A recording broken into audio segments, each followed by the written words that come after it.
Felicitations, my family of fledglings. And ghosts, it's so good to unsee you as well. My name is Damian Halme, professional disruptor. And here to play in Stars and Time this evening. This is a game that is hard for me to type in chat and in text because the name of the game is stylized with a lowercase I for in Stars and Time. And so the game's name starts with a lowercase letter, which is just, it's different. It's different, but it's been a good game. This is part of a series that you can find on that one red play button platform that you all know so well. If you go to my playlists, there's a playlist called Games Like Mother or Earthbound. And this is definitely one of those games. And it's been a lot of fun. This one's really good. It's up there in my favorite of this genre so far. Herostra. It's good to have you aboard. How is everything? I feel like it's been a few days since we've connected. Welcome. I apologize, as usual, for the late entry into my stream. I'm going to try my best to stay 5 hours, even though I'm starting late. We're going to try to get through as much of this game as we can on this stream. It's a very interesting game in the way that its mechanics work. If you haven't watched previous streams, I highly recommend you stop this one and go check out the old streams and the playback. Yeah, but if you already know this game, if you've beaten this game or you've seen other people beat this game already, then yeah, hang out with us. Anthony, hey, how's it going? Welcome on in. We're just about to get started here in just a minute or so. In addition to the name of this game, starting with a lowercase letter, which is already kind of weird, in Stars and Time. And I guess it also starts with a preposition, in Stars and Time, and it's a lowercase I for in. I also found out, and this is crazy, something in my backdrop, literally right there, if you can see this little like circle thing. This is a badge that I got that's supposed to be sewn onto, and I never did this, sewn onto my Kung Fu outfit right on the chest from when I studied Kung Fu. Because I did that. That was a thing that I did. And I'm so ashamed. I now speak reasonable amounts of Mandarin, and I can read a number of Chinese characters by heart. Maybe 500 or so. Less than when I was studying kanji for Japanese. But also kanji and traditional Chinese characters are different from each other because, well, not traditional, sorry. Those are the same. Simplified Chinese. Modern, mainland, Beijing, Shanghai sort of Chinese uses simplified characters. They're dramatically different in some cases to their traditional counterparts. And their traditional counterparts are used in diaspora, i.e. Japan and other places that use those characters. And so I know how to read this little badge behind me, which we're going to go check, and I'm going to show you how wrong it is. This is crazy. This is crazy, honestly. Tro says, doing well. My diet had some of its restrictions lifted. Oh, nice. And I'm abusing that fact as much as I possibly can. Maybe pace it. I may not be able to get fries, but I can make a couple ribeyes and not be breaking the rules. Oh, nice. That's not so bad. This is the badge that's supposed to be on my Kung Fu outfit. Miko, how's it going? I'm good. Your name says Dragon Puppets. Do you make dragon puppets? I've seen some people at various like Ren fairs make stuff like that, like little handheld puppets that are dragons. and I always wanted one, but I also thought if I buy one, I'm not going to actually use it. I'm just going to sit on a shelf somewhere. Just curious where your name comes from. Oh yeah, you do? Wait, you do? You make them? How did you get into that? I'm sorry. I know the stream isn't necessarily about you, but can we make it about you for a second? I'm so curious for people who make 3D crafts like that, like how you got involved in that, what started it, what's your process, like do you go to events like Renaissance fairs and stuff like that, or like what kind of, how do you sell your wares if you do? My best friend is the YouTuber, I don't know Ram Girl, but I'm gonna check them out. I'm going to oh poop, I just took away my other chat real quick. I'm gonna find that person, and we're gonna see. Nice. I'm gonna check them out. Probably after stream. Good stuff. Leo, hey, how's it going? So what we were just saying is, now that I like speak and read a reasonable amount of Chinese for reasons that most of you probably know, I realized that the badge, and this was supposed to go on my Kung Fu outfit. I have an all black, like, you know, badass looking Kung Fu gi. It's not called a gi. Gi would be a Japanese word. Ifu, I don't know, the Chinese word.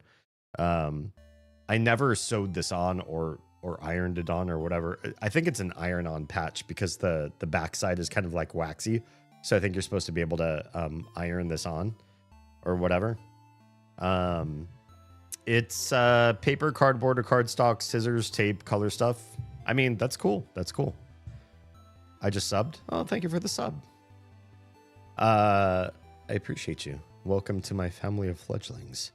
We're going to be playing In Stars in Time tonight. I just wanted to showcase this because this is sad. This is unfortunate. Now, the whoever made this badge, and honestly, it's probably the person that taught this class. I took Kung Fu from a white sensei. Oh, thanks for all the celebration over there. I wish that would come up on stream, but for some reason it doesn't. It just comes up in chat. I studied Kung Fu under a white master. That shouldn't really matter, honestly. And to be honest, I'll level with you. The Kung Fu I learned was good. It was good. It does not matter who, what sort of background or ethnicity or whatever the person who's teaching you Kung Fu comes from. What matters is how well were they trained? How true to the original arts are they? How dedicated and devoted are they to making sure that their students are highly disciplined versus just like, I'm going to show you some stuff and I don't care what you do with it. And my teacher was strict, very strict. And so the English down here, shao, this means like few or sparse or little. Lian means forest, shaolin. And this is just the word many of you probably already know this to be a Kung Fu original school, one of the elite schools for Gong Fu, not Kung Fu, but Gong Fu. And then in English here, it says Kung Fu School. And then there's some cool iconography in the middle. It's like a dragon reaching for its own tail or something like that. Something cool, right? But then the top should say from, if I'm doing this right, from left to right.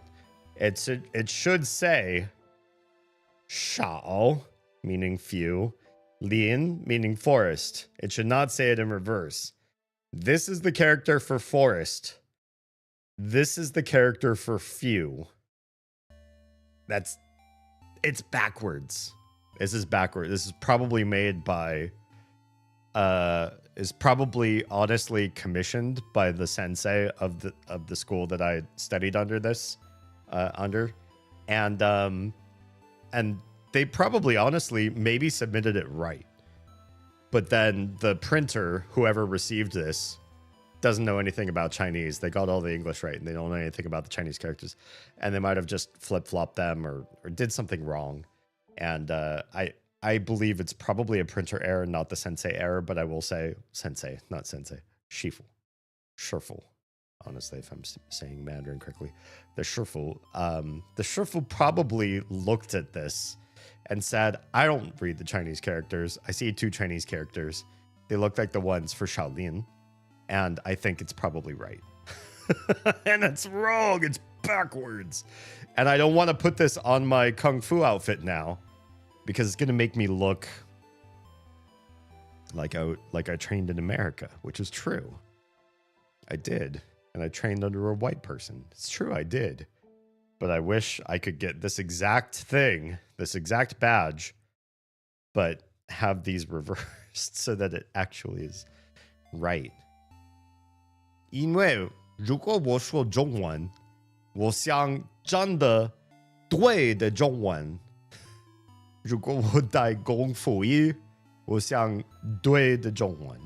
That's all. That's all. I want honest, true, exact Chinese if I'm gonna wear anything that has Chinese characters. Plus, I speak semi-fluent Mandarin, and my kids speak Mandarin.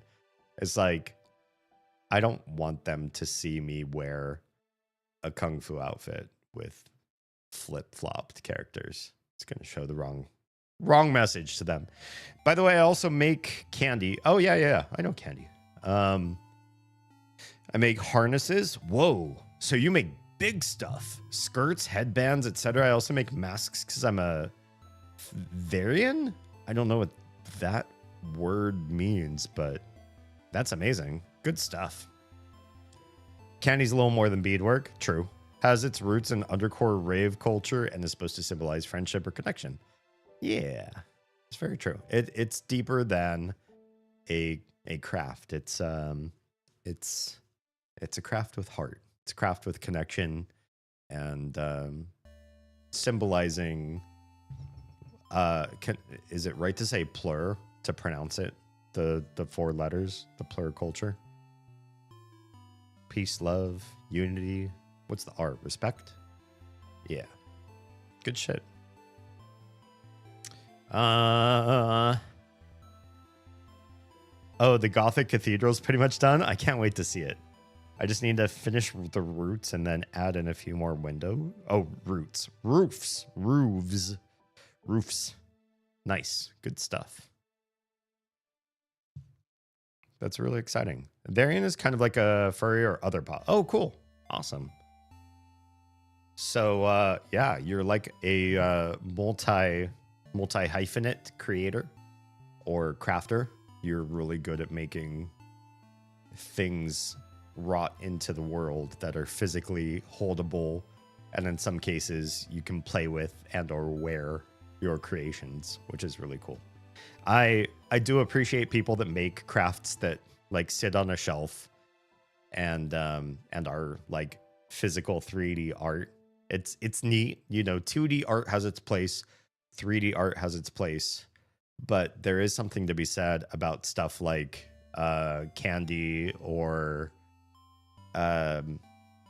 puppets, stuff that you can sort of like experience. You can either wear or play with, and it's like you develop a deeper connection with the art itself because it's more interactive. My sister would call you a maker. Oh, I like that word.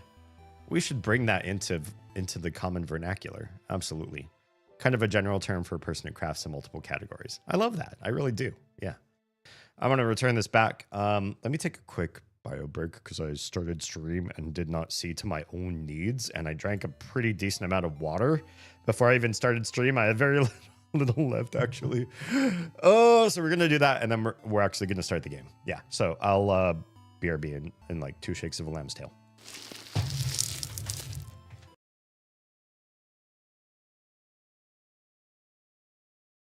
Dorothy Miller, how about cool Dentax? The paste provides exceptionally white teeth. No, she would rather pass.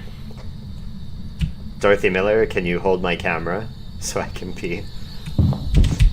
Oh, went up to a 3. Go with female at there. Oh shit, there's shit. There's shit. 4. 7.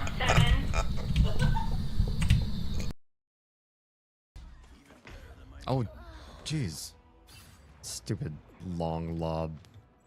Oh no. Nuts got me.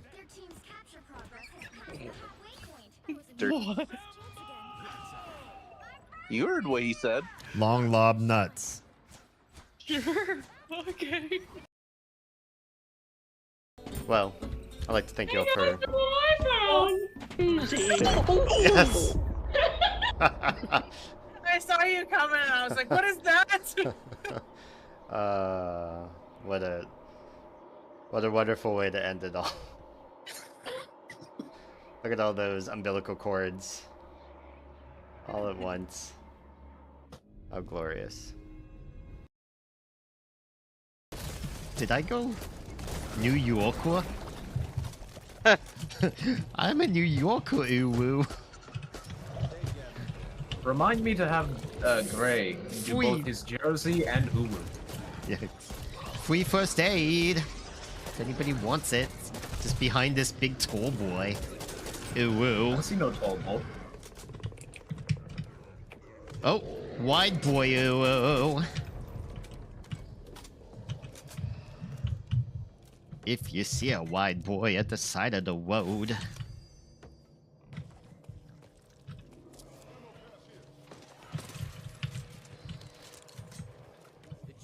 I don't know what you do to him. I just wonder if you do. What might happen? It will.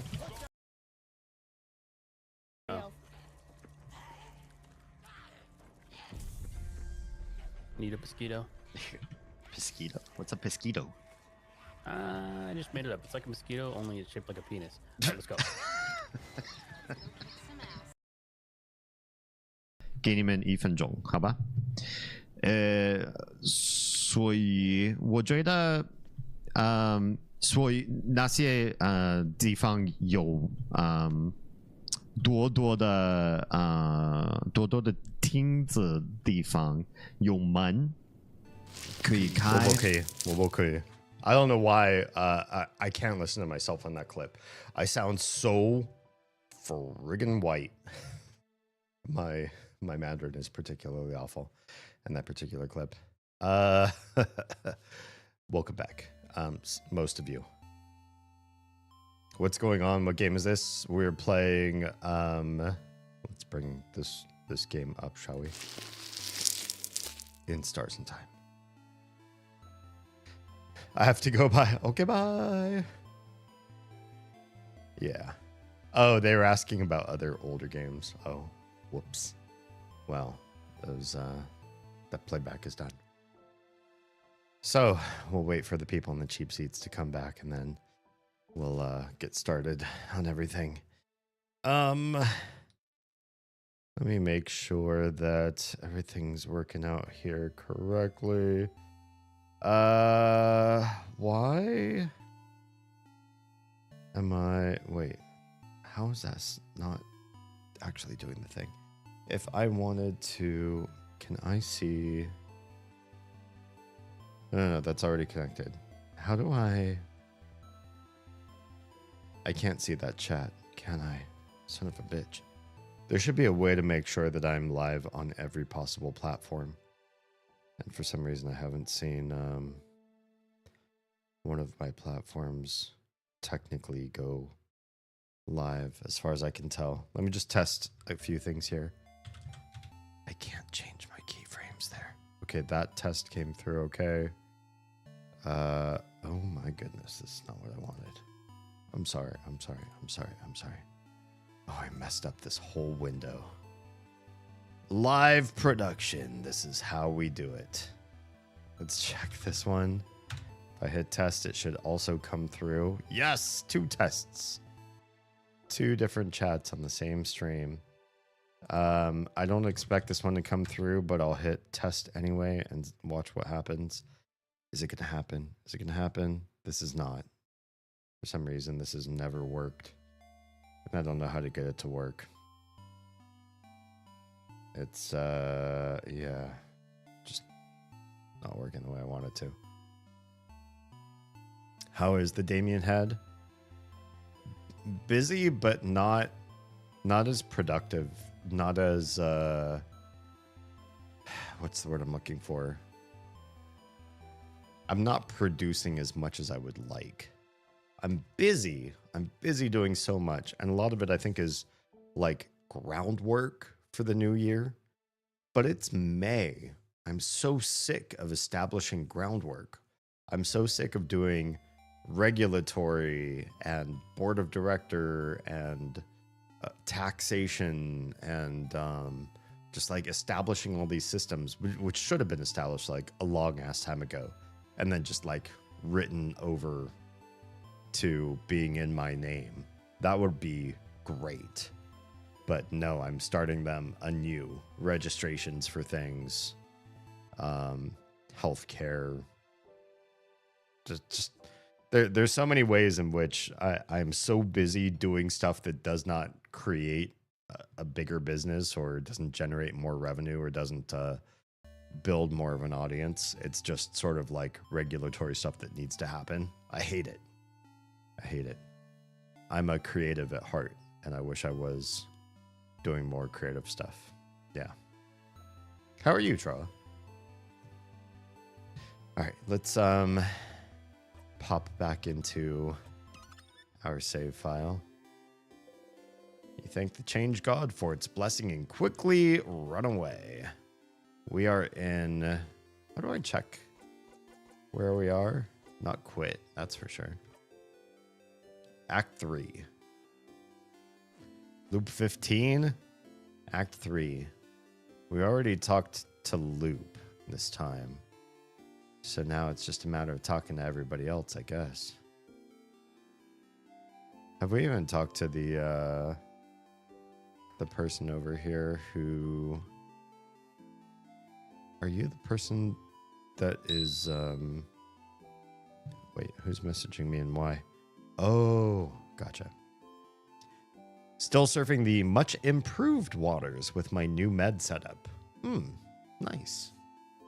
Work was long as fuck today, and I'm glad to be done with it. Yes. So happy you're here now in your relaxation part of the day. Don't forget to check your plants. They love you, and as long as my stream exists, this is your reminder to love them back. Oh, is someone there? Uh-oh. Guess it was my imagination. Oh no. I didn't mean to make you confused. Okay, we can't go into this person's... This person has an open phrase. Can we say change? Nope. Oh, it unlocks! I did not expect the word change to just randomly open somebody's door. It was always an option that anytime a door was locked with a verbal passphrase, you could say the word change. And on every door I've tried, it was red herring. It was just there for shiggles. Turns out it actually is somebody's code. There is a god of change. So, you know, if you're a devotee of the god of change and you make your password change, it's not a great password, but I also get it. Why you would. Yeah. Oh, the plant alarm. It's set to go off soon. Excellent. I always forget about it till it's chirping at me. Then you're like, what? Why is my phone going off? Oh. That's a barrel. That's a barrel. That's a barrel. That's a barrel. What about over here? Spices and other ingredients. What about these guys? Some old architecture plans. That's a barrel. All right, let's check out the note here because this is probably the reason why we're in here in the first place. A letter is... So far, I've done so much prediction of what is going to be said in dialogue choices, how people are going to be voiced in this game. Me and the developer of this game are very simpatico. I hope they're a decent person, because if they're an absolute garbage human being, I'll be really sad that I was able to align with them so well. But So far, so good. And yet, they don't know the difference between lay and lie. Because if a letter is there on the barrel and it's just not moving, it's lying. It is lying. Laying is what chickens do. Laying is the act of placing something somewhere, like an egg. If you've got an egg in your cloaca and it needs a place to live and you've made a nest for it and it's time to excrete your egg into your nest. Why am I saying this? Then that's laying. You lay an egg. You don't lay on something. You don't lay on the ground. You don't lay on grass. You lie. You lie down. You don't lay down. You lie down. Lie down on the grass. You lie down on a barrel, I guess. You lie on your bed. Is there another verb to lie that makes this confusing? Yes. There's to tell a falsehood, which means to lie. And it's super confusing that English has lying, which means going prone or flat on something, and lying, which means telling a falsehood. It's a shitty language. But laying means taking something and putting it down somewhere.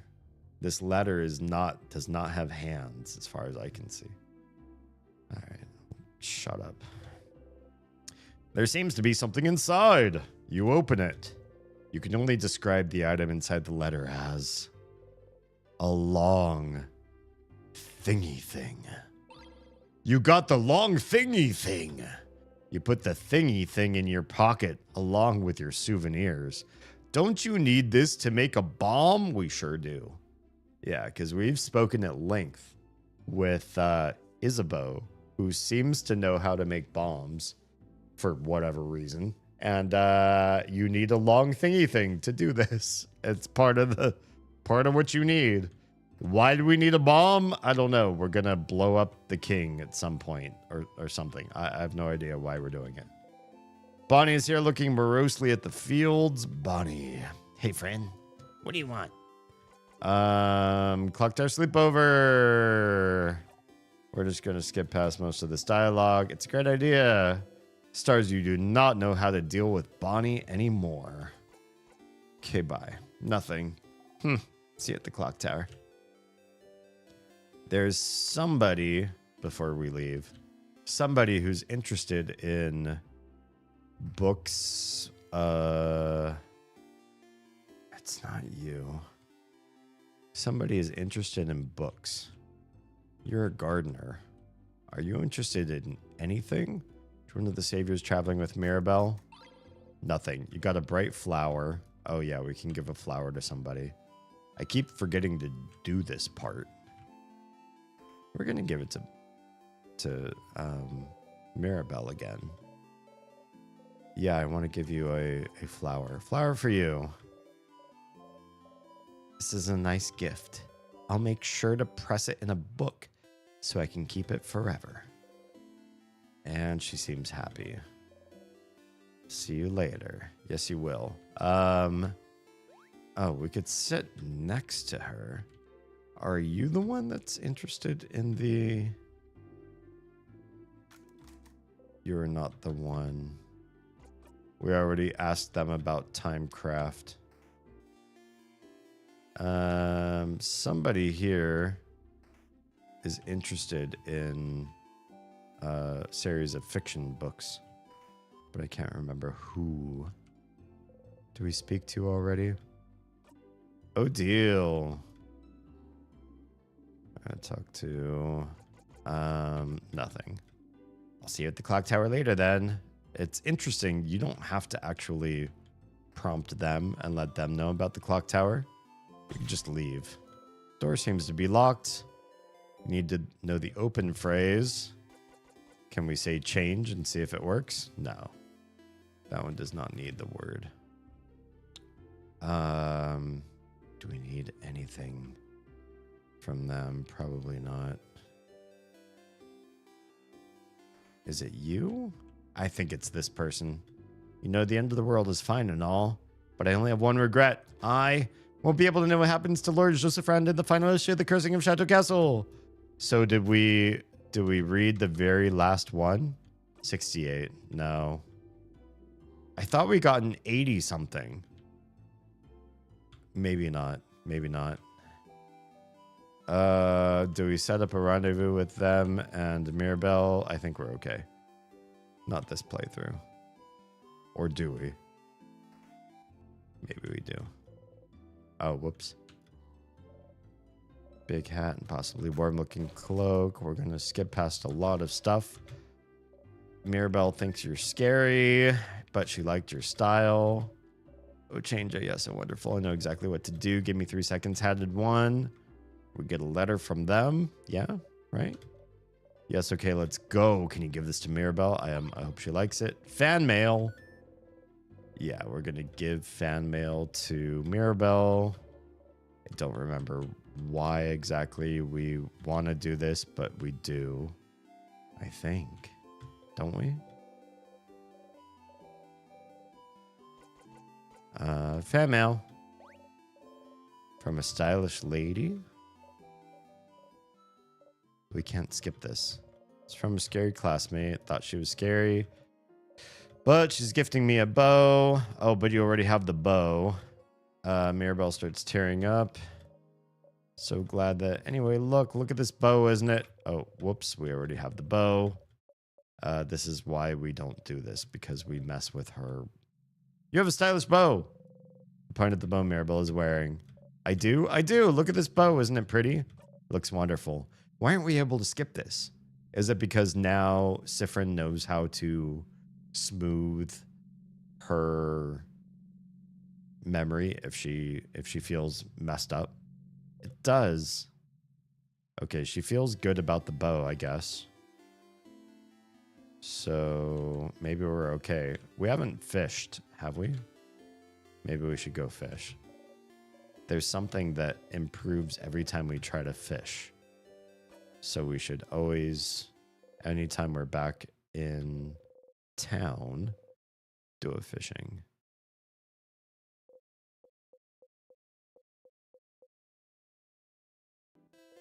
Once again, you didn't catch anything, but it's fine. And the fisherman laughs at us. Sign says East Dormont Clock Tower. We're going to go to the clock tower. I don't think we need to talk to these kids for any reason. We're just going to go on ahead. It quickly becomes nighttime. We're meeting everybody else. We can skip past the dialogue. I think we can skip almost all of this because we've done this whole bedtime routine a bunch of times. Mirabelle is asking for our support. We offer it. We love her. We'll do whatever it takes. Isabeau wakes me up and wants to talk to me, but won't actually say the thing he's thinking, which is that he loves me. ...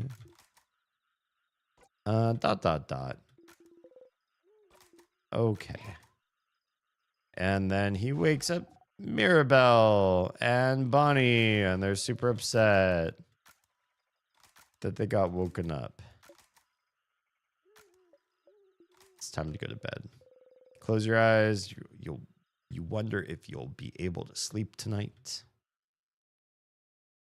Will we, though? It's a good question. We're back at the main thing. Is there any way for me to open this? Bollocks. Just want to be able to open something that lets me see whether or not. Yeah, I accept. Hang on, I just want to see if I can visually see a chat that I don't know is actually being relayed over. The house's gate. We can probably skip past all this. We all apply our little seeds, if you know what I mean. That's awful. Okay, let's go All right, we're in the lowest floor. We're starting from scratch. I don't know why we should ever do this, but here we are doing the thing from the very beginning. We're going to come around the outside. Oh, yep, we're going to see another stupid sadness. Follow the script. We're just going to go and beat it. Let's just defeat it. We do not need strategy at this point. We're just going to fight and defeat the sadness. It is a scissors? Yes, it is. I remember that part. You managed to beat the king earlier. You feel stronger. You gained a lot of experience. Sifrin's now level 60. So I got free experience just for doing a thing. Let's make everybody faster. And just get this fight over with. We need rock. We don't have rock available. We're just going to boost everybody's attack. And there's our rock. That was big damage. Tristesse is distracted anyways. Let's give it another rock. That was it. Okay, great. You breathe in and out. We got very little experience for that. Let's skip through the old dialogue. And we'll skip past some of these fights. Probably don't really need them. Everyone's healed. We'll save. Excellent. Doing updating in the background. I hope this doesn't mess with the stream too much. We need the key. I think it's over here. Oh, the other side has... Oh, whoops. We already read all that. The world isn't inside anything? Have I not seen this before? No, silly. What would it be inside of? The universe?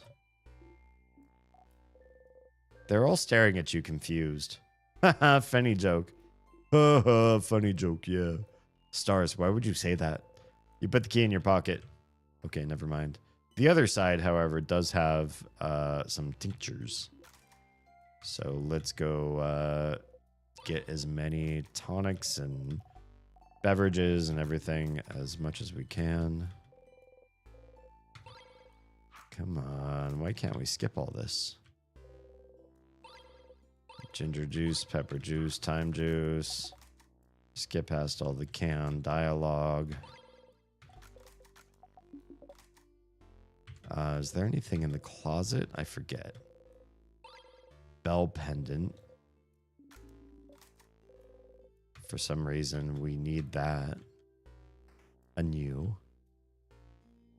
We'll save again. Because you just never know. You close your single eye. I keep forgetting Sifrin's missing an eye. I know I can see it in the art, and yet at the same time, I feel like I don't remember per se that he's got one or got a single eye. Oh, this is asking me to log in via QR code. Give me 2 shakes of a lamb's tail. How do I log into TikTok via QR code? Oh, I think actually, if I just use any old QR scanner, that should probably do the trick, yeah. Is that going to get me where I need to be to say, yes, I'm logging in? Confirm login on desktop? Yes, that's me. Now stop messing with me. You're close to a 39-week streak? Why aren't I technically live right now? I should be so live right now. It seems to say I'm live right now. I don't understand. I hate this.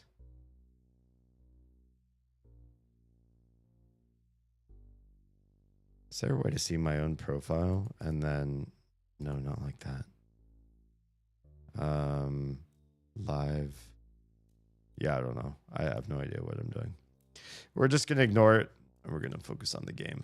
Let's not get crushed by the big stone. Can we not skip this? Here comes the stone. We start walking away. Let's go, everyone. Nobody was killed by the stone. Leo, what's going on? In Stars in Time, yippee. Always nice to see more people playing this game. I am on Act 3, and I'm loving this game. I am so excited to see every twist and turn in the story. It's been such an interesting mystery that, yeah, I'm very eager to see how it plays out. And I do really appreciate being recommended this game. Remember to check Sifrin's coin. I've been told to wait until Act 4 to do the coin trick, or minimum Act 4, and we're still in Act 3. But somebody did tell me to give that a shot, yeah. For fun and no other reason. I appreciate that. I appreciate knowing that something is not a spoiler and is just deeper plot or lore that I otherwise would not be able to get on my own. Okay, some vials. You pick them up. Got crafted water. There's some reason why I want to be here. A sharpening stone. Yeah. I'm so glad we stopped here. We do need that sharpening stone. Hello. Thank you for the 07. It creates this whole thing on the screen, as you saw. I couldn't remember if it was Act 3 or 4. Yeah. Or, I mean, you could fact check the other person that told me. But I've been told, oh, I don't have the right key. I've already forgotten what key for what. I've been told by somebody that it was Act 4. But your verification will prove them right or wrong. Okay. Scissors is resist. That means they are rock, which means paper will do good damage. There it is. That's what they're weak against. And you have a paper attack too, just your basic attack. Excellent.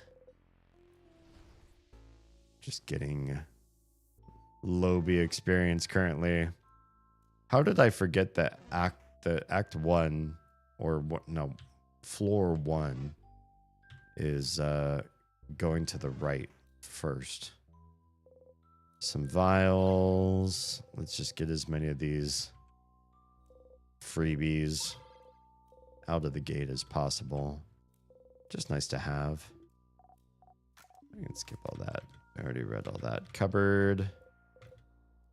I don't think we need any of that. And this might be a useless room. Okay, useless room. Except for the consumables. We could end this right now and touch a tier. Look at it curiously. Do we get to do that? Isabeau sees you look. Have you never seen a lock like this? We have. You've already explained this to me. Storage room. I have to remember to ask. Wait. We've already opened this one, haven't we? Go away. Is this the one that's opened by storage room? Yeah, it is. How did I forget that? There's these hole in the wall things. Okay, we get a lot of vials for being here. Get this one too. Salty broths. Bookcase. Vogardian, Potarian, Wudo. A language you cannot read. Gives us a headache. That's the deleted country or whatever it's called. Same thing if you look at the other side of that same thing. Potarian, Vogardian, Translation Dictionary. Taciturn. Someone who doesn't speak up very often. Like me. I think we've already seen this whole dialogue. Yep, we have. Okay. Let's move on.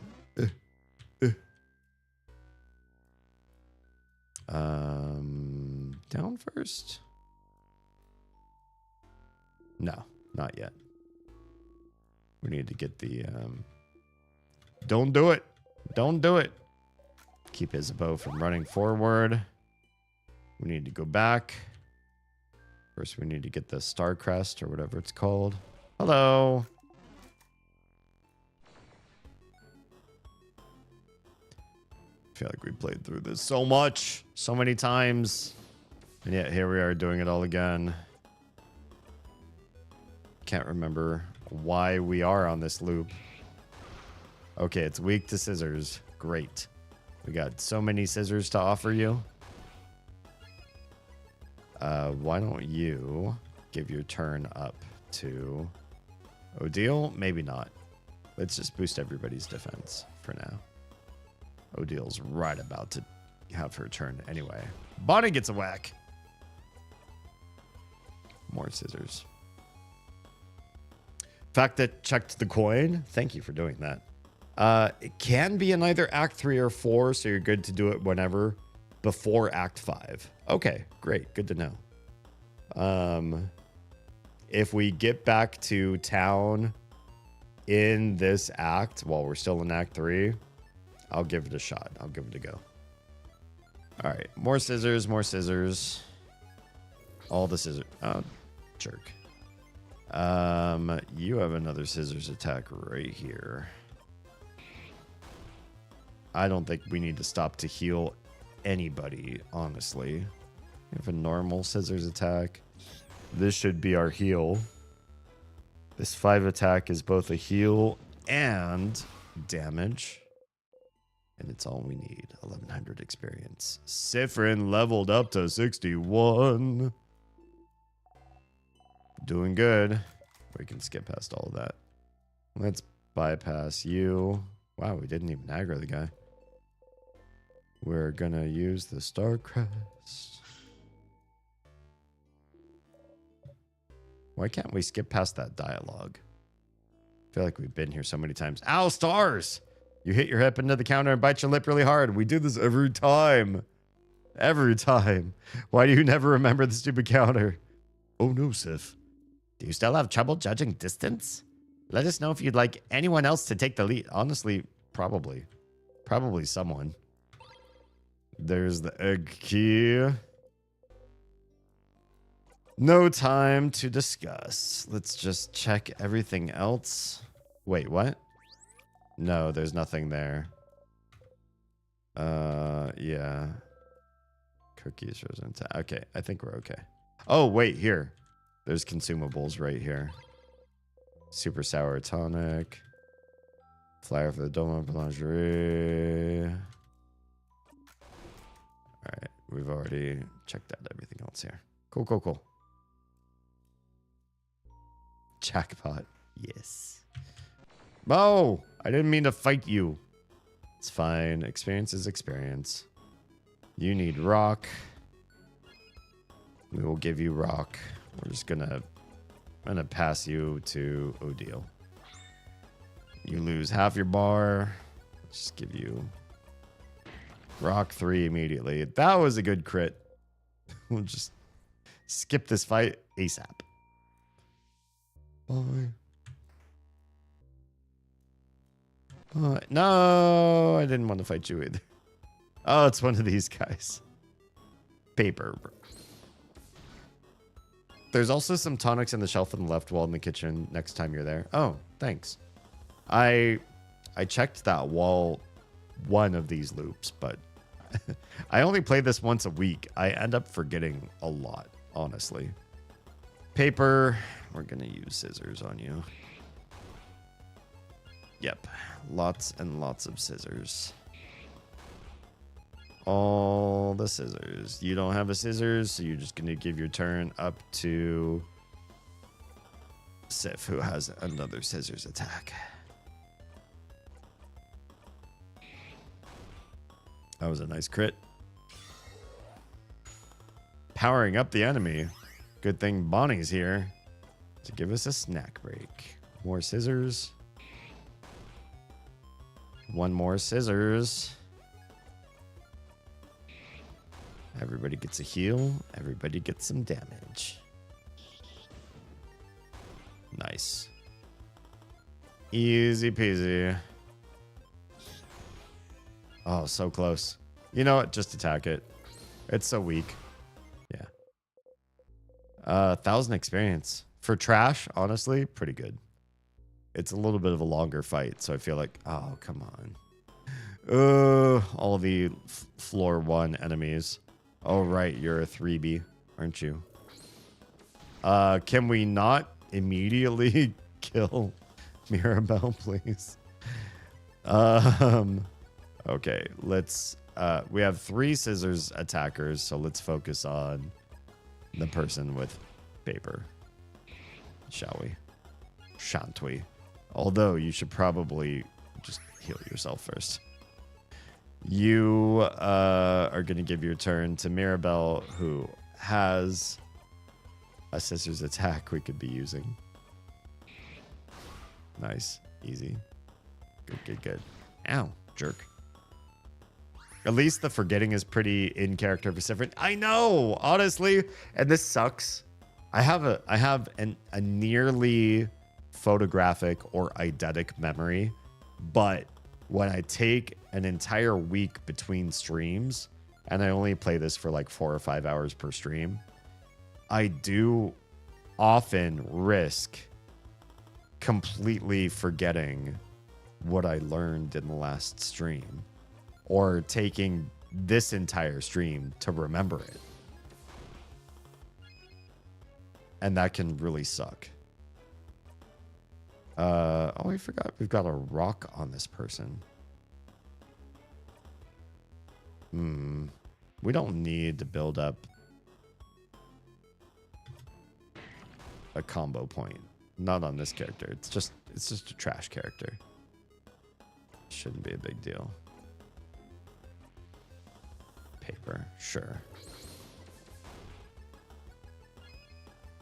But yeah, watching Sif dramatically, radically forget stuff does hurt. It feels like a personal attack, honestly. Smashed you. All right. Ew. Who's next? Okay. We don't have paper on you, but we can heal Odile, which be kind of nice because she's a little low. Jerk. Go, Bonnie. Oh. Poop. Okay. Paper. Paper is not there. Let's heal Bonnie. Or sorry, Mirabelle. Here's paper. Excellent.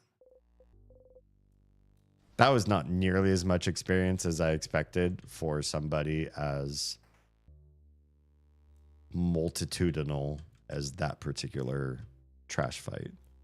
So I might as well heal up. Yes. Excellent. We'll go back. Open the left. I don't want to skip floors because I feel like there's a reason we came back on this loop that we need on maybe floor 2, but I will remember when I see it. You know what I mean? Like, I don't remember offhand. Are you susceptible to scissors or paper? Anguas. Anguas. Oh. Maybe it was paper. It's paper. Yep. Let's get you done fast. Ow. That's why. Because the devil especially... Ha! You froze the wrong person. Oh, Bonnie. Bonnie attacked the wrong one. Wait. Yeah? No, Bonnie. Twice. Attacked the wrong one twice.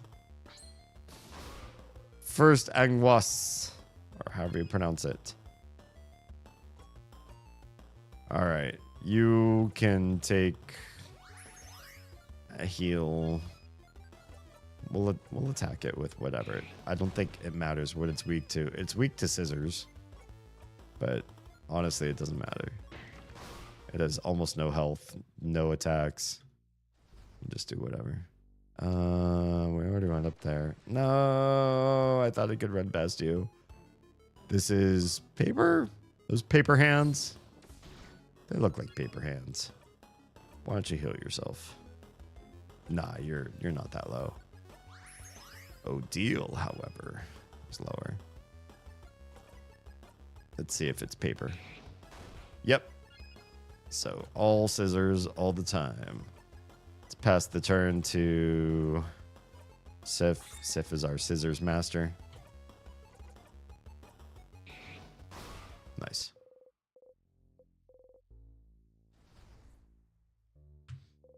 Yeah, I still don't know what's up with Sifrin, but I like him because he's so fallacious and weird. Like, can't be touched. Forgets stuff. Like, I want to understand him, you know? Poop. That's paper. It's another Tristas. Wow. I guess, yeah, it's pretty much done. 400 experience for that little fight and 650 for that long fight before this. Craftonomy. Oh, whoa, wait. That's right. We needed to find a craft something book. Is this the one we need, or is it the other craft book, Craftology? Book about the study of craft? Could it have any information about timecraft, maybe? I think this might be the one that we needed. Does that Craftonomy book have anything on timecraft? Timecraft? What for? It is related to our situation, isn't it? With the king? We don't have time. What's timecraft? I don't know what that is. Should we have a crash course on timecraft then? This is new. And we needed this. We definitely needed this room. I'm so glad we came here. Fine. Odile flips through the book. It does have a section on timecraft. All right. So, timecraft is, as the nature implies, the power to wield and craft time itself. It's a type of craft that's been hypothesized to exist for decades. But it's... Wait, just decades? That seems weird, right? Craft in this world seems sort of like ancient, archaic, arcane magic. And so for something to only exist decades, decades is usually shortcut or shorthand for like less than a generation or two. Maybe less than 2 generations. That's wild. But its existence has never been proven. Until now, right? Stopping time. That's what the king does, right? So the king is using timecraft? The king most likely is, yes. Which would make it the first time in history someone managed to harvest that power. Although Sifrin literally has been hasting the group since the beginning. How have my NPCs not realized that I'm doing haste every battle? They obviously don't know that he also loops back in time because he hasn't revealed that to the other characters yet. But also, he's the only one who can cast haste. Although, Odile casts slow. Is that not timecraft? If it's not, then what is it? Slow sounds like timecraft to me. Yeah, anyway. Outside of stories told in family tales, that is. I've heard scholars outside of Vogard are really excited right now. Timecraft confirmed to be real. So they're happy because he froze people in time? Well, it's more complicated than that. Morals aside, it does change everything we knew about timecraft. Think about how timecraft could be used. The king is only stopping people's time, but it could be used for many other things. It could be used to hasten or slow people's times. Dude, that's what I'm talking about. Odile is literally casting slow 4 or whatever it's called. Is she trying to redirect everybody into not thinking she uses timecraft? Because everyone else is like buffing, attack, defense. Well, hello, Jam. The game is saved, but also welcome. Found a story plot hole. Yeah, honestly, this is either Odile not knowing what Timecraft is while using it, which would be a plot hole, or subtly redirecting everybody away from her, because if they suspect her of Timecraft, then they might suspect her of teaching the king or having the same evil powers that the king has, or in some way implementing the awful craft skills that the king also does, right? So I could see an in-game storyline that professes it, but this could also just be a plot hole. I think maybe it doesn't slow/speed your time, but more your just ability to move. That's the difference. Maybe the fact that she says hasten or slow people's time literally makes me think of Sifrin's haste spell and Odile's slow spell. Personally. Maybe make people's bodies younger or older? That would be weird. Maybe make buds grow into trees in an instant? Now, why would you say that? That hasn't happened in this game, has it? Oh, there is the one wish tree. I wonder if that was like brought into existence fast for some reason. Well, there's no reason to believe that at this point. Could be that too. Yeah. More to see. Worst case scenario. It could be used to change history itself. Crafting time to go back in time and change history. It's almost as though someone's doing this to Sifrin, and maybe it's old Sifrin doing this to young Sifrin, just like the show.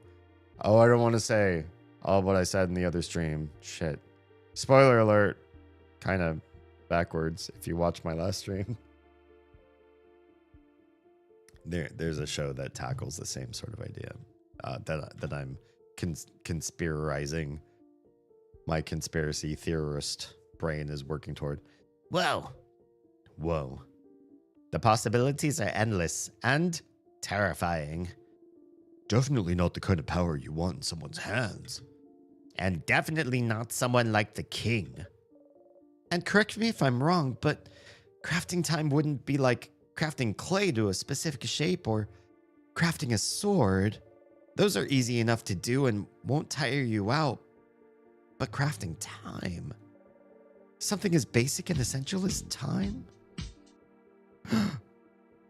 Thank you so much, Tra. Appreciate you for doing that.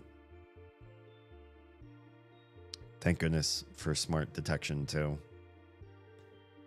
Isabeau, you know too much. Yeah. He's like perceptive, but not good about expressing that. Like, sounds like a himbo, but actually knows more than what he says, right? Wouldn't it ask for immense amounts of power? Exactly. Crafting clay barely asks for any power from the user. But crafting time...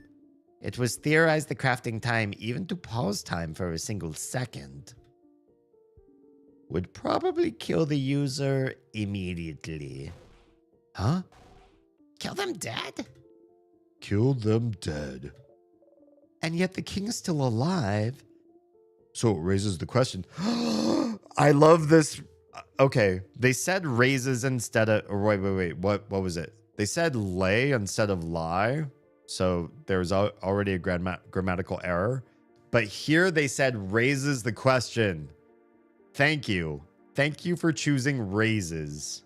You can say raises the question. You can say prompts the question. I just hear so many people use the other word, the one that's wrong. We won't even utter it on this stream because I don't want you getting the wrong idea.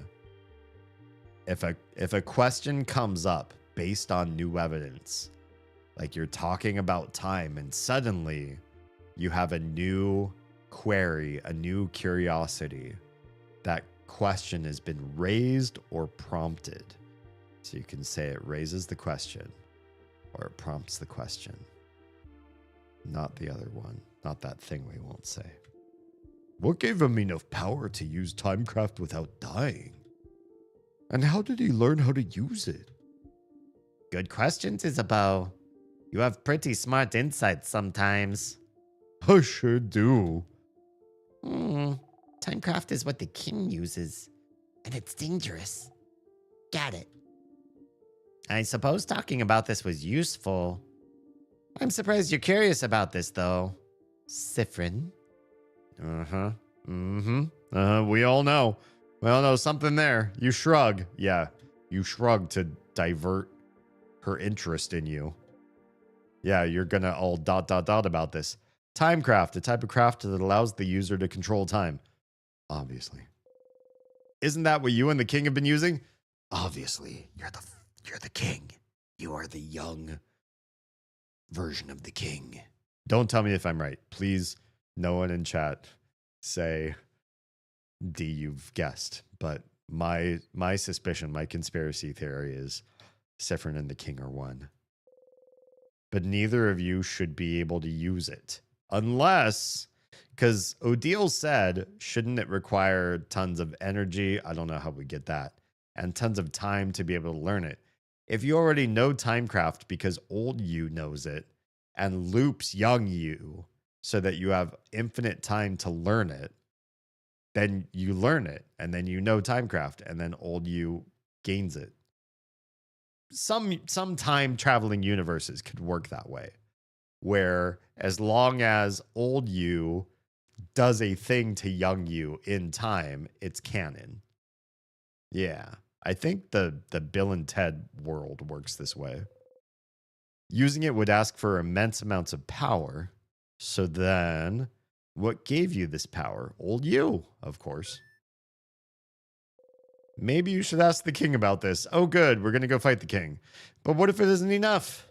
What if he doesn't want to tell you anything about Timecraft? You've talked to the king and the head house maiden. Are those really the only two people that would know anything about the loops you're stuck in? Loop might know. Who else could you talk to about the loops? Wink, wink, nudge, nudge. To theorize? Yeah. Oh, wait. There is one person. Is it not Loop? You can come back and read this later again if you need to. I'm okay. Should we loop back to the beginning and talk to Loop? There's the wax stuff. I can skip that.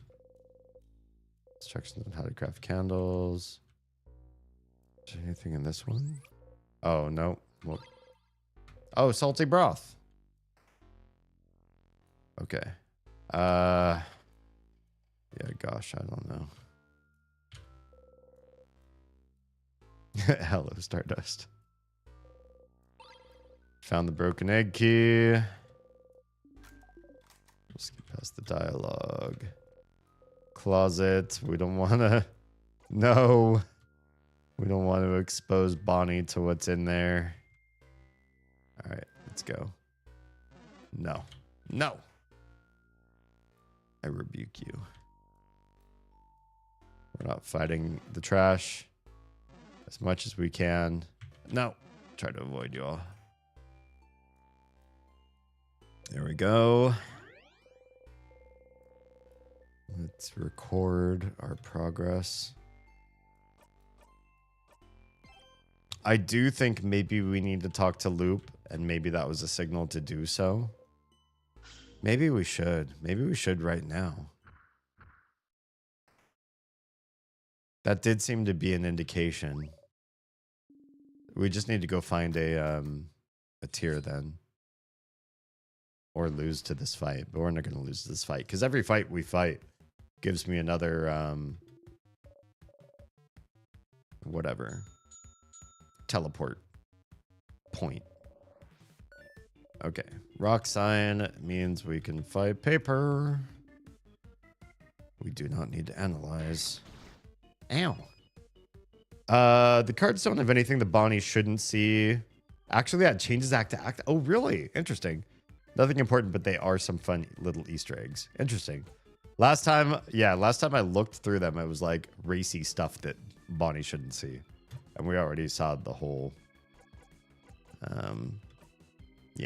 cutscene involved with that. So I thought I saw everything there was to see. But thank you for proving me wrong. I might not have come back to learn otherwise. Paper, paper. Can we get to 5 paper in time? That's a good question. 3 paper. Why don't you give paper to someone else? Because you don't have a paper. Oh, that was a waste. Isabeau is so close already to having a full bar. There's 4 paper. Oh, you can't do paper. Can at least heal somebody. Please. Oh, you changed. Son of a bitch. Dizzy spell, need to go lay down for a bit. Please do. Please do. Thank you for your lurk support. Okay. We need... They switched to... Did I already forget? They switched to rock. No. They were rock already. They switched to paper. So we need scissors. Is that right? Yeah, scissors. All the scissors. Let's give it to Sif again. Maybe we can get 5 scissors in time. There's 3. There's 4. Come on. Don't change. Don't change yet. Excellent. There's 5. Hope you feel better soon, Troy. Yeah. Agreed. Let's just boost allies' defense. We don't have the give somebody else a turn thing right now. More scissors as long as we can. Oh. Bonnie did not land. You can't do... You can do slow. Slow 4. That's timecraft. Isn't it? Couldn't it be? Shouldn't it be? You can give a turn. Let's give it to Sif. Oh, that was a lot of scissor damage. Here's 4 scissor. Can we get a 5th scissor in before they change? Yes, we can. Yes, we can. There's 5 scissors. This might be the end. Nice. Oh, what? You're still alive? Oh, you're immune to everything that's not scissors, though. That's a problem. Yeah, I don't know what to do. I should have just made a guard, not actually attack. Wait, you can't see anything. Damn. Bonnie missed. Come on, Bonnie, land that final blow. Thank you. 2,000 damage. And everybody levels to 46. Can we skip this? No, we can't. I want to touch a tier. I want to go back and talk to Loop because I do feel that Loop is worth chatting with at this point. First, we need to do a picnic. Can we skip dialogue here? Let's eat some pineapple, shall we? Do you have any pineapple for us? What would we like? The cookie's pretty boring. I really want onigiri. Yes. That's good stuff. Do not make Bonnie sad. No one should make Bonnie sad. Ever. Never, never. Let's save. Let me take a quick bio break. Honestly, too, I'm getting so low in hydration. If anybody does a self-care check on me, I'm going to have to go and get some water anyway. So I'm going to take a quick bio break and get some more water. And then we shall continue. Can you call? You're right. You're right. I can. That's so stupid of me to have forgotten. And thank you for reminding me in a way that, like, yes, I can do that. And I should have remembered based on last stream. But I'm doing a Sith brain thing and forgetting what I can do. I do not have to restart the loop. I can just, yeah. I can just move on from here. I'm going to take that break, and then we're going to call loop so I don't have to go all the way back to the beginning. Thank you for the reminder. All right, BRB.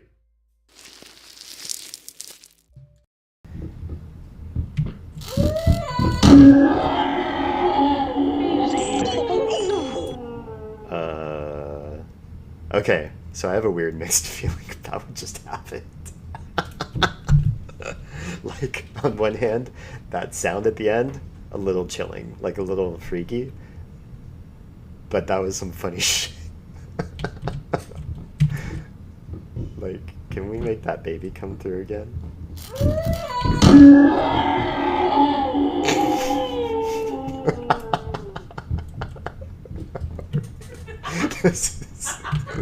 This is not a scary ghost.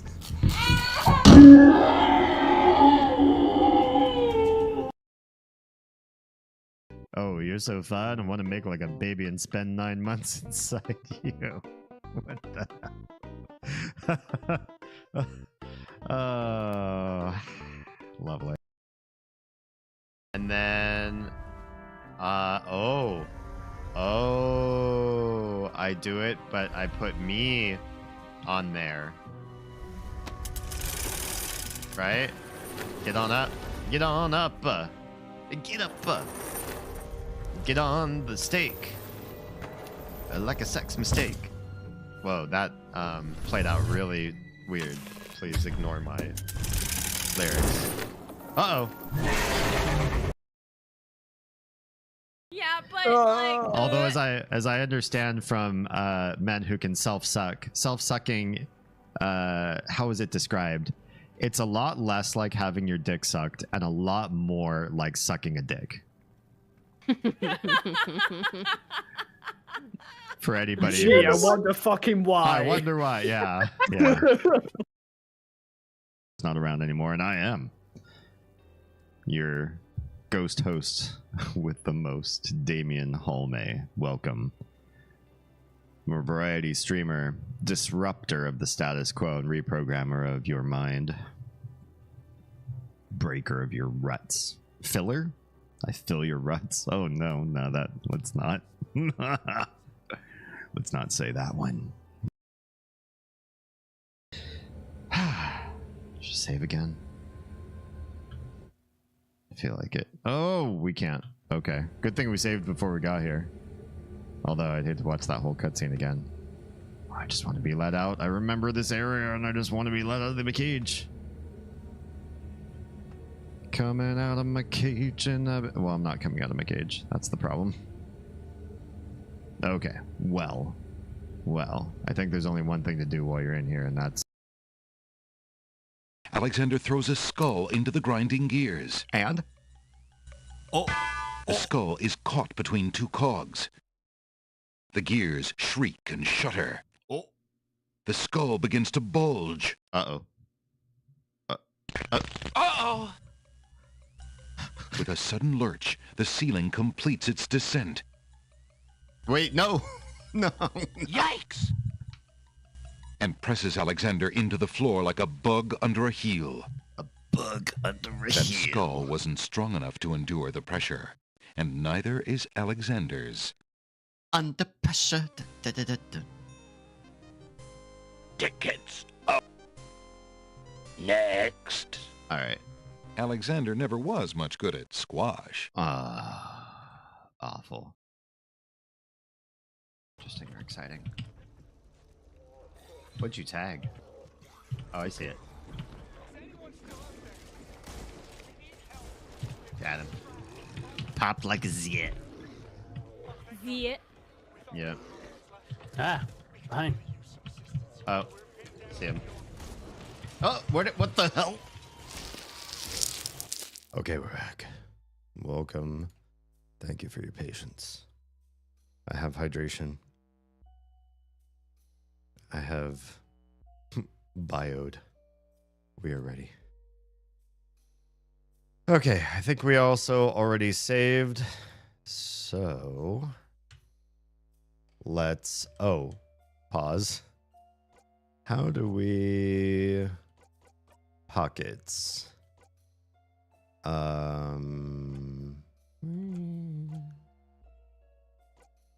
Where's my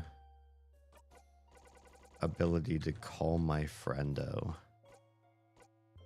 Options, perhaps? No. It's all like game stuff. Not so much. Equip. No. No.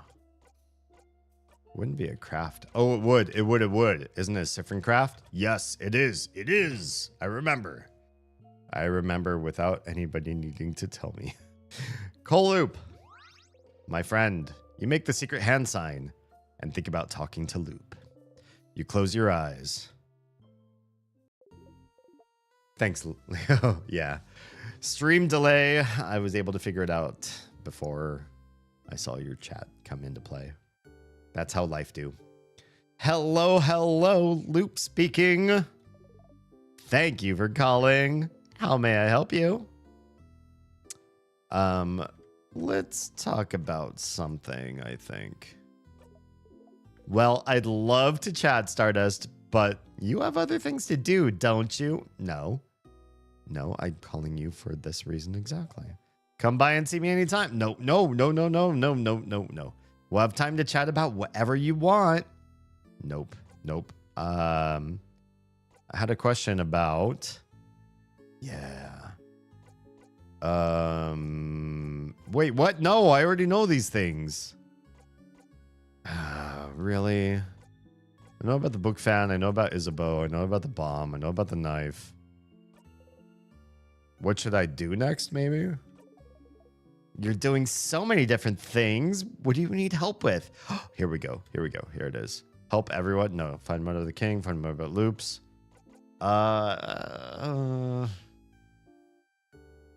Loops?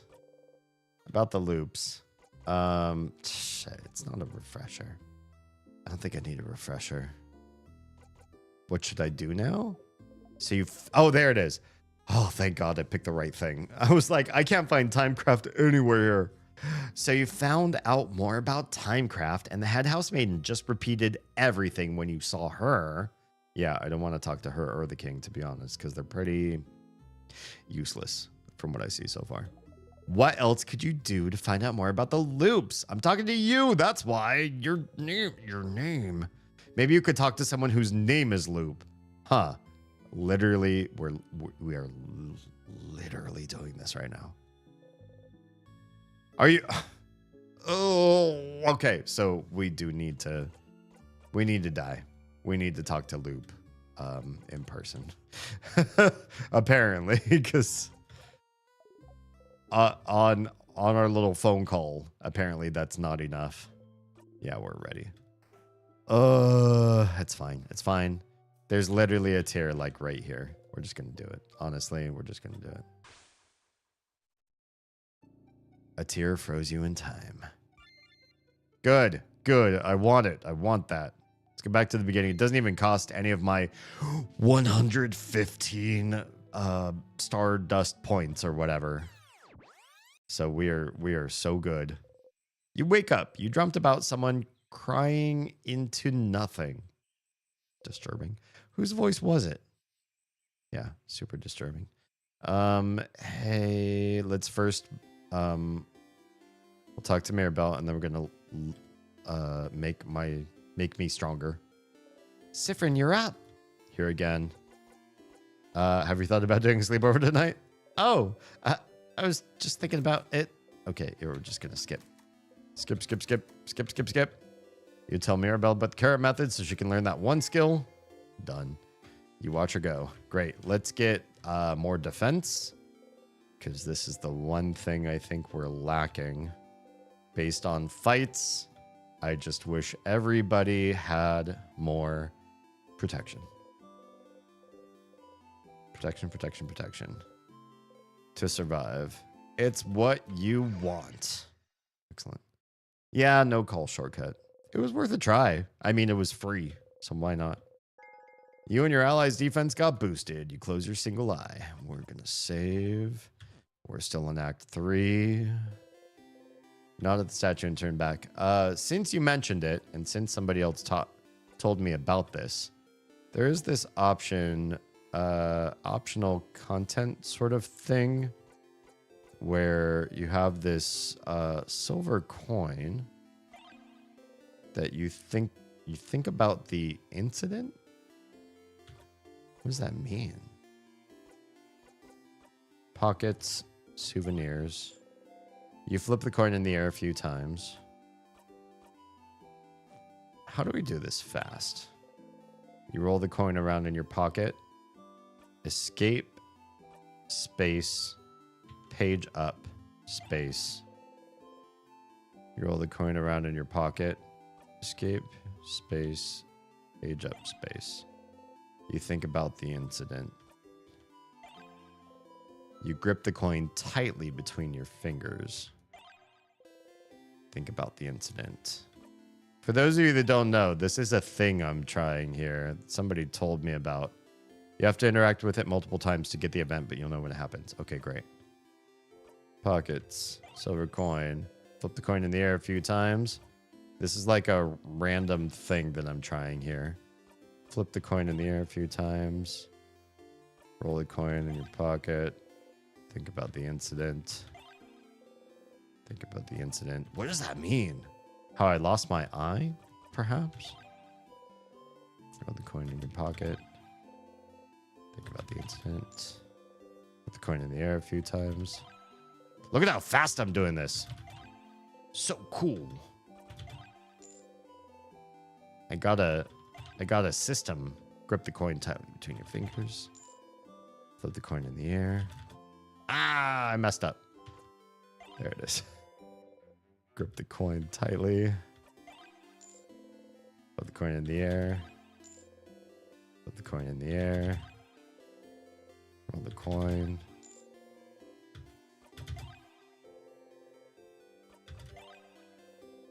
Come on, coin. Do the thing.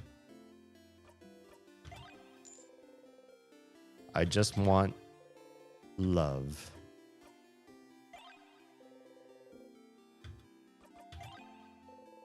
Get the coin tightly between your fingers. Bear with me, everybody. How's your weekend look while we're doing this thing? Oz has started a garden in our side yard. You all know what a side yard is, right? It's not your front yard. It's not your backyard. But on the sides of your house that are closest to other houses, which is my least favorite area, honestly. But we have a side yard that's particularly good for planting things. It gets the best type of sun. And it's just like it doesn't have the best soil, but it's just honestly the best area of our land for growing food, which is what Oz wanted to do. So tomorrow I'm taking what was flower beds and we're gonna turn them into like have you ever seen rice paddies on like a mountainside?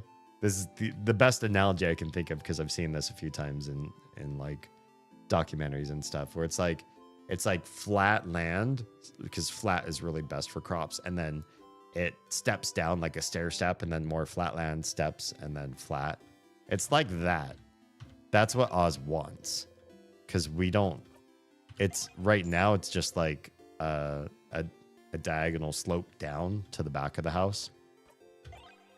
And Oz is like, what if it were a bunch of flat stair steps instead?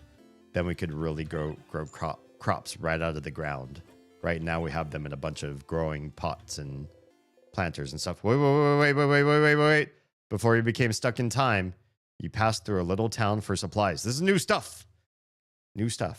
Yeah, so we're turning the whole side. Used to be a flower bed. It used to just have like bushes and small trees. and it was just ornamental. And honestly, it's ornamental in an area that literally nobody sees. Nobody can go to that side of the house, and if you're driving down the street, you can't see it. I'm gonna ban this person. And so it was just like, it was so useless. It's such a useless swath of our land. And I was just like, I want food to grow here. And I was like, you know what? Honestly, that makes sense. I don't like that place because I don't like being so close to the neighbors while we work. But I'm down to put vegetables and herbs and stuff there and flowers and things and just turn it into something more useful in an otherwise like liminal space on the property that wasn't used for anything else. So, yeah, that makes me excited. If it takes too long, you could always wait until Act 4. Oh, worked out pretty fast. Pretty sure it'll activate in Act 3, but Google may have lied to me. Yeah, we got it good. What do you think of planting? So right now we've got sunflowers. I don't know that we're going to like grow them and like try to roast their seeds or anything like that. I think like my kids just want to see sunflowers. And so it's just like a thing to have. But like real plant, or I shouldn't say real, like food wise, like real produce sort of stuff. This year we're gonna grow garlic, maybe onions. We have bell peppers and zucchini, and we're gonna start with that and see how we do.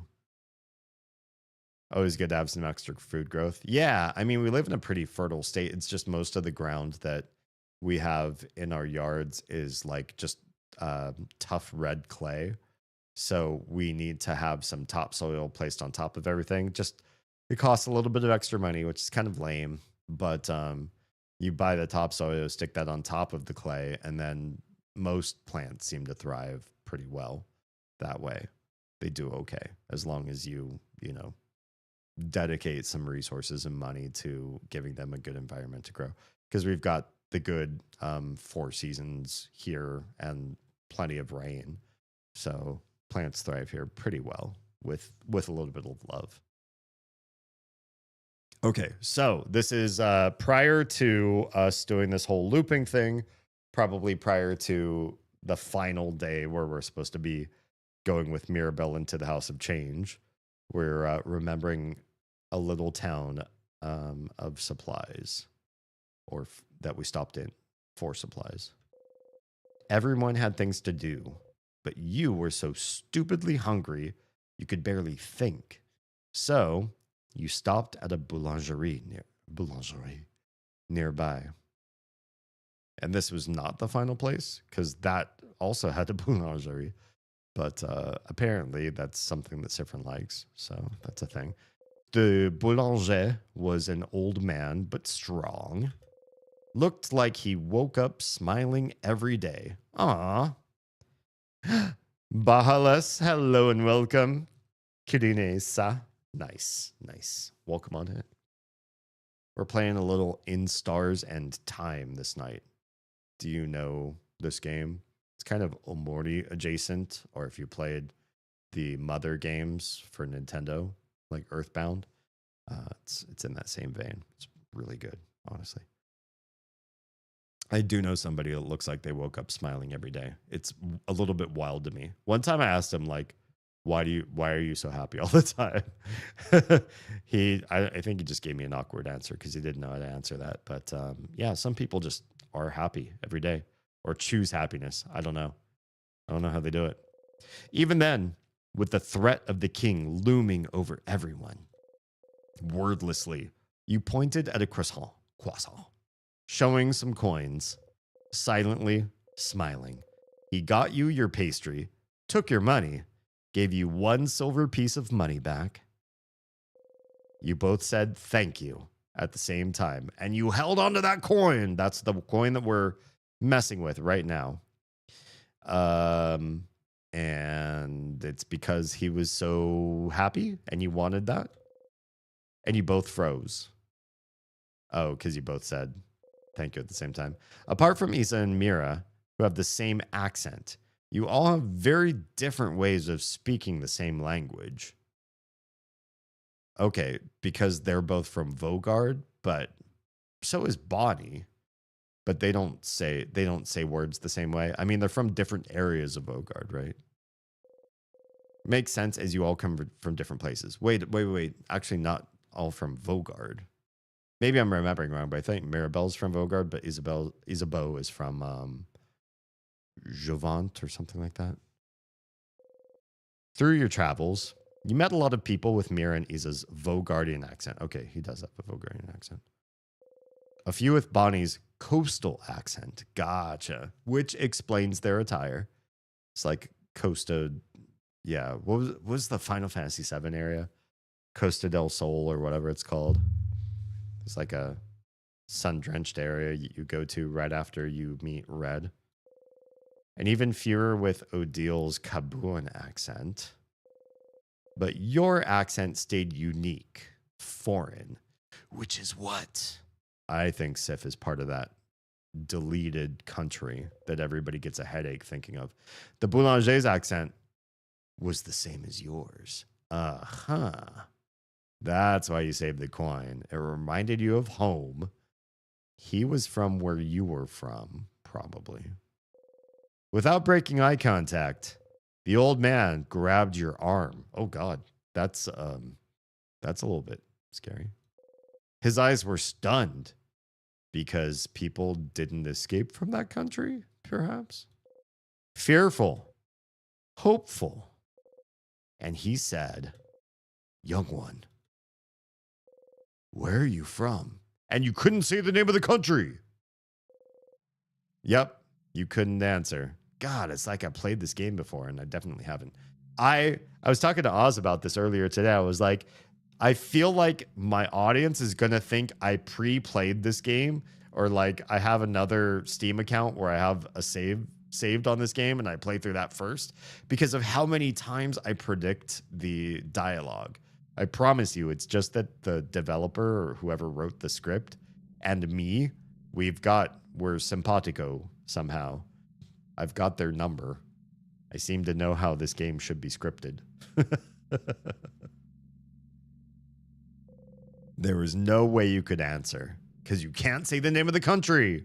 It's magic. It's been magicked out of people's memories or something. How could you answer? Did he know? Did he remember? He's trying to get you to say it because he can't do it. Could he answer? Was he asking you? Taunting you? Could he remember the lights still? That's new. What does the lights mean? I wonder. The shapes they cut in the darkness? That's very different. That's something we have not heard about this country so far. That's exciting. In Stars and Time is very, very good at foreshadowing if you're observant enough to notice. I was not, so I was shocked at every turn. I'm catching along to a lot of the foreshadowing, and I think the reason why is because before, in the same playlist, literally on the platform you're watching me on right now, I have a playlist of all the games that I believe were inspired by the Mother series on Nintendo, and I think Omori was too. We played through Omori, and that was a game that was very hard for me to like predict the twists and turns, although the big Omori twist near the end, I kind of called it, and I really hoped it wasn't that. And then it was, and I was like, I wish I hadn't guessed at the ending. Or not that I wish I hadn't guessed. I guess at endings. I can't help it. I can't help that part. But I wish my guess was not the actual ending. I guess that's what I really wanted. Was I wanted the maker, Omocat or whatever, whoever made the game, I wanted them to sort of like theory craft, this is what everybody's going to think this game's about, and then have them do like a twist where it's like, it's not actually about that. But I'm just used to, I like twist stories. That's just me. And not like M. Night Shyamalan twists, but like good twists, for being honest. So I feel like Omori trained me for In Stars and Time. Because I think this game is less inspired by the Mother series and more inspired directly by Omori. Literally. I don't know if that's true. I just have a hunch. And so having played Immorty first, I feel like I know where this game is going. I've got these ideas in my head. Yeah. But I'm still open to being shocked and surprised. I'm trying not to do too much theory crafting as far as like how the story is going to go, because I do want to be pleasantly surprised. Their stories. And so the lights and shapes of the lights, that's something I couldn't have predicted at all, because they don't foreshadow this part at any point earlier on. Not yet. This is brand new information as of just now. Did they beat in his chest still? The lights? It's interesting. Were they still warming up his heart? So this is something new that Sifrin has never talked about at all. Lights making shapes, warming up his heart. Could he speak them and everything into existence? No, because of the magic. Could he say it? Let the words out? Did he remember? Did he remember? Did he remember? Did he remember? Okay. That's a lot of did he remembers. Hello? You left the boulangerie running. Why? Figure it out. You could see the night sky dotted with lights, but your chest was empty. That means that Sifrin does not have the lights in his heart. When you ran back, you thought about... Ran back? Ran back to him or ran back to your group? You thought about how you'll always forget about the things you love because of the magic, or because Sifrin has a... Does Sifrin have memory loss, or does this whole country that Sifrin comes from have some sort of memory wiping magic? That's what I wonder. It's an immutable fact, but you don't want to forget about your allies ever. Ever, ever, ever, ever, ever, ever. No matter what, you'd make sure that you would always remember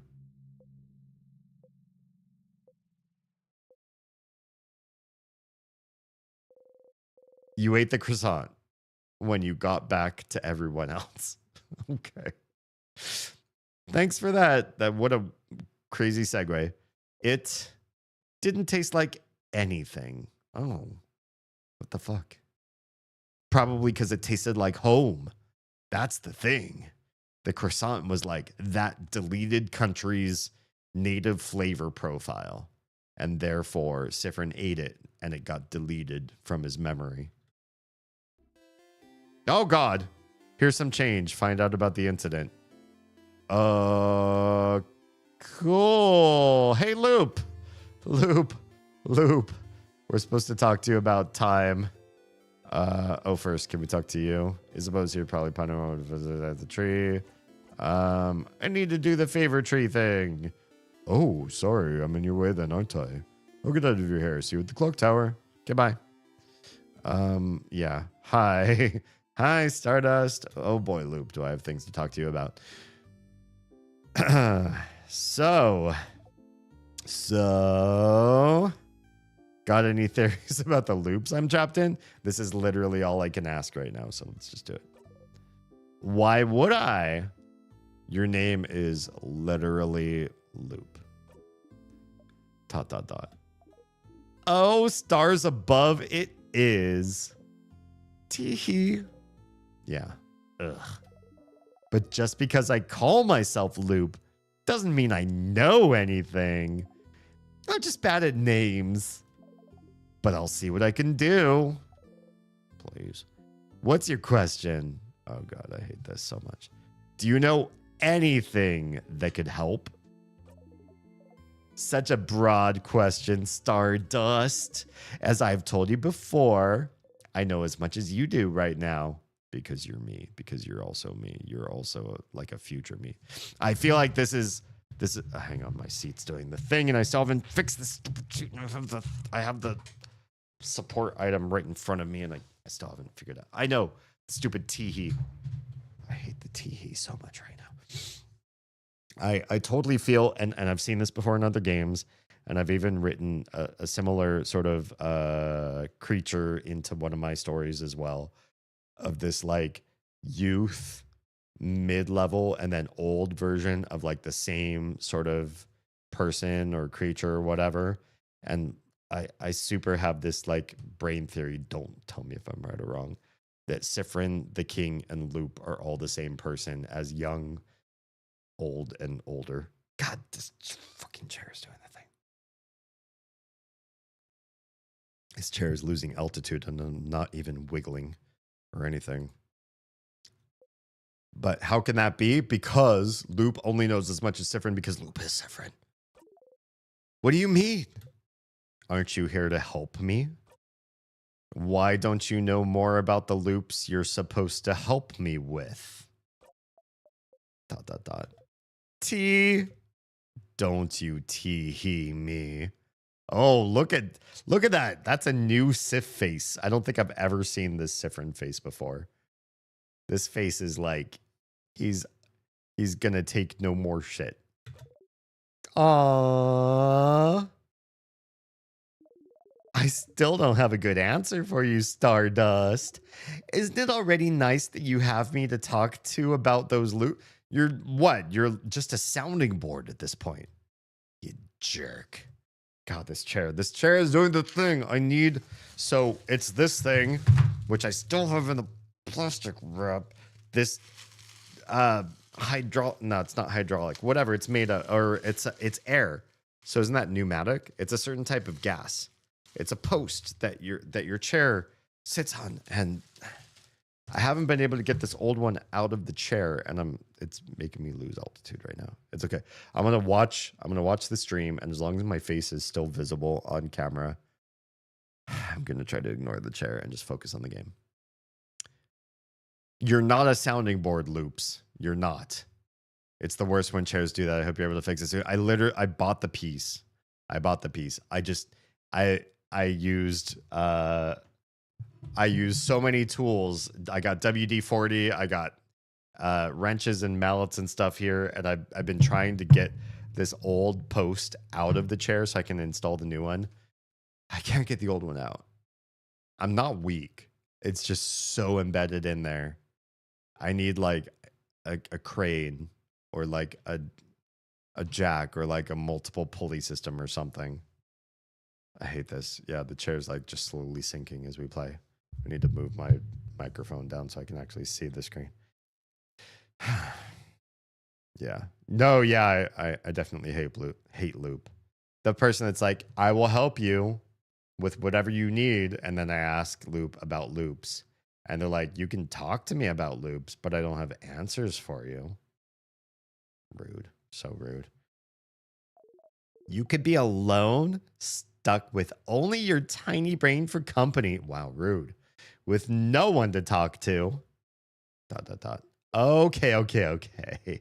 Well, why don't we summarize what we know about those loops? You're just going to tell me what I've already learned, which is fine because I did forget some of that, I'm sure. But rude. We might find something out. You sigh and nod. Nothing better to do, you suppose. So, you're currently stuck in a time loop for some unknown reason. The loop starts when you wake up in Dormont and seems to end when you talk to the head housemaiden. Unless I die first or touch a tear. Yes, maybe the loop considers getting frozen in time by those tears a sort of death? But why aren't you looping back when you get frozen in battle? Because we have Mirabelle. Huh? Isn't it because... I thought the tears work differently than an actual time freeze skill. Well, that's a good question. Who's touching the actual tier, right? Because I can't see the team makeup. If Sifrin's leading the group and Sifrin touches the tier, shouldn't Mirabelle just be able to craft me out of it?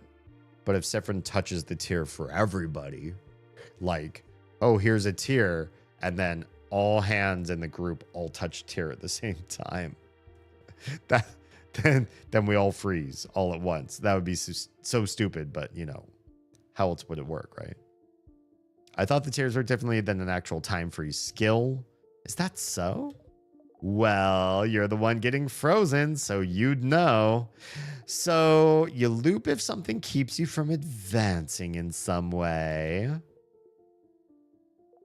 I wonder if other things would count as keeping you from advancing. Like what? Like, what if we cut off your legs? Would you immediately loop back? Good God. You can't advance if you have no legs, right? God, this loop is crazy. I'd rather not test that one. Aw. But understandable. But it is interesting, though. Yeah, I hate to admit it, but it is interesting. What makes the loop actually loop? Maybe... Does the loop consider talking to the head housemaiden something that keeps you from advancing somehow? Maybe I should just not. Oh. Maybe, but... What would advancing even mean then? Towards what goal? Is there something that happens when you talk to the head housemaiden that makes a certain goal impossible to accomplish? Good question. ... As you found out, all of this might be the work of Timecraft, a power that should be impossible to use, but you and the king are somehow able to manipulate it. But am I manipulating Timecraft if I can't control it? But you can, can't you? You can more or less control where you come back, except when you talk to the head housemaiden, it seems, which brings you back to the start. But just being able to loop back in time and avoid death might count as you being able to use Timecraft. But if Timecraft is supposed to be too dangerous to even use, how did I get that power, right? And how can you break the loop for good? Yeah, well, we're not able to answer that one yet. Yes, those are the big questions, aren't they? I do wonder about the limitations of your powers still. What makes you actually loop? Somehow I feel like finding out more about that would be useful. Yeah, but how? ... So many ... Stardust, we've been talking for a while, so maybe not right now, but when you have some time, will you hang out with me for a bit? Oh, God. Are you just saying we're going to advance the story, but not now? Huh? Hang out? I have a theory I'd like to test. And we haven't spent any time together, Stardust. What are we literally doing right now? How many minutes have we spent just talking to you, literally right this moment? I'm lonely. I want to have a long conversation with someone, anyone. I want to hang out. Ugh. Again, it doesn't have to be right now. Why not? Our little hangout time might last a while. Maybe even longer than the rest of the day. I'm sure you have plans for this loop, so I can wait until you have time. Okay? A theory loop would like to test about the loops. It might be useful. You should talk to Loop and hang out with them when you have time then. Do I not have time right now? What am I even doing? I have all the time. I just loop and loop and loop, so... Yay! I'll be waiting, Stardust. In the meantime, how can I help you on this wonderful new loop? I have no idea. Let's just hang out now. Let's just... You know what? Just do it now. We can hang out now. I don't know what I'm going to do with this loop. Let's just use this loop. Oh, our theory hangout. Yes. But we can't actually hang out right now. It'd be pretty useless. Excuse me, why? So how about you come back here early tomorrow after you're done acting things out at the clock tower? What? Why? Wait. You want me to sneak out? And spend a loop with me? Yes. But You always go to the house after the clock tower. Yeah. Oh, yeah, this is weird. This is weird, Leo. If you're not here, what will everyone do, right? What will everyone think? Apparently, Loop doesn't care. Does it matter what they think? I guess not. We're just going to... One whole timeline of my allies. They're just going to be disappointed in me. They'll forget it all in your next loop after all, assuming that's how time works in this game. ... It matters? I guess it doesn't. It matters, I think. So you won't do it? You won't come and hang out with little old me? How come? Yeah. Neat. I'll see you soon then. You nod. Yeah, I just feel like I have to do this. You spend the rest of the night with everyone. Oh, we skipped right to the clock tower? That's convenient. Early in the morning, while everyone is still asleep, you quietly slip away and head to the favor tree. Here we are again. Shiny, stardusty. What are all those like shiny parts on the tree? I don't know. ... But you can't see Loop anywhere. Rude. You gonna stand me up now? Is that it? Up there, Stardust. Up there. Up where? Up there? Did Loop go back to their home or something? Because they're like a piece of star? Is that it? Actually a star. You look up. Loop is waving at you from the top. Oh, just the top of the tree. That's fine. I'm here. I'm here. Come and join me, Stardust. Okay. How? Oh, come on. Just climb the tree. I know you can do it. Can I? You sigh and climb the tree. Do I have to do anything? Or... That'd be kind of a cute mini game, but I guess we're not doing that. Okay, we're just going to stare at the House of Change from here. And my allies are like, foobar, this particular loop. Because why not? All right. Isn't it pretty, Stardust? We're so high up. You are. You can see the house from there. ... Oh, what was that? Wait. Who's telling me what? Oh, don't worry about it. Everyone will be inside the house soon, except don't they need your orb to enter? You try not to think about it. It'll be fine, Shirley. Yeah, we'll see. ... Thank you for coming to today's loop hangout. I haven't actually prepared anything to talk about. So, tell me about yourself, Stardust. Wow, are we going to learn about Sifrin for once? Because the amount of information we've learned about the character that we're playing is pretty skinny. Really? I'd rather not. Huh? Why not? Don't you already know me? It just feels like it. You know too much about me. You knew my name. You know how I think.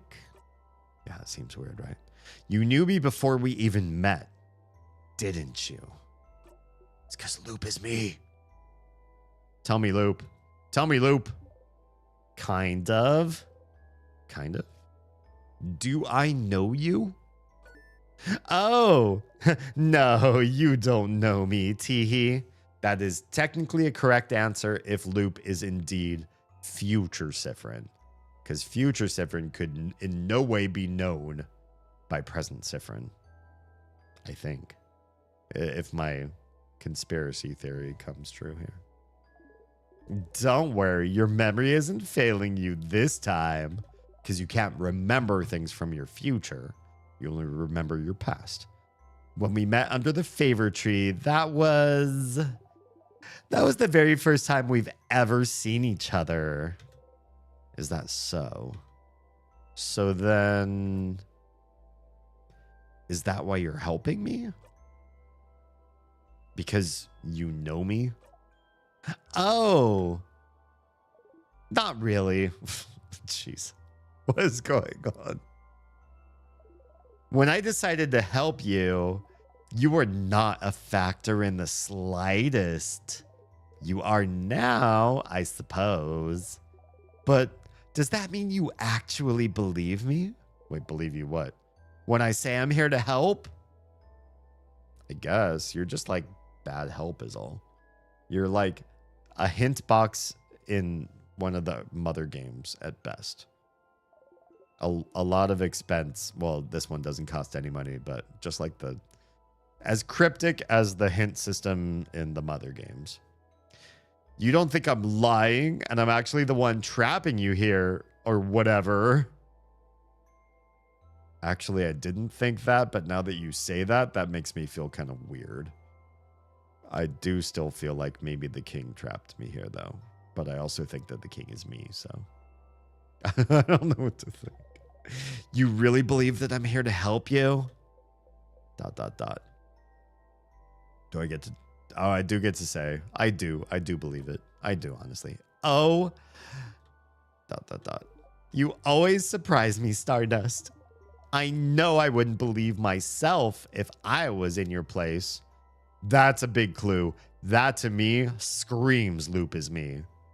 I wouldn't believe myself if I was in your place, which means they're surprised because they think that me, in their past, would have said something different. Yeah, I super feel like we're the same person. Was just about to ban him when he got to first. Oh, you're good, Stuart. Thanks for being here. Loop is very suspicious this round, it seems. Right? Nobody tell me if I'm right or wrong, but there's just so much sus. There's so much sus going on here. Took me way too long to realize you already did it. Oh, you're good. You're good. You're good.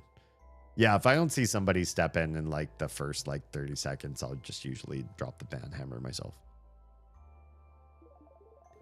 Maybe time has made me more jaded than you are. You see that? That is a sentence that can only be uttered by somebody who is you. Right? That screams we're the same person. And they're more jaded, so no wonder they can't predict my thought patterns because their thoughts have been altered by time. They're more jaded now. But it's fine. Whether you believe me or not, I'm here to help you. So you can escape this loop. So you believe it's possible? Has to be possible if Loop's here, right? For me to escape? Of course. Why would I be here otherwise? That's another big clue. They're telling you. Loop is saying Loop's existence exists here because it's possible for Sifrin to break the loop. If Sifrin couldn't break the loop, there is no loop to be here to help us out. I'm fading fast and lying down made me even more EP, so I'm going to cave and crash for the night. Troa, super appreciate you coming here just to even to say that. I would have been content with just your lurk support. Yeah. Go take care of yourself and make sure that you've got the best night you possibly can. I'll be lurking and we'll probably be more chatty tomorrow. Sounds good. We'll be doing a whole brand new game, first stream tomorrow. There's actually a really cool background as to this game, and I really want to shout out Sierra Estelle for recommending the game to me. It's going to be a good one, I really do think. Has a cult following already, and yeah, it's going to be a good night tomorrow. I feel that. But thanks for popping in and giving us an update. Yeah. Why would Loop be here unless Loop broke free from the loop? Because they were Sifrin. I'm trapped here with you after all. I want to escape just as much as you do. Are you really trapped? Or are we the same person in two different parts of the... Maybe they are still trapped in the loops, though. And so maybe they're able to come back through time using Timecraft to tell old them it's time to break the cycle. which will free Sifrin, the king, and Loop. That's a possibility. I know how it feels, you know. Of course you do, you're me. To be stuck somewhere with no hope of escape, forced to relive the exact same events over and over, taking any deviation as a sign that things are finally going to change, that everything will be okay, and finding yourself trapped still. If Loop knows that, you're definitely me. Definitely me. Come on, Loop. Look at me talking and talking. Don't pay attention to me. I'm doing fine. Loop laughs sadly and looks at the house in the distance. Hey, Kit. This is Groundhog Day. Now imagine, and this is just a theory. I don't want to be proven right or wrong. Hang on, I gotta fix my chair, which is definitely still doing the sagging thing.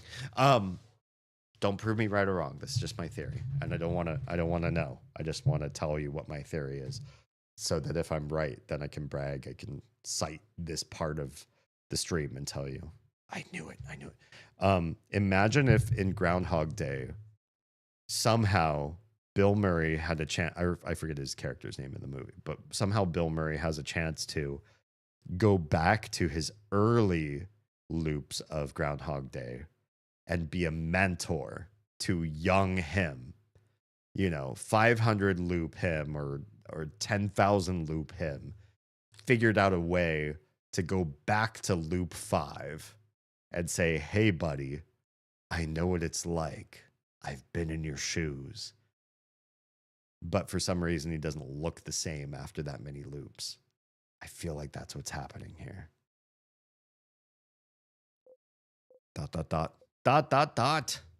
So many ... Tell me about yourself, Loop. Uh-huh. After all, Loop asked us the exact same question. Tell me about yourself. This does seem like something that both of them would ask of each other because they're the same person, in my theory. ... I'd rather not, Teehee. And didn't Sifrin say I'd rather not? Oh, God. It definitely is Sifrin. Loop winks and blows you a kiss. The only difference is Loop is like crazy optimistic and expressive. And Sifrin is closeted, or not closeted, but like cloistered in some way. Sounds like a time paradox nightmare, which is the reason I steered clear of time travel stories. I mean, I enjoy the fact that time travel stories have to decide one of like 3 or 4 different time travel rule sets to work. You've got the time stories where each time you loop, it branches off into a divergent timeline, and the old timeline still exists too. Marvel did this. Didn't that one like low budget story of a time machine that only brought you backwards? I forget what that movie was called. I think that one created divergent timelines. It was really good. It was like a 3-person cast for the most part. I can't remember what that one was called. It was good. It was good. And then you have like the stories where if you do time travel, it always existed that way and it overwrites the existing timeline. I.e., you go back in time, but that was meant to happen. And the future always incorporated your time travel as part of it. There's some stories that work that way, and I can't remember all of them. And then there's the stories where if you do time travel, that timeline breaks and dies. I think Back to the Future was that way. Like any time they changed the past, it basically completely destroyed one timeline and created a different one. Hubs likes Doctor Who. Doctor Who hurts my brain. Back to the Future almost broke me. Oh no. I mean, yeah, the thing of it is that the stories are basically just playing with one loose idea, that a theory on how time might work. Did it always happen that way or not? Was it supposed to always happen that way or not? Or when you change something, do you destroy a timeline? Do you create a new timeline, but the old one still exists? Yeah. Okay, so anyways, Loop is if Loop is Sifrid, their personalities are hugely different. So that might be the big throw off. Either they are different people because they're so different behaviorally, or they are the same person and just like time and exposure to this Loop has made Loop a very different person after the exposure. What's funny is he hates stories told out of order, but I can do those. Trying to think of a story that's told out of order, but it's like not about time travel. Did you watch Memento by Christopher Nolan? No, yeah. That one was really, really well done. It requires maybe 2 watches just to really feel like you've really nailed it. But I think that one does really well. It splinters the timeline terribly for a narrative reason.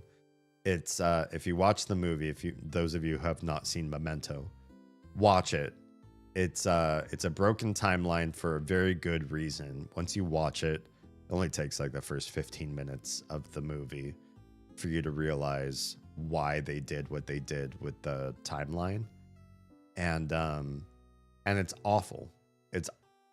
It's awful in a great way because it makes you feel what you're supposed to feel while watching the movie. The confusion and the jumps in time are so disorienting in a way that's supposed to happen so that you understand the story endemically. Caddo Lake is a movie you might find interesting. I'll definitely have to check that out. Can you DM me that so I don't forget? Stories told out of order are my enemy, but time travel stories are very fun for me. Gonna have to agree with your husband for this one.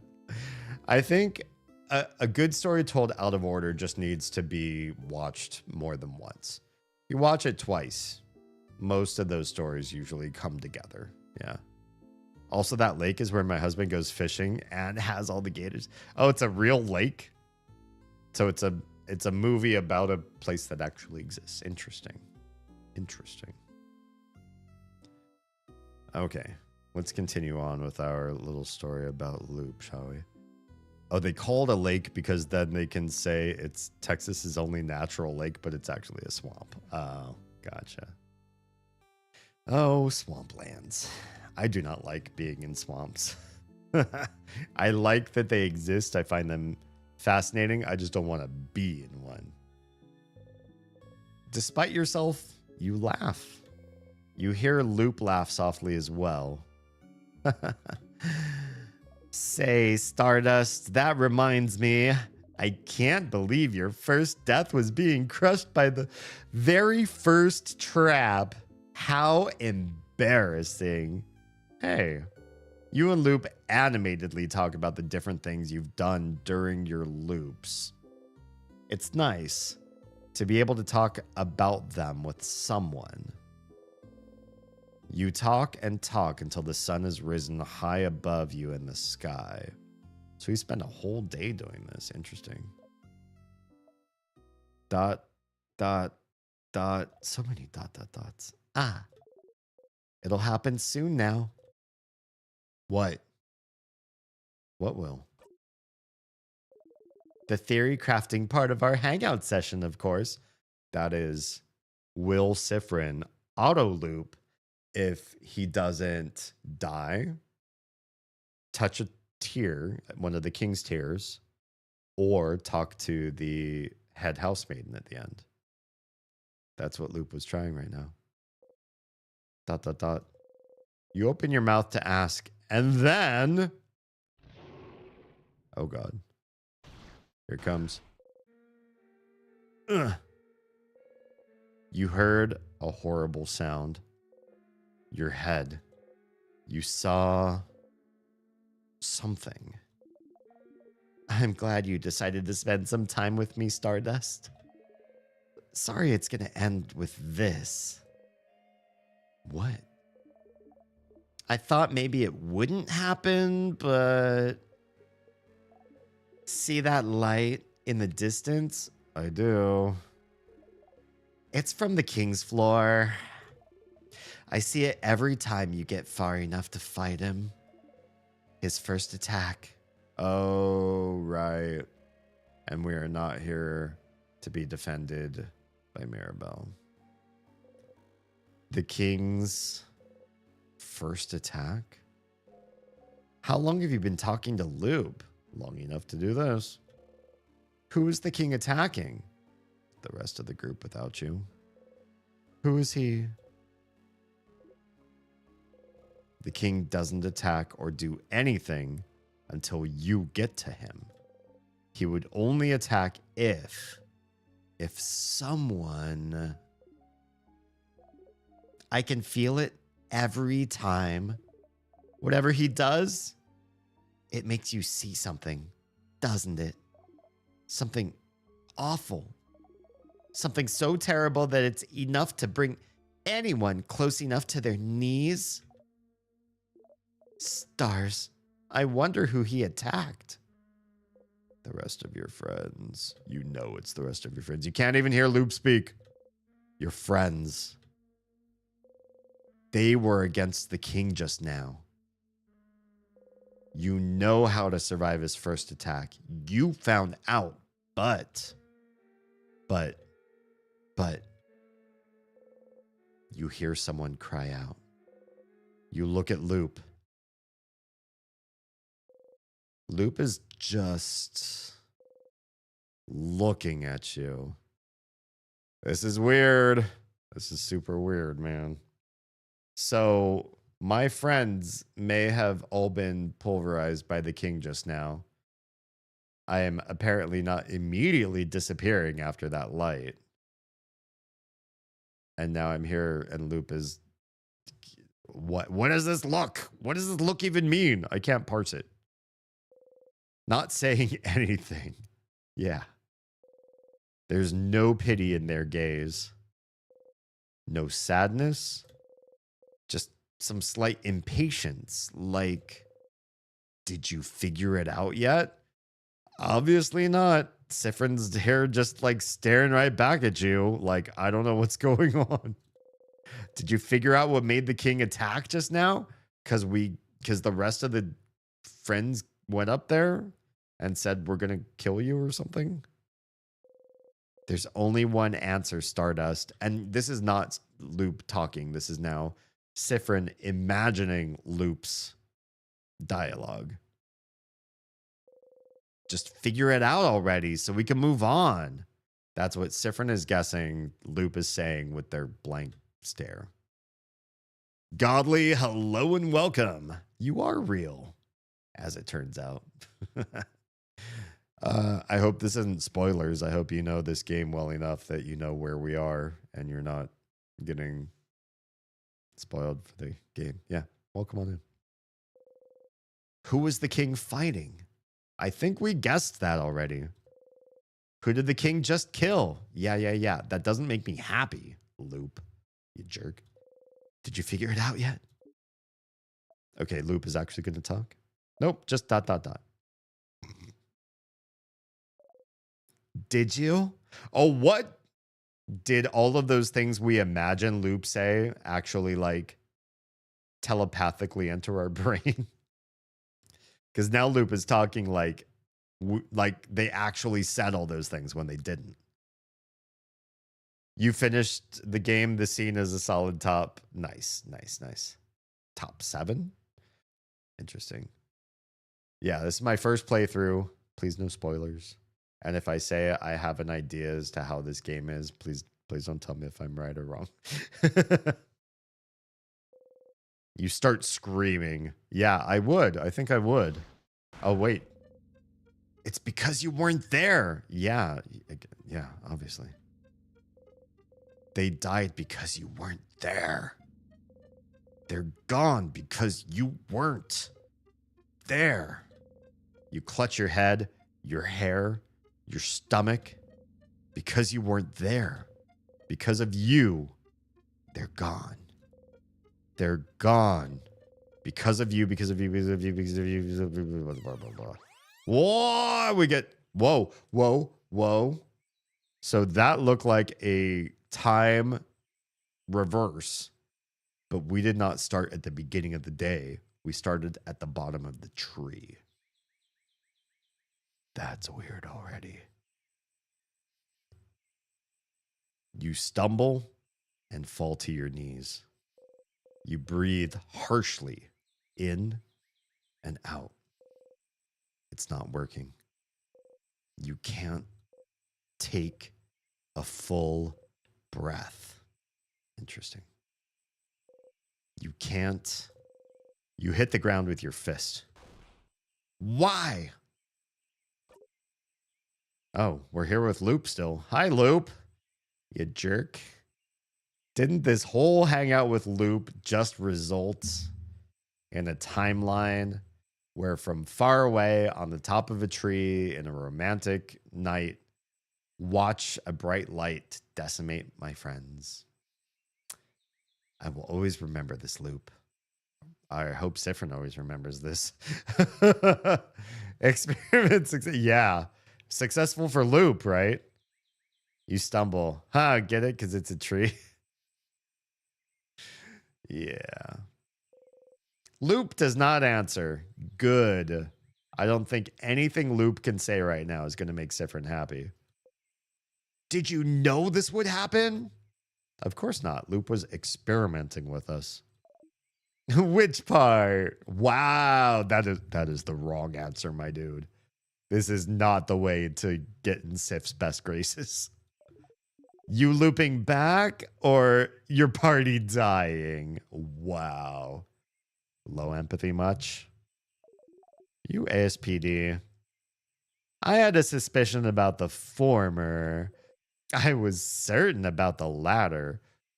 That is not a good answer. Sif is about to go on a murderous rampage right now. If he knows, if Loop knows for certain that the party members were going to die and just admitted this to Sif, that's a bad look. That you should read the room. Oh, yeah. Sif just took out the knife. You. Loop is looking straight at you. Loop, I hate you once again, said with love. They don't even seem to care that you drew out your dagger. Somehow, this calms you down. Well, that's weird. ... If I tell you to breathe, will you? Honestly, Sif tried that already. What if they heard it from Loop? Would that be better or worse? You... Slow dots. So many slow dots. You breathe slowly in and out. ... Oh, this is written by somebody from Gen X, right? Honestly, nobody puts this much ellipses into a game unless they're a Gen X, because Gen X are the people known like the #1 generation for ellipses overuse. What was that for? How insufferable for Sifrin. The party got through the house entirely without Sif. That is true. That's crazy, right? Which would mean his only utilitarian value to the group is ensuring the shield spell is used appropriately. Right? That was something I was just thinking, but you're right. I should have stopped and voiced that. Like, literally, Sifrin's job, besides teaching Mirabelle, which I think, honestly, at the beginning, we did mention the carrot ability, but then that doesn't necessarily mean that Mirabelle knows when to cast her spell in order to save everybody. And according to Loop, they didn't save everybody. But besides that, Sifrin's job is look out for everything. Is there going to be a big falling rock trap? Is there going to be a tier you're not supposed to run into? It's Sifrin who stops Isabeau from running. It's Sifrin who finds the trap in the, death corridor or whatever. Every time there's supposed to be and the secret keys, right? Like the key that's taped to the underside of the desk inside, you have to pull the drawer open, then reach underneath and grab the taped up key. Like Sifrin is the noticer. And so far, he's been terrible at it. But then because of the time loops, he gets good enough to do those things so that they get to the king. And here we see no Sifrin, whether he remembers or not, and still make it without him, which means he's mostly irrelevant. That's gotta hit. That's gotta hit hard. But also the knowledge that the party trusted Sifrin enough to find everything, to guide them properly, that they don't check everything themselves. Oh, right. Without Sifrin, they would check and trust Sifrin to find everything they need. And yet, they fumbled at basically every step. Tragic for them. Yeah. Like, they do worse trusting Sifrin and saying, this is your one job, please help us. They do worse at that, maybe, than if they did it on their own. Missed keys, missed rock, even in the first loop, touches tier. Yep. Or gets pushed into it by Bonnie. Yeah, it's, oof. That's got to be humbling. I wonder if we'll see that in this cutscene. Please don't say whether we do or not. What was that for? For funsies, of course. You take a step forward. And because I was curious to know how the loops work. Aren't you? How the loops work? How could what just happened teach you anything about the loops? Thanks, Stardust. Why did you loop back just now? Huh? Because the king won, isn't it? Why would the king winning make you loop? You don't immediately loop back the second you and your party lose, don't you? Wait, we do though, don't we? I thought we did. I don't know how many time travel stories have a character that permits a world that will be just fine without them. Insert the Goner kid speech. I don't know that reference. But yeah, that's true. Most of the time, your hero is like, they need to be there because the story or the world exists because of them. They're like the Marvel Universe magnet, or what's the right word? Like the magnet character, the main character for a world, the principal planet savior that the world exists because of them, sort of thing. Don't you? I kind of do, though. That's what I thought. When me and my party members die, we loop, right? Or lose, right? No, Stardust. You loop when you die. I.e., if everybody else died, I'd still live. I know it takes a little bit. You loop when you die, Stardust. The fact that the king wins is irrelevant. Wait. But I didn't die at the top of the tree. So how did I loop back? But you didn't die just now, did you? Yeah, so, yeah. What the hell was that? Oh, thank you, Anchor Being. That is the right term, yeah. Undertale reference? Oh, the Goner kid? I don't remember. I played Undertale on this on the platform you're watching right now, in my playlists tab on my channel. There's all the Undertale playthrough, but I don't remember that particular. It's been a minute since we played that one, because we played a lot of games between Undertale and this one. Did we play a lot of games? What came after Undertale but before this? Omori? Maybe it was just Omori. Omori was long though. It really was. And also I talk a lot, so you know, games take a long time. So why did you loop? Yeah, well, you tell me. But it's the same with the head housemaiden. You don't die when you talk to her, so what makes you loop? I don't know. I super don't know. You loop when the head housemaiden talks to you, and you looped just now. Why? And why does the screen do that gling sort of thing? Because you get a lot of those, but I don't know what's happening there. If you want help understanding what Loop is saying, there's game over dialogue. Oh, game over dialogue. It's not about defeat. It's about dying. But we sometimes don't die. Yeah. It's a secret even that can happen depending on the Undertale fun value. Wait, fun value. So you may have missed it. Yeah, honestly, I played Undertale as like a first playthrough, and I had probably 2 or 3 people come into chat and tell me like a bunch of stuff that I didn't ask for, like ways to like unlock secrets and do things like better, or like, oh, you need to go back and do this, or oh, I can't believe you didn't do this. You're not playing it right. I just ignored them and just played the game like a newbie because I wanted to.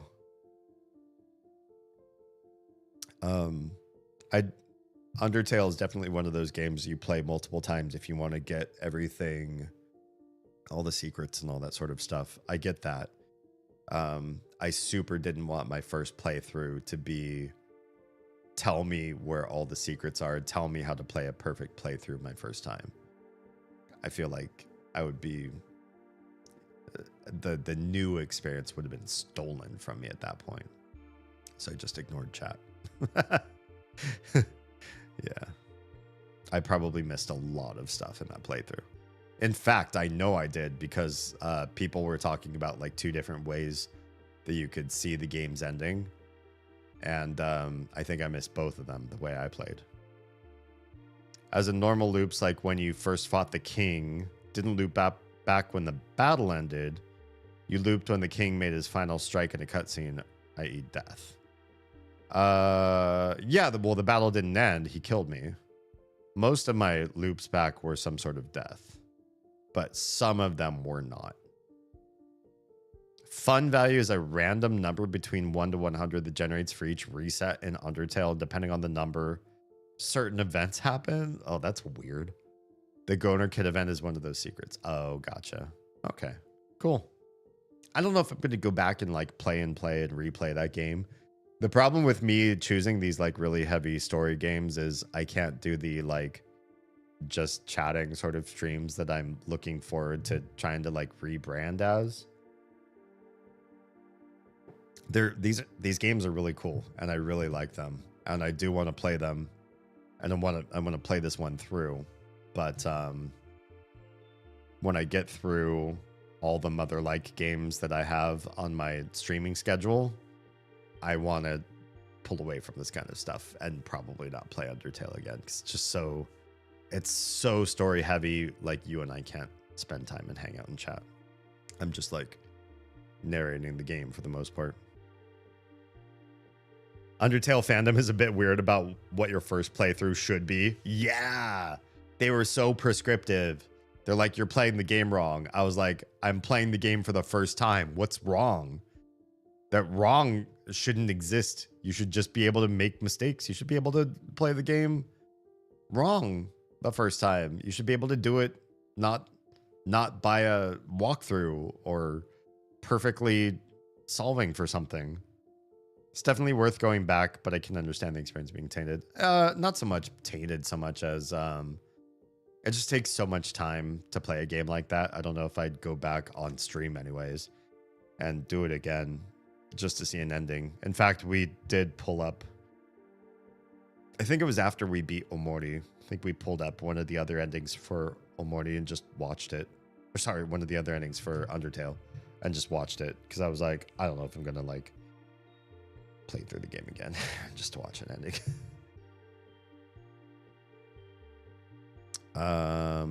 Okay, so why? Don't you think this would be important to figure out? ... Loop's right. There have been other times you looped back without dying too. But what could be the reason? And what could be? I wasn't lying when I said I wanted to spend time with you. We never got the opportunity to really talk after all. And yet you knew it would be the death of my teammates. You jerk. You'd think after Markiplier, people would understand the idea of letting someone play fully. What happened with Markiplier? Then push for a more impactful story. You think they learn? Oh, yeah. What happened? I didn't see. Was it him playing Undertale or some other game? But yes, I figured this would happen. ... I won't say sorry, so you can stop waiting for it. You don't answer. Well, it looks like that's all you can find out about the loops for now. But you can still help your party. And you still have questions to ask the king, don't you? Do I? I thought I didn't.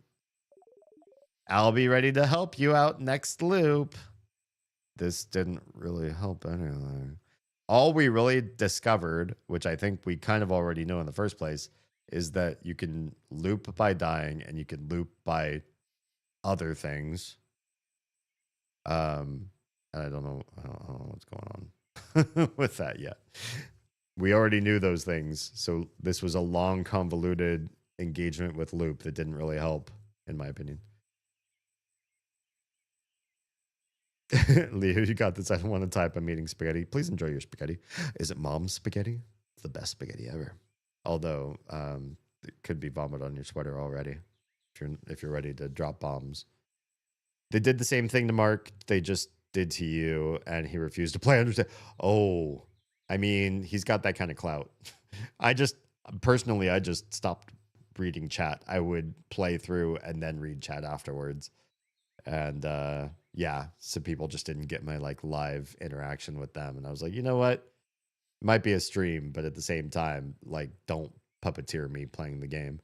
But being like fully refusing the game, oof, that sucks. But I understand. I understand his point. But for now, I think we both need some time. ... Come back next loop, Stardust. I guess I will. You just walk away. Well, thanks, jerk. I don't feel like that was worth a whole heck of a lot in the end. But it also feels like it had to happen. And did we not loop? So do we come back? We didn't actually loop. So something looped, but the change god didn't reset for us. So then what actually looped for us right now? Right? Huh.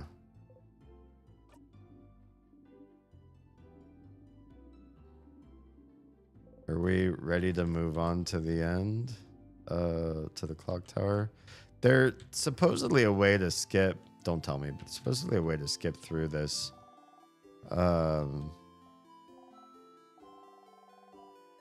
This town and just go straight to teleporting to wherever you want to teleport. Talk later.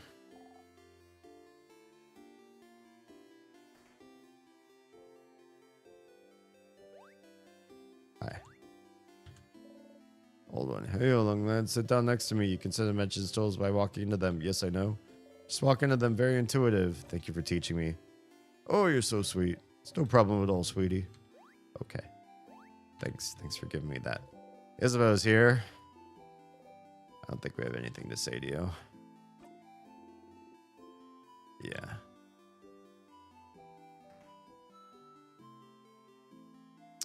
The point of this was basically to state that the point of loops isn't to defeat the king necessarily. Oh, yeah. But we kind of already knew that because of the head of house maiden thing.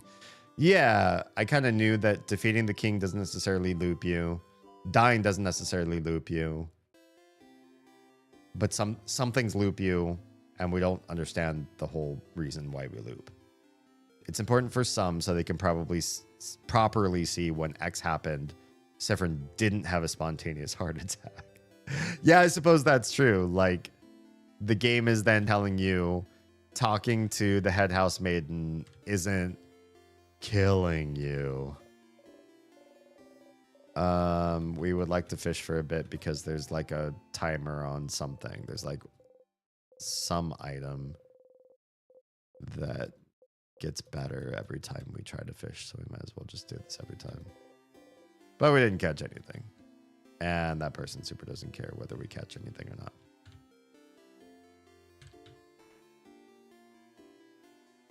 All right. Do we need to talk to everybody or can we just like go? Let's go ahead and talk to Bonnie anyways. I feel like it's helpful or nice. Let's So at the clock tower.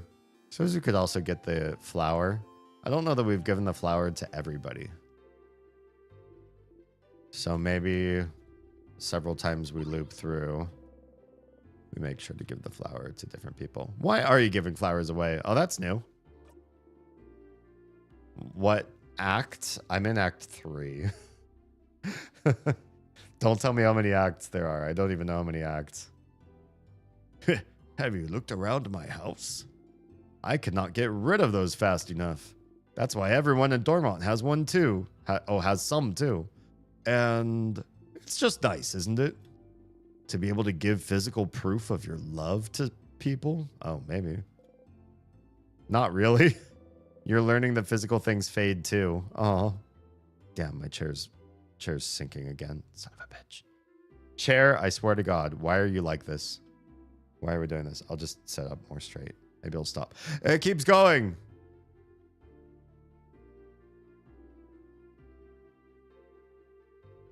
There are 83x. Please don't tell me that. I hate this. 706-hour game. God, I guess I will never hit the next phase of my streaming. Ever. Ever, ever. Hasn't fully completed the quest for this act as far as I'm aware of, but this is the first stream I've caught, so I could be wrong. I don't know. I don't know any of the requirements for any of the acts, so we're just raw dogging this. Good luck tomorrow. We're all counting on you. Okay, cool. I can't remember if I've given a flower to Bonnie, so we're going to give a flower to Bonnie. Hey, Bonnie. Oops, you're a barrel. Hey, Bonnie. Take my flower. Oh, I feel like if the flower was something I've done, then it would still be white text. Can we try Isabeau? Bud. Take my flower. Yeah, that's new. What? A flower? For me? You're the only one here, Isa. Yeah. Isabeau takes the flower and cradles it gently in his hands. Thanks, Sif. I'll treasure it forever. He seems happy. Oh, yeah. Okay, let me know if you need anything, okay? I hope I'm not leading him on, because I'm literally just trying to give the flower to everybody. I'm just a flower slut in this game. I'm not picking any one person. This is the way to the clock tower, but even if you don't have to go talk to everyone again, you could still talk to Loop and hear what they have to say. Do I want to talk to Loop again? I guess. I swear we just talked to Loop. We'll talk to Loop again. I'm so confused right now.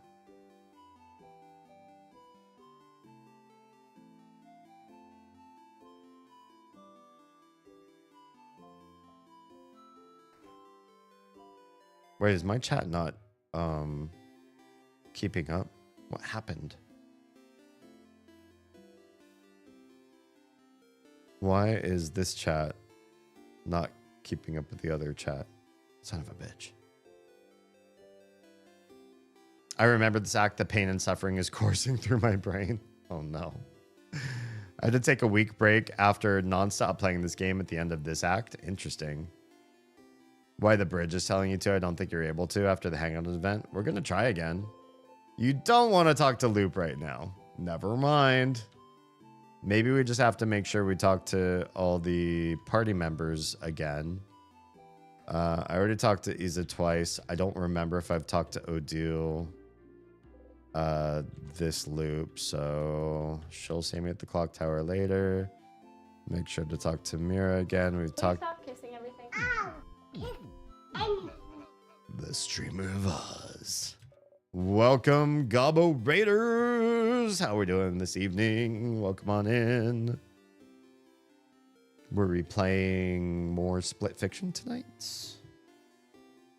Let's pause and take a brief break to shout out the streamer of Oz.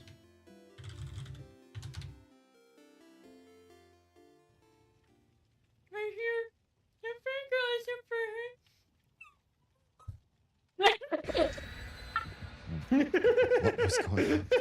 I wish you had an instant clip thing. Like, I need to be able to just hit exclamation point clip. Climp. You are my dad. Oh, it was sour You're my candy. dad. Woogie, woogie, woogie. The faces. Wait, what sour candy was that? Because that one really hit you. Oz really likes incredibly sour candy, but we've had struggles finding good sour. A lot of stuff's just like sour tasty and not sour painful. We're looking for sour painful. Also, I sadly... Crimson Dawn _85 just subscribed. Thank you, Crims. Greetings and good stream to you, sir. Greetings to you, too. How was your stream, sir? That's 27 months. Goodness. We are very closely rounding 3 years. All too fast. Also, I sadly do not like the salami I bought. What's up with the salami? It was the toxic waste. Is that really like one of the best that you've tried before? I think I remember you liking the toxic waste, but I can't remember if there's something that superseded that in sourness. I don't like it. Okay. I mean, explain what makes salami bad? Because I don't think I've had much salami in my life. It's just I didn't grow up with those kind of lunch meats or anything like that. It's a lunch meat, right? Or is it like kind of smaller, like pepperoni? I actually don't really know a whole lot about salami. Toxic waste is pretty much the best. Okay. That's impressive, especially given that there's those, what is it? The boss, final boss candies or whatever they're called. The ones, they're really good. They're sour and they're fruit based and they taste bougie and they're super expensive, but they're not really that sour, to be honest. They're just good, but yeah, maybe the toxic waste is really king of most sour for flavor. The salami's smaller, like pepperoni. Okay. More like a charcuterie. Or what's a American way to say it? Charcuterie. All right. Let's continue. For those of you that are trying to stay spoiler-free on this game, we're relatively spoiler-free right where we are right now, so you're somewhat safe. I don't think we need anything from Maribel. We could probably just say nope. Okay. Probably go and do the nighttime routine now that we've spoken with everybody. We even tried to talk to Loop, and Loop said nope. What do you mean? If you don't have to talk to everyone, you can still talk to Loop and hear what they have to say. No. We tried that. It's not going to work. I want you to try it and see what you... the salami? I'll give it a shot. Not right now, but I'll give it a shot. Whenever. You decide to not go talk to Loop. Hey, okay. We were able to just hop the bridge. Yeah, we gave it a shot. I have no idea why we couldn't just leave. Yeah. Is this the first time you were told to talk to Luke? Yeah, this was the first time the game said you really should go there and have that conversation. It's a pop-up that happens basically whenever if you don't initiate a talk with Loop and Dormont. But we did just now. Even after the Loop and the exit dialogue, we went back and tried. It said we don't want to talk to them. Since it just started you in the Loop talk instead of you initiating it, the game gets confused. Gotcha. Yeah, it was just maybe a bad, bad conditional programming right there, the first one of those. Charcuterie board fodder is a wonderful phrase. It sounds like an art band name. Like, we only post our music on Instagram for reasons because we hate all mainstream music service websites. So listen to our hit singles that are all 90 seconds long and we only post on Instagram Reels. We are charcuterie board fodder. There's more in the fridge for now. It's just, it's just getting tossed. Wait, what?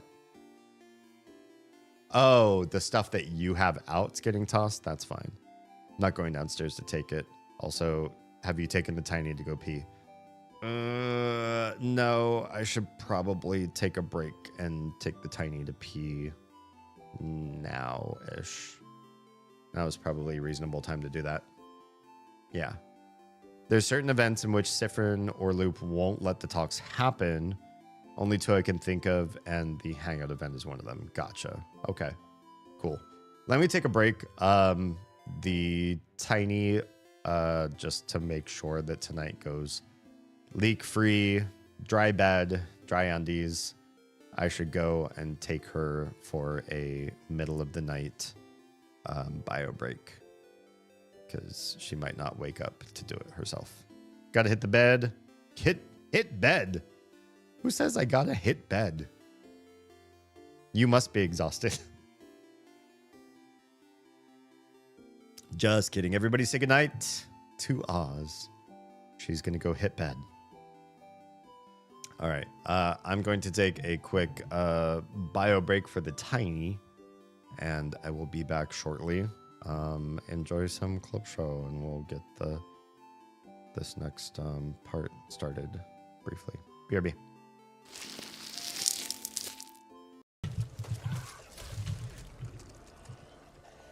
Streaming of us, just logged in. Stream of blood. Hungry like the wolf. Don't want to trip over my own feet. Hungry like the wolf, 5052329. Pound 9579. Oh, now. Hungry like the Oz. Who's probably also very hungry. A lot like me. Oh, hey, buddy. Hi. Turn around, bright eyes. Okay, I promise I won't keep singing while I'm sick. Oh, it's turned around. Please, somebody clip that. That's actually too fucking good. You're my dad. Wookie, wookie, wookie. Welcome. Wow, I am so in the stratosphere today. Welcome is my new greeting. I'm just gonna stick with it. I'm not gonna correct myself. Welcome, everybody. Charo says clothes are dumb, and I couldn't agree more. One day, and let us judge. Double. Oh yeah, hop right into the middle of it. Good job.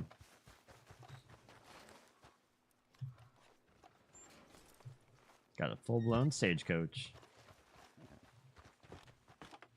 You need that clip. Honestly, those were some there's actually people in town. pretty good role players there, right? You know, honestly, as somebody who's looking to turn this into a business, I would follow those kind of footsteps where I would just try to look for whatever maximizes my profits.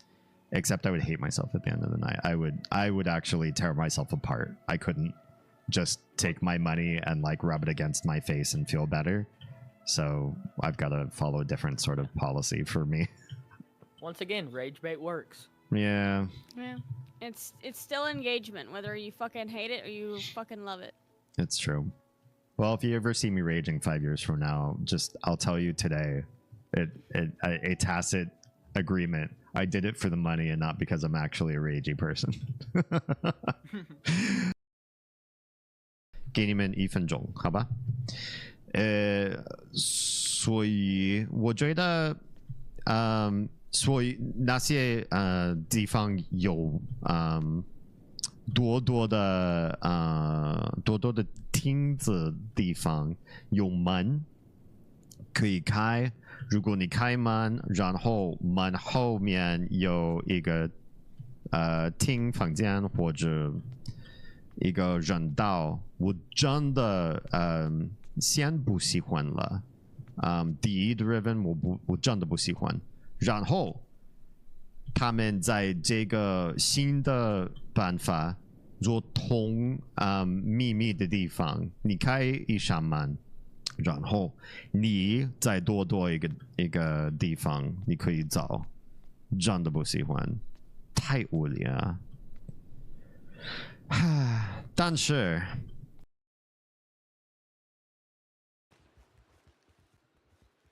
Mars, why did you emote what you did?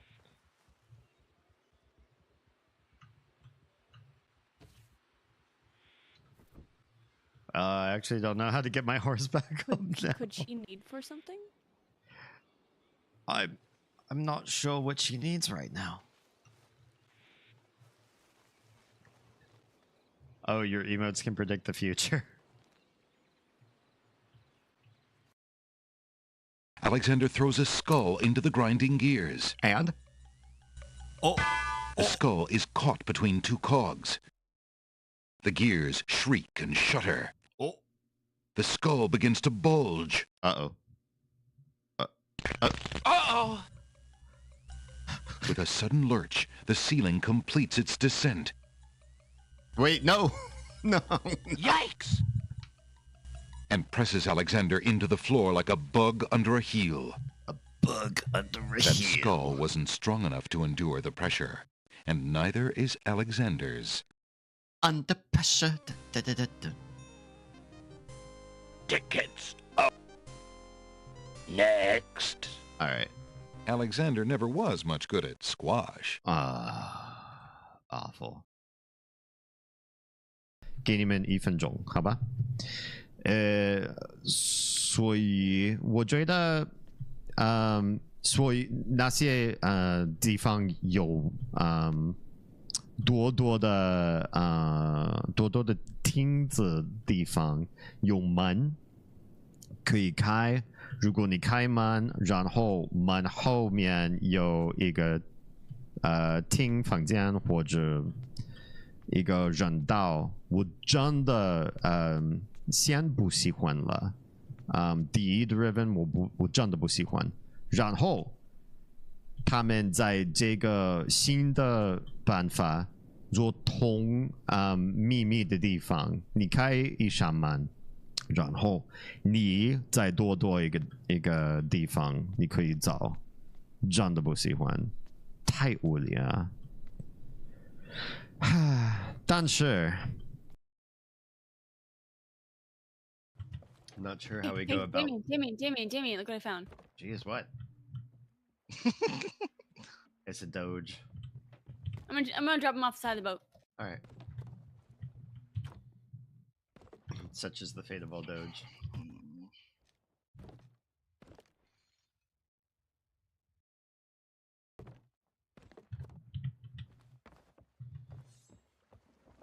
Not even a satisfying splash? Lame. Boo.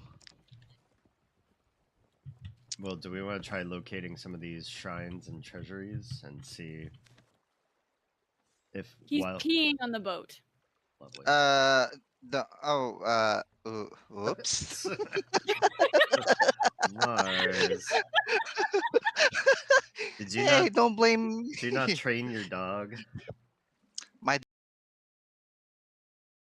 Yeti, is there anything that when you are with somebody or sharing a household with someone, you insist on doing?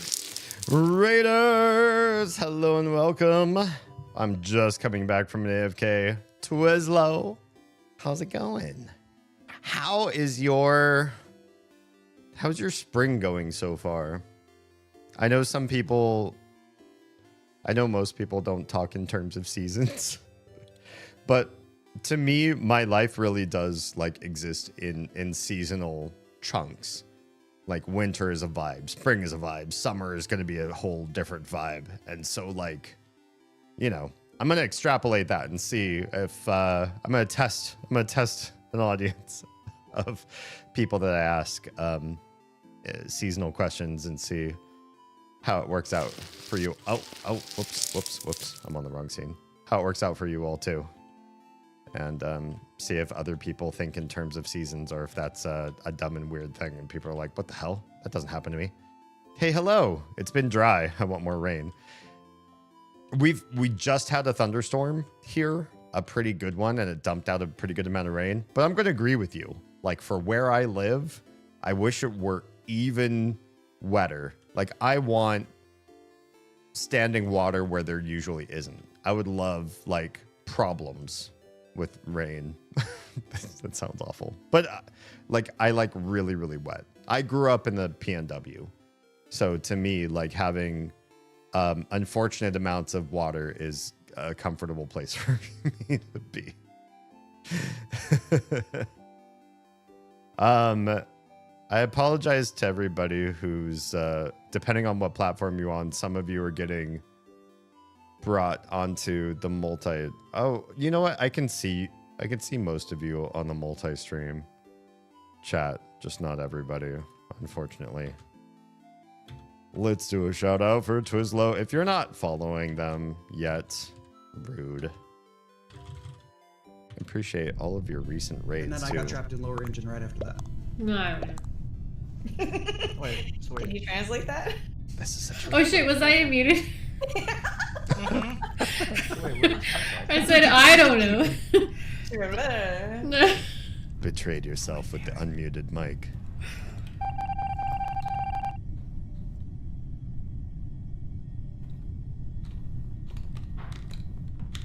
I don't know.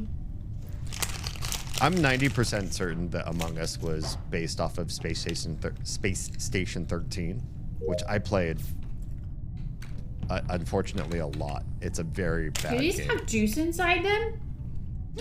They are liquid-filled center Kelmies. Ooh, nice. Those are really That's good. amazing.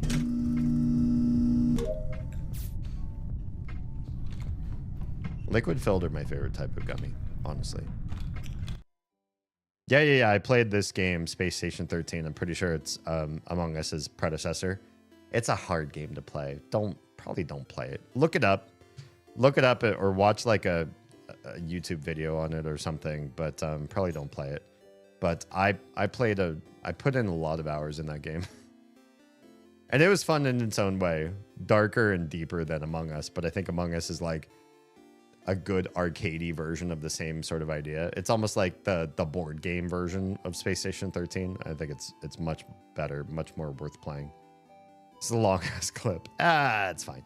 My clip show also will just like grab stuff from people's ancient past. So if you have like an old embarrassing clip or a long one or something that you haven't curated in a long time, chances are if anybody's gonna find it, I'm gonna find it. We're gonna air it out for everybody. Yes.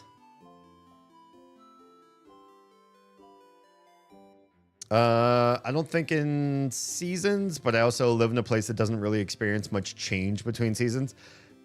I mean, I used to live in Southern California. We had very much that same sort of experience where it was like summer year round, and then during summer it was hot summer. So you had like three seasons of summer and 1 season of hot summer. Shaking your hand, Godly Isles. Oh, okay. Nah, you guys are good. This is why I stream to every platform possible. As many as I can. We multi-stream. Well. If it isn't the doctor himself. Lady Kenzu, what's up? Doc, I didn't know you had your own raid message now. Is this the new thing? I love it. First of all, welcome, Raiders. Thank you so much for mistrusting your community with somebody like me. You're in Southern California too? Yeah, no, 100%. It's just 0 seasons. It's just summer year round. And I remember SoCal used to be a little bit different. Like, I think during winter, it was definitely colder than it once was, once upon a time. How's my second favorite Texan of all time? Wait, are you still in Texas, Doctor? Also, let's do a shout out. I feel like there was a season in our streaming careers, maybe a year or two, where I always ended stream early enough that I could raid Dr. Beer almost every time. And Twizzlo, honestly. And now I'm sad because I stream so much later. Part of that's just because of my awful schedule, too. I'm always starting later than my schedule says. And now everybody raids into me and I don't raid into you. It makes me sad. But still super appreciative for your faces for being here. Still in Texas for a while? Okay. Hello. That was a bad one, but That was a good ooh. Wait, that was a short clip. Let's do one more.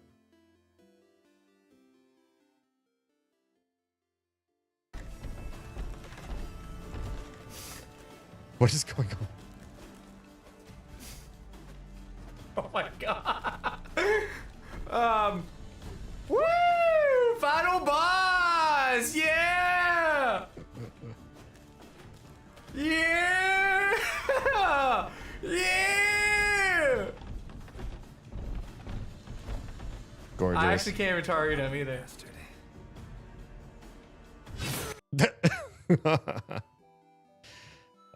Good stuff. I got overstreamed too much. Gotten overstream? Like you streamed too long? I sometimes if a game catches me, I'll get stuck in something. It's like, oh, I'm just gonna finish out, this day, or I'm just gonna do this one last arc, or I'm just gonna get through this cutscene, and then like an hour past when I'm supposed to be ending stream, be like, oh fuck. Well, there goes my sleep schedule. Tomorrow's totally foobar. I broke the final boss of Witcher. Yeah, I was wondering what was happening there. Just like totally stuck in debug mode while you could just stand there and do your thing. Beautiful. Love it. Wonderful. You stream too late to raid to me too, though I also don't usually stream the same day as you either. Yeah, we kind of break up the week, so if people want to watch you and me, they don't have to necessarily choose one or the other. Whenever I see anything Cal, I think of Supreme Calamitis. What is that? So, hello, sociology Calamitis, I guess. Oh, because SO or SOC makes you think of sociology. What is Calamitis? Doomed to sociology, devastating. Yeah, I'm sorry. That sucks. I'm dumb. Got my sociology and Scientology confused. I mean, SoCal. Oh, is Calamitis part of Scientology? Is that why I don't know the word? I've met Scientologists. Is that scary? Living in SoCal and being an actor, I definitely was approached by them. I'm sure they're connected somewhere. Yeah, maybe. Also, Scientology is the biggest cult. 100%. Yeah, so brief story, because I didn't get taken in by them or anything, but I was definitely like in their sites at one point. It was I had registered with a number of casting companies in order to get more gigs. Generally, if you're acting in Southern California, you're in Hollywood, you're in Burbank and around all the studios and everything, you get like gig after gig after gig. A lot of them are you get hired on by the same people who just took you in. So if they really like you, if they like your work ethic and you're actually not a stuck-up asshole, they'll probably bring you on for more stuff, and you can sort of chain a number of different gigs over and over again. But there are some places that you can also register, and you can get like phone calls, texts, emails, that sort of stuff. So I was using LA Casting was a big one. I was using Debbie Casting Call, just different places that if you've ever acted in Hollywood or you know the industry, you probably have been connected with these services before. But the one that I didn't use for the longest time that I feel like a lot of people really touted highly was Central Casting. But the thing is, Central Casting almost exclusively deals in extra work. And I wasn't looking to try to be so busy being a background person that I couldn't get bigger gigs. Like I wanted to be, speaking roles and in commercials and like doing stuff that like pays better or has a chance to emerge into a higher connective sort of work. I wouldn't have gotten into voice acting if all I was doing was extra work all the time. But I did eventually bite the bullet and I registered for Central Casting, and I said, I'm basically just like never going to call their number unless I'm really weak on gigs. Like I'm suffering 1 month and I need something, so I'll use their number. And then when I was finished registering and I was leaving the building, you register in like cohorts. So they take on like, I don't know, like a dozen or 2 dozen actors all at once. They get all of your shots. They get all of your information. You fill out all the paperwork together as like a group. And then you all leave together as a group. And then they bring in another group and get them all registered. I don't know why it works that way. That's just how it works. It's an old system. It predates the internet. They don't have almost anything computerized. it's archaic. And there was somebody hanging out outside of the building, a young, short, petite girl that was attractive and was like asking or talking up people as they were leaving Central Casting. She happened to get my attention and started talking to me and got my phone number. And it was only after she got my phone number I realized, I think this is a recruiter for Scientology. And then she started to regularly invite me to these events. She never said what she was affiliated with. She never said anything about, and the text that she sent, the places she invited me to, they never dropped that word. It was always like, hey, we've booked this actor. And it was always like some like C-list actor that nobody remembers anymore. And they're going to like do a workshop at this club. It's going to be shut down. So it's just going to be like a private experience. It's register only. So we can get you on the roster of people to come. And they're going to come and they're just going to like tell you how to make it in the industry, share some tips and tidbits. There's going to be like free food there. So, you know, if you want like a free dinner supplied, we got your dinner. We got, you know, some entertainment advice, get you ahead in the industry. And can I sign you up? Can I add you to the list of these, you know, exclusive people who are all going to be there to learn from this one famous actor?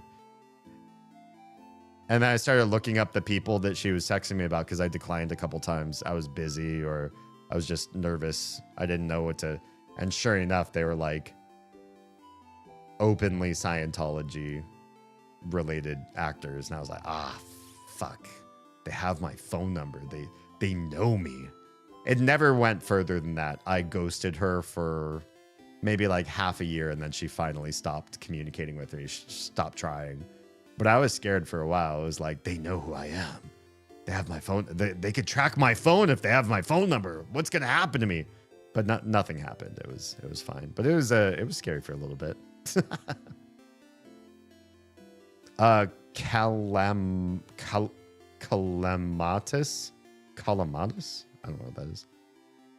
Escal is Supreme Calamatus. It's from a popular Terraria mod. Oh wow. Yeah, I didn't have to use a pseudonym, thankfully. But yeah, Scientology is creepy. There's some I mean, anything where they gather secret information about you that they can leverage on you later, and then that you can't leave, or you become some sort of weird apostate, and then they can use the information they've gleaned from you against you, or they turn your family against you in some way, or if anybody else that you've met is still part of the order, you can't communicate with them anymore if you leave. That kind of shit's, I don't know, that's scary. Scary stuff. Anyway, Raiders, thanks for coming in. Let me just say, because I've been talking a lot, if you need to go take meds, get a shower, make a sandwich, go get some sleep, whatever you need to do to de-stream, please do that. If you're hanging out for the night for a while, we're playing a game that's very story heavy and we're pretty deep in. So spoilers ahead for In Stars in Time. If you're just vibing, you're just hanging out, chatting with us, and you don't care about spoilers for a game you're never going to play, or you already know this game very well, by all means, hang out. Your lurk support's much appreciated. If you got to peace out, please do drop a like, follow, sub, whatever you want to do. I stream on 6.5 different platforms, so you're going to find me almost anywhere. In fact, if you just Google my name, chances are you're going to find my .com, my every single platform you could possibly find. Whatever platform that you usually spend the most time on, search my name. I'm there. Guaranteed. I won't be here long, work in the morning. I shouldn't be here long, but here I am. No, I don't particularly work in the morning. Hopefully Oz has the kids because she's going to sleep sooner than I do. And if she doesn't, well, the kids know how to get snacks from the pantry, and they know how to, I mean, if we start TV for them, then they're satisfied for a little bit, so it won't wake us up and get a little bit of extra sleep. Okay, we're starting the evening here. Let's just skip past the stuff that we already know. Again, if this is your first time, you might wonder why the hell we're doing this skippy thing. All of this is explained if you go watch the playlists. I have everything on that one red play button platform. It's all there. waiting, you can watch this in a specific order if you'd prefer. Then catching this right here in Act 3. Why did we call him a chicken? Did we always call him a chicken? That's rude. Well, he did chicken out. I wonder if the Change God religion just manifested. Oh, it's basically like Scientology. It was created by a famous author. No, I'm just kidding. I have no idea where the Change God religion comes from. It is interesting. How long it'll last? How long would believers and leaders trust in the belief or like it? I think the thing is with religion, and you find this with religious people today, is if it has a long enough storied past or a charismatic enough leader, the Change God religion does not have to be proven true. It doesn't have to be you follow the precepts of change and your life is better than everybody else's. Maybe it's actually worse. Maybe it's hard to commit to constantly changing yourself all the time. And maybe stagnancy, or maybe that's not the right term, would be a positive way to say I do not envelop or I do not accept change. Ritual, routine, the routine life, the expected life, the scheduled life is actually better in this world. That won't necessarily black pill people out of the religion. If the religion has enough authority or historicity to it, at least based on what we see in this world, you can ignore a lot. You can make things way worse for yourself just by following your religion, because you're part of something and the leader makes you feel good, or the stories make you feel good. The connectivity to ancient times makes you feel good. And then everything else that's bad can be ignored or supplanted. I read a really interesting argument against the idea of Protestant heaven. And it was this concept that if you believe in a place that not everybody gets to go to after they die, you have to be able to suppress empathy. You have to be a human being that says, we have a creator that has made a paradisical place for people to go to after they die, and refuses some of those people based on life choices they've made. And you have to be so comfortable with those people either writhing in eternal brimstone and fire, or whatever you believe happens to them if they don't get to do the paradise with you. You just have to say, oh, that's, God made it that way. And I'm happy with our God that he put those other people in those places for choices that they made. Humans are fallible, right? Humans make mistakes. Humans have whatever sin in their hearts, according to the Protestant belief. And so this idea that, people are made flawed, and if they follow those flaws, or if they don't fix it, or if they don't if we don't missionary hard enough, or whatever happens, and a bunch of people get missed, and for some reason they don't get to heaven, that's fine. God made it that way. That's all part of that. Our all loving God has made a whole bunch of people not make it to paradise, and that's fine. That's good. That is good, actually. So you have to be able to suppress a certain amount of empathy and say, this is a good plan for our good God to have done. These people don't deserve paradise. They were bad anyway.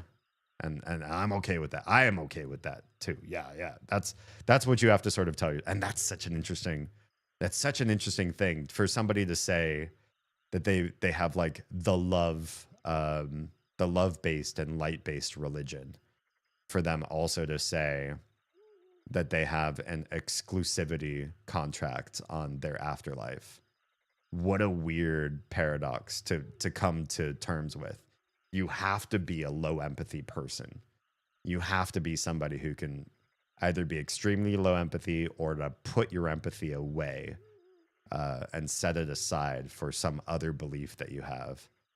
I personally cannot imagine a mythos that accepts those things, that accepts this like all-loving creator, and then also they cast away a bunch of their creations. You're my offspring too, but you did a bunch of shitty. You lived your life shitty. You lived your life turned away from me, and I take personal offense to that, and I'm all good. So you know, if I choose, I take personal offense to that, and you don't get to be in my paradise. That's the new definition of good, because I'm all good. It's to me, it's super weird, but you know, you do you. Time to sleep. Good night, and talk to you later. Crims, have a wonderful evening. Thanks for popping in. Thanks for the resub. Appreciate your face. And sleep well. I don't think leaders would like it at all, but I think the average person would find a nice space in the thoughts of the religion. Yeah. It'd be a very big with the queer community, but it would also be it was also built for it, so it makes sense. Oh, the change god? I mean, change I think is something that we all live like a world in which parts of us are discovered as we live through our lives, and parts of us, you know, chemically change over the course of our lives, hormonally change over the course of our lives. And so for me to say I'm the same person as I was 10 years ago or 10 years before that is like impossible. I couldn't possibly relate to those people or have the same interests or even have the same values necessarily. So stagnancy or however the positive way you want to call it is doesn't make sense to me. I couldn't imagine an all-loving God would be happy and okay to see his creations not live the happiest afterlife possible, right? That he knows he could give them. That doesn't fit all loving to me. Yeah, it's kind of weird to me. Doesn't seem to make much sense. But you know, it's not my belief system. So I'm not good at defending it. All right, you close your eyes. You wonder if you'll be able to sleep tonight. It's a good question. I don't know. Will I? Is tonight a night where I will sleep? Probably. Is this the next morning? Are we awake? We're doing the thing? The house's gate. Oh, let's skip past all this. Can we just touch a tier and go to the king? Because I feel like Loop said we got a king conversation to have. So then I just need to... Oh, I just need to get smushed by the rock. Yeah. Let's talk to the... Let's have a pleasant fight with the sadness and then get smushed by a rock. Oh, yeah. I think you could probably also maybe die to the rock. Or die to the rock. Die to this sadness. But that would take forever. It's so low level, especially compared to Sif. I don't think we could do it. Yeah, I don't know, just whatever. Everything does damage, so we might as well do whatever.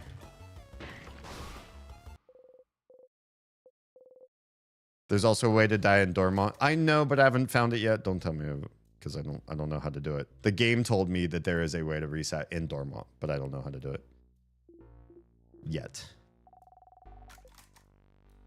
So I don't mind doing it this way. Give me the rock. Wait, you're not the rock. Oh, I forgot. There's this room first. Can we just, there's a way to skip this, right? Or just run. We already know we're not here to fight. We're here to die. Wait, what? Where's the rock? Wait, where did I? Oh. The door is still locked. Yeah. We know all this. How did we? We're not going to grab stuff. We're just going to grab the key. Reset ourselves. Oh, no. We started the conversation that we didn't want to start. I know all of this. Yes. I can't skip this either. And I've already definitely read this. Okay, let it go. Get that key. Get out of here. Sifrin is an inspirational character to me. It's interesting how a lot of the ideals I carry come from fictional stories. I do too. I mean, who here doesn't watch a movie, read a book, ingest a really good story where a character resonates with you in some way. It doesn't have to be heroic necessarily, but just like they say something that you have been waiting to hear for a long time. Maybe it's about their trauma or their pain or their uniqueness, their differentness from society, their being trapped in society, whatever happens to be that they stand for. And you hear that and there's something in them that you feel like you're lacking. So I think that's the formula that we tend to adopt is I've got stuff that relates to this character and I've got stuff that doesn't yet relate to this character. And the relatability opens the door for you, and the places where you lack create this urge. And then we say, well, I'm missing these things that I see that are aspirational now, they're exemplified by this character. And God, wouldn't it be great if in this world I could make me a little bit more like them in their world, because I love those ideas. And so, you start trying it out. Some of us talking a little bit more like them, or trying a new affect or pattern or habit to see if it works out. I've certainly accepted or received parts of my personality or the ways in which I engage with the world or with other people as foreign elements, things that I've gained or gleaned from other people, experiences and memories that I really loved about somebody. And I said, what's the harm in stealing this or co-opting this or co-opting or just emulating or faking something until it becomes you, if it is beneficial, if it helps you, if it makes things better, or if it's just what you want to be happier. Yeah, 100%. I wonder if that's a bad sign. I mean, I don't know enough about this game to say if it happens to you through Sif. I don't know if that's good or bad yet. The best writing tip I've gotten was the most relatable characters are the most specialized. Oh yeah, 100%. Archetypal, right? That's maybe the more authorly term. There isn't a single person with a generic life. There's always something unique to them. Right, and if you play to something that gives a character a very strong magnet, one, it makes the character more memorable to people because they go, oh, that one's always a rascal. Anytime there's a rule or a formality or a do it this way or else, they'll find a way to break those rules. They're always bucking against the system, stuff like that. It makes the reader engage with them in a more clear and defined way, and it helps keep characters more separate and unique feeling to each other. The other thing it does is, as an author, it makes it easier to write for that character. You sort of always have a shortcut as to what that person would think or do. And every once in a while, you can subvert the expectations. If you have a rascal and then at one point they act within the law or they abide by the structure or order for some reason, they listen to an authority. You go, well, what did that happen for? Now you've built intrigue with the reader because you've created the archetype and then you've found a reason why they break their own internal rule set. Yeah, it just makes it more interesting and quick to write out a character's arc, I guess is what I mean to say. Isabeau has been a pretty big inspiration for me. I like that. Can't say how, because spoilers, yeah, don't tell me yet. This character's definitely given me something to work towards. Nice. We just need to find a tier, or just run straight up. There's the rock. Yes, I knew if you just walked straight up. I didn't forget about the trap. I knew about the trap. Oh, we knew about the trap so hard. Subaru, not the car company, the anime pro tag from RE0. I don't know this, but I'm gonna go with it. Weirdly enough, also a time looper is the best case for a specialized character I've ever seen. Nice. Very what's the word I'm looking for? Archetypal. 15. It costs 15 to go straight to the king. Let's go straight to the king. I've got questions. Buddy, Have I got questions for you? Stupid, stupid, stupid. Wait, why am I stupid? Why am I stupid, stupid, stupid? Why would Sif just say that to himself? Okay, well, let's save. Hey, King. Kingy, kingy, kingy. We are so ready. I hope. Wait, how do we check to make sure? Yeah, Mirabelle, do you have the thing? You got the adorable moving shield and lovely moving cure. I think we're okay. As long as she's got those, Sif's got the rest. In the bag. All right, King. Let's have a dialogue. Buddy. God, he's got so much hair. So much hair, so many tears. But the question is, how many eyes does he have? He's always crying. He's got his hands over his eyes. We can't prove this is Siffrin as long as we can't see. That's the thing. Loop has 2 eyes, don't they? Or do they? Have they always winked at me? I need to pay attention to their eyes next time. But then, maybe Siffrin always has 2 eyes. It always says Siffrin closes his one eye to save, but we've never seen underneath that eye patch. My theory that Sif is the king is Loop might still be. I don't know. We'll see. We'll see. Siffrin called himself stupid for forgetting about the rock. Oh, gotcha.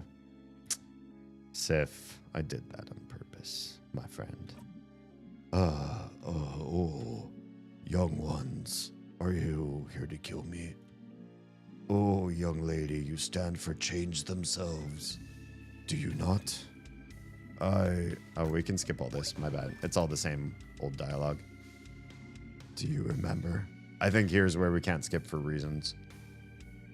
Not archetypal, just very specialized isn't very human. Oh, I like that too. Specialization can also mean adding flaws, right? There's a specific brain on Subaru that isn't meant to resonate with millions, but it really hits to the ones it does resonate with. I could appreciate that. Yeah. Sometimes writing something that appeals to the masses because the character is so like paper doll can actually hinder your work. I feel like a lot of people attacked Twilight for this because Bella, her character was so, hey, if you're a girl and you like spooky things, this story is for you, and we'll prove it by not writing anything about Bella that would make you disagree with her. If you're the girl who would read Twilight, you're Bella, and Bella is you, and we won't say anything contradictory to who you are. That can be detrimental in its own way. Whereas doubling down and like really niching out a character can sometimes narrow down the audience that relates to that character, but we don't always have to have somebody we relate to when we read about them, right? We don't always say, I'm that main character. I have all those qualities that person has. And sometimes it's more captivating or interesting if that character is going through something very unique and very specific to them. One, because if you're not that as a reader, you're learning about somebody different with a different brain, with a different background, with different experiences than you. You grow as a person. And if you do relate to them, well, then you are going to be even more of a rabid fan because you're usually not used to having that representation, right? I think. Okay. Where's our new thing? I remember you. Do I? It seems like I've said all these things. We're just going to say I remember you. I think. Again. Is that so? Leo, don't read this. Oh. If I say this out loud, then maybe this is bad for Leo, so maybe I won't read it out loud. That's interesting. A possessive trait on a time traveler is harrowing, but how he surpasses it is life-giving. Oh, nice. Okay, King. No, wait. I don't want to fight you. I want to talk. We have the chance to chat you up, though, right? I think that's one thing. It's part of my zone out for this part. Wait, no. Can I? Well, wait, yes. This is just the intro. You've heard this before. Yeah, we don't want to do this part. There's a part where we get to chat like mid-combat. The king waits. Here it is. Siffrin time. Craft. Ask. That's right. That's this. This is what we've been waiting for. Ask the king. Here it is. There's the new one. So, you're using Timecraft. ... Where's my ellipses here? Shouldn't there be ellipses? I think I just like time loopers. They've got to have a much different perspective on the world, right? I think some of us can stop and think about what it might be like to loop through time, how we would learn and grow from the experience and what might change in us. But that would just kind of be theoretical, whereas, you know, in some of these stories, you get to see it firsthand how it changes the character, how they engage with that world. I think it's cool. Timecraft. I suppose I am. Yeah, duh. But if you're using Timecraft, how did you manage to control it? Timecraft should be immeasurable amounts of power that no mere human could have. Well, look at him. Look at his hair. He's clearly a long-haired master of haircraft, too. And cool, shiny armor craft. And freezing time tears craft.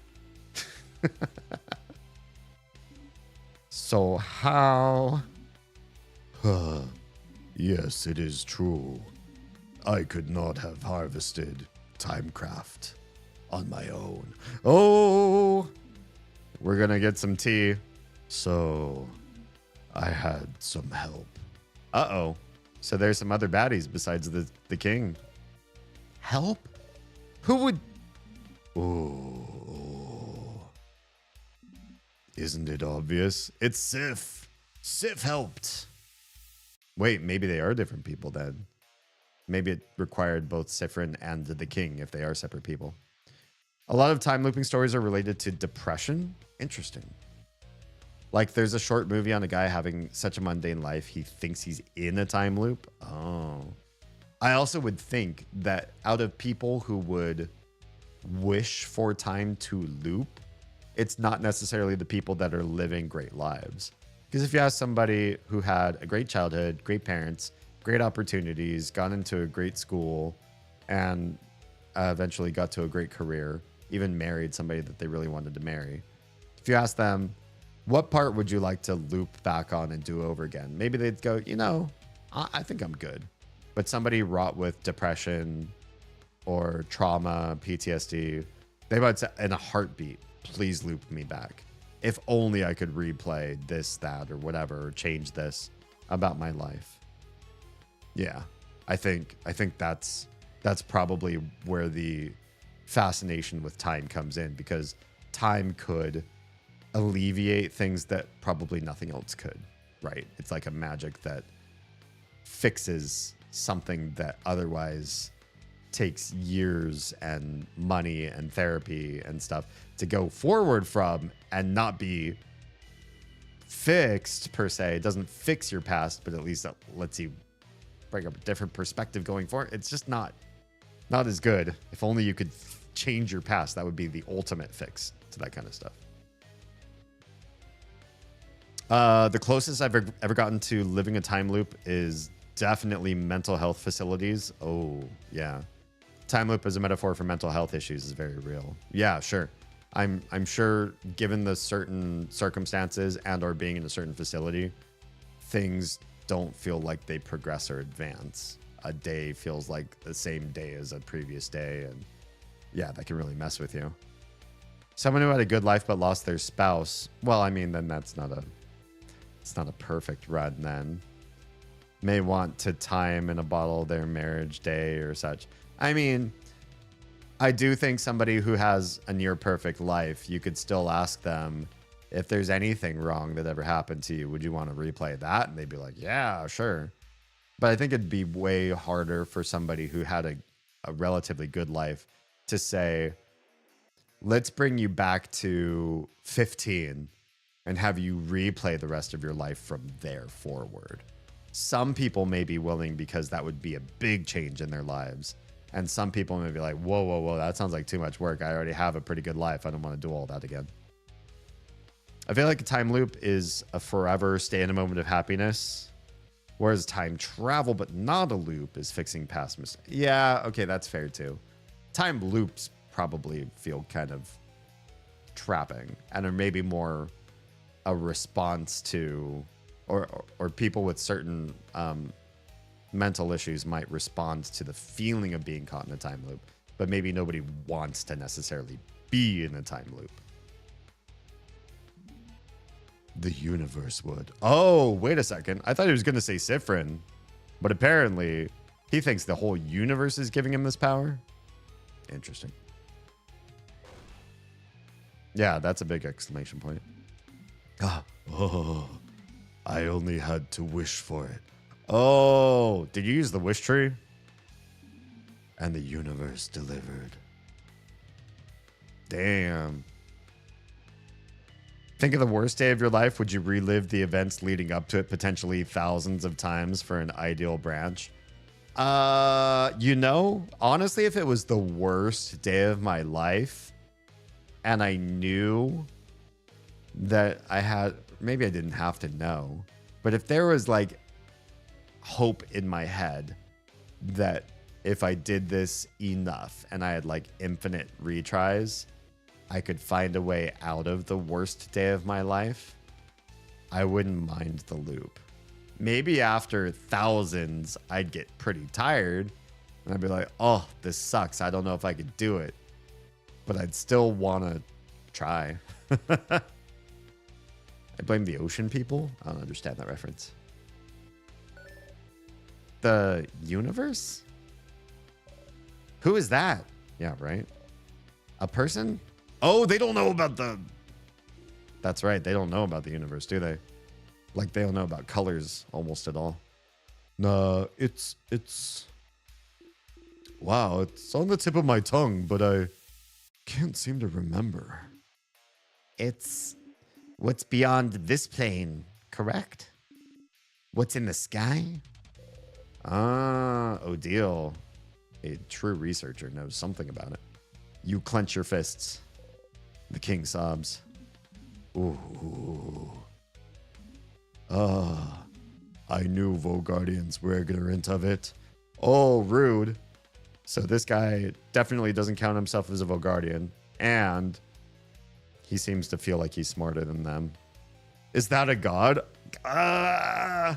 Kind of. He's like a really super powered, long-haired, freezing time dude. So he's basically got the powers of a god. His whole shtick was he came to this world where people worship a god of change. And he said, I don't want things to change. Life is really, really good if I just like freeze everybody in like this state of they're living their good life right now. Then nothing changes and we don't see anything bad happen. And actually being frozen is the best. Because now no bad outcomes can occur later on. Sort of like the anti-change big boss.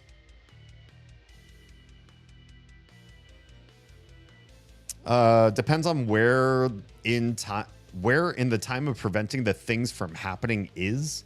A very fair question. Yeah, I think depending on what kind of relive events sort of thing I'd have to do. If it was like Groundhog Day, where it was like one day, I think that would be kind of better than having to relive like an entire year over and over again. Because in one day, you can really map out that day. Like, look at Groundhog Day. Bill Murray's character, he maps that day out. He knows where everybody's stepping, where anybody trips. He's like a god for that one day. Whereas if you said replay an entire year, I'd be like, ugh, that's rough. Could I make it happen? Could I actually solve for avoiding my worst fate or getting my best outcome, reliving a year over and over again? Maybe eventually. I'd get really tired of it after a while. 365 days over and over again. It's not a reference. I just blame ocean people for universe things. Okay. I don't know what that means, but cool. Mayans and shit. Oh, right. Like Namor. It's crazy out there. That's the kicker. If it's a bad home life, the cause of that goes to the parents' childhoods or events. Yeah, then you have to. I mean, if you were given a time loop to fix something, you better be given the right time loop too, right? Because if your time loop is break free from parental abuse or like a bad childhood or whatever, but you can't like fix your parents in that time frame, how do you fix your outcome then? Is it possible? Are you given a snipe hunt that you can't actually solve for? Trauma can stretch generations or meet minutes. Yeah, true. Depending on how big the trauma is, there's the question of would you want to change it? Some trauma allows people to sort of buck against it, right?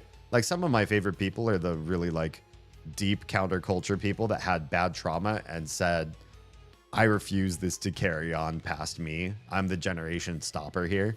I will break that trend. I'm going to love hard. I'm going to care deeply. And I'm going to, break every stereotype and bad thought, bad pattern that my parents went through. They obviously learned it from their parents. Who learned it from their parents. There's a series of abuse or prejudice or just shitty mindset or whatever happened to pass down.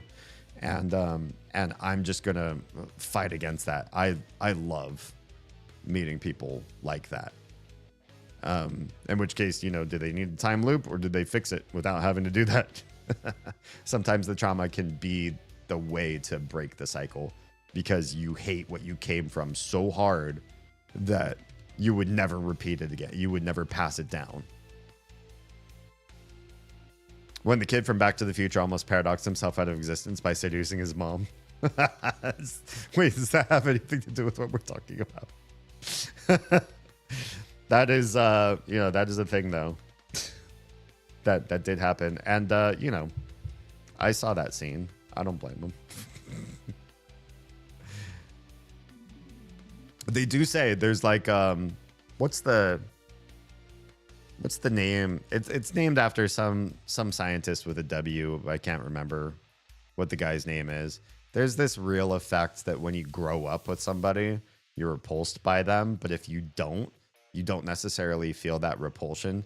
So there have been cases where like kids have been reunited with their sibling, but not known it was their sibling, or with a parent, not known it was their parent, and they feel some sort of attraction. And in the worst, ickiest cases, something might come up romantically between them. But that happens because you didn't have that pretext. You didn't grow up watching them pick their nose or like not wipe their butts clean enough and like be a jerk to you, run into your room and mess your things up. And just like living with somebody really teaches you their worst parts, right? Like you see people at their best, you also see people at their worst. And I feel like it's the reason why in normal households, you would never even consider a family member as a romantic interest. It's like built into our DNA to seek out foreign DNA and, diversify the species. It's just, it's in us. But you separate people from that time and exposure and you get Marty McFly. I mean, that's a little bit different because he grew up with his mom and then he just saw her young and he put that all away. So I don't know what was going on there. Something completely different. What's up, E. Cerner? Am I saying your name right? Everything can be solved with, maybe. Except for going to jail for that very crime. W.D. Gaster? No, I forget what the guy's name is. Rule of repulsion against your sibling. Give me the name of this thing. Westermark. It's called the Westermark effect. This brief Google search. Westermark effect is you grow up around somebody proximally and that you would not be interested in them. It's a really big problem in sperm donor kids. Oh, yeah, I imagine. They don't know they're related, but they'll click together and stuff. It's a problem. Yeah, I mean, just keep that person away from the biological family, or you inform them who the biological family is, and then say, you know, you do you, and whoever else, just not these people. It's a big ocean of other opportunities out there. Just stay away from these folks. Makes sense. I don't bang my sibling because of some big taboo. I don't bang them because they're too annoying. There you go. Western work effect. In effect. How could you have Vogardians, huh? Yeah, she's not Vogardian. So why are you picking on just the Vogardians? Wait. Neither is Sifrin. Interesting choice of words. Are you not from Vogard yourself? There it is. See? Now we're learning stuff about the king we didn't learn. Because he's doing the James Bond villain shit and he's telling us about himself. He isn't, Madame Odile. I feel like I've seen an article about it somewhere recently. I saw it today. Why are you not telling us this? Why did we spend, what was it, the last night? The night before we fight the king? We spent it like having a slumber party. When we could have been having like a military debriefing from her, from Mirabelle. Like, teach us everything you can about the king. Wouldn't that be a thing? That would be better. Now we're just learning shit. Oh yeah, I just remember this. How dare you? Where was it again? So, you're not from Vogard, but you still want to freeze it in time? Where do you call home then? He's not going to say. The king flinches. Even the king can't say the name of the country. It's that other country that you can't say the name of, I bet you. He does not answer. You shake your head and breathe out. An article about the king somewhere. We're not going to find out this loop. We literally have to loop backwards and then look through all of Mirabelle's stuff to find that. If Mirabelle remembers it, you might have seen it somewhere too. Could it be somewhere in the house? Probably in Mirabelle's room. Or the classroom that she taught, if we can't find it in her room. Something like that. That's a debatable concept. There's a lot to it when you learn of a partner being related, whether it's innate or learned, because why would anything be easy to discern in our own brains? Wait, what are we talking about exactly? There's a lot to it when you learn of a partner being related. I mean, so if you learn that they're related to you after they're a partner, after you're already interested in them, now you have a different dilemma. You're not going to have Western mark effect because you didn't grow up with them. If you deliberately, if your world was crafted around you such that you didn't know a sibling or a parent or whatever, or cousin, and then you meet them and you don't know anything about your blood relation, then you find them attractive or start a relationship. Now you have to come to terms with, you know, what am I willing to accept as far as this relationship goes, you know? Are you going to procreate? And like, what are the downstream effects of that? Like, how is this going to relate as far as family relations? Are you even a part of that family? Or are you like adopted or part of some other system somewhere else? You know, there's just a bunch of stuff you have to consider then. Finding this article was my enemy. Oh no. I had to look up where it is. Oh, I don't do that. So I might lean on soft hints from stream to get me through that part. You know what I mean? Yeah. Do we ask anything else of the king? No, I guess not. That's everything.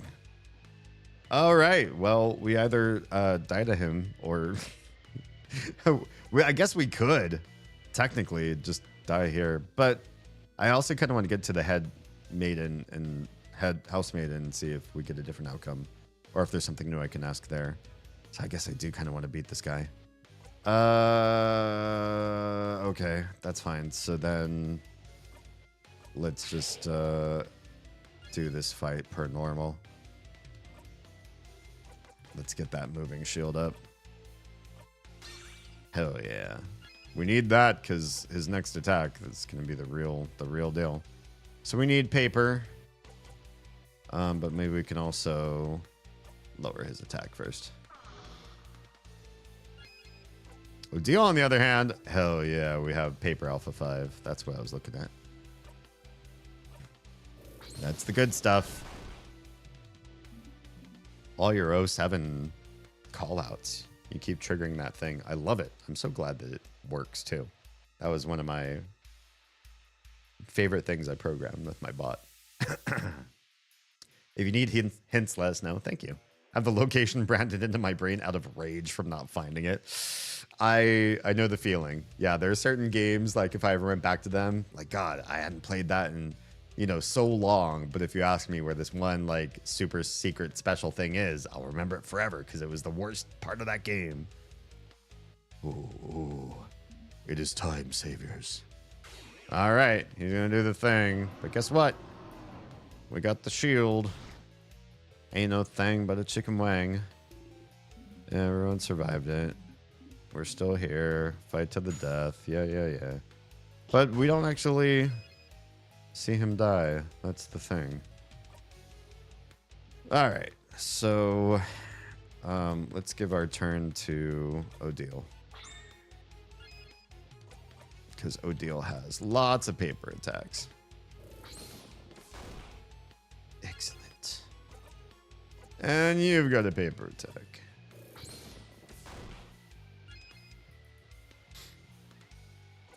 You do too. We can just use this one. Their attack is still down.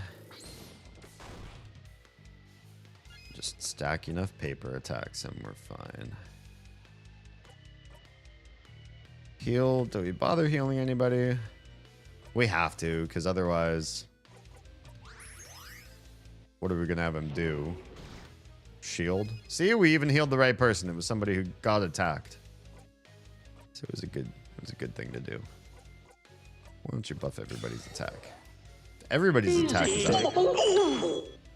Maybe the stack attack is also stronger. That would be cool. King's Quest in general, I played all of them. I don't have them saved on any playlists, sad to say. It was before I started multi-streaming, so I don't have them saved anywhere. I mean, I could have saved them even before multi. I just didn't. I didn't save them anywhere. But I played every King's Quest in a row, back to back to back. It was awful. I needed so many soft hints from the audience, from you guys. King's Quest in general was my enemy, but to be fair, that's because I have horrific memory, so I didn't remember where anything was, and basically had to search for scratch for every item. Yeah, it's one of those games. It's like you need to make a map, which I did. I was mapping on stream, which is so. I mean, I guess as like a casual player, it's fine, and even especially when those games came out, you probably had like a tablet of paper and a pen next to your computer, and you wrote notes to yourself when you played games. It's just how games were back then. But like, I'm streaming because I didn't play those games until what, like 2 years ago, 2024 or something around there. And so I wasn't taking notes, but I did eventually. I was like, okay, I need to map these out. I need to start making notes as to where things are. Otherwise, it's going to take us forever, and I won't remember by the time that I have to stream this again. And so painstakingly, I would stop the game, open up like MS Paint and Notepad and stuff like that, and slowly document out everything that we were discovering. Like, oh, that's a new room. Oh, we just found out this feather is in this room and we can't get it yet. So we better mark it down in our, little compendium. And I got into this like cadence, but it's just so slow for a live streamer to sit there and be like, I'm gonna document this whole thing on the side. I've thought about it for this game too, because there's such an extensive map for the 3 floors, and I keep forgetting what each floor has.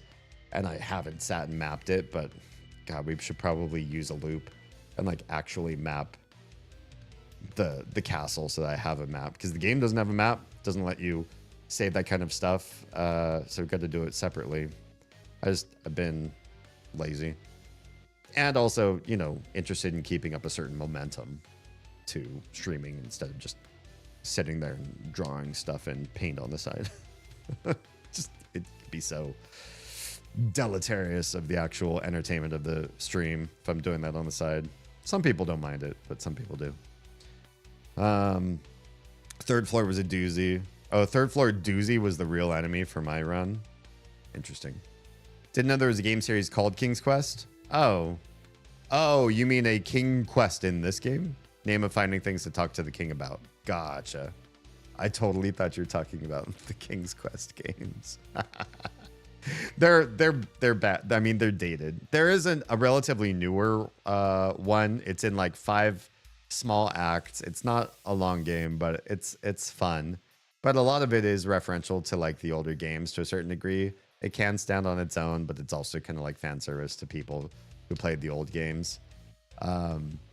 It's one of those like puzzly point and click sort of games. If you do any of them, I'd say probably just do the newest one. That's like, I don't know, it's by Telltale Games or somebody similar to that. Third Floor was my enemy too. Okay, are we... Oh yeah, here's paper number 5. You're all attack boosted. Will this do more damage? It did pretty good damage. Both papers are down. King's attack is still low. We'll just start stacking paper again. Oh, that was a crit. Nice. Let's give it to Odile again. Oh, why not? What else is she gonna do in the meantime? Just keep smacking those papers down. King sobs. We all take damage. That's fine. Hey, Bonnie gets one in. Every little bit helps. We do a sparkle heal. Yeah, let's do it to Mirabelle herself.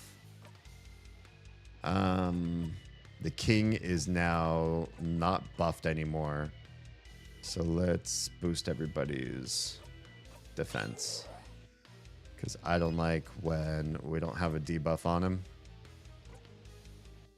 And we'll also speed everyone up. Trying to make it as vague as possible will save you. Nice. Okay. Still another turn before paper comes back, so we could just do a regular attack of paper. It's fine. It's fine. We used super sparkly heal already. Paper isn't back yet either. We'll just guard. You can do so weak. Let's do it. Less damage that guy does, the better. And let's heal Isabeau. Yeah, Bonnie in with the extra heal. Thank you. Everybody takes a little bit of extra damage. Do we want to give a turn? Everybody's so high up in their bars already. Let's just guard. You've got your paper back. Paper back. And then you... Let's just do regular. Yeah. There's another foursome. Now, not everybody's boosted this time. It did do less damage, so I do feel like the attack up on every character. Yeah, we've already heard all this. Is beneficial. It gave like, I don't know, 400 more damage or so. I don't know if I would sit and contrive it though. Whoops. The tears are here. My bad. I really messed that up. Yeah, we gotta get rid of those tears. Let's get rid of the tears.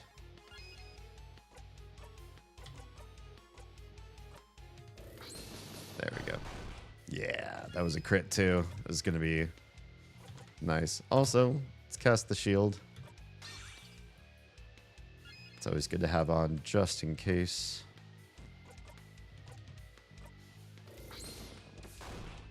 And the more papers we stack. Nice, Bonnie. Oh, Bonnie attacked the right person too. Feel tired? What does that one do? Oh, it just took away our haste, I think. That's fine. We can add a new haste. Oh, sorry. Bump of the mic. Might not have time for anything after this fight with the king. It's getting late. Don't have paper. Might as well boost everybody up. If a character can't do anything but guard, you can also have him give out tonics. Oh, that's true. I can't take the tonics with us. Yeah, I forgot we can also increase or like reduce cooldowns for a character, which could be really helpful on Odile so she can get more paper alpha 5s out.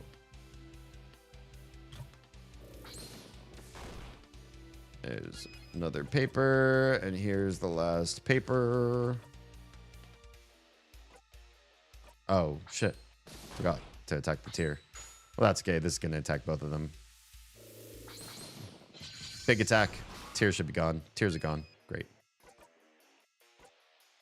Let's give our turn to Odile. So she's got another paper coming out.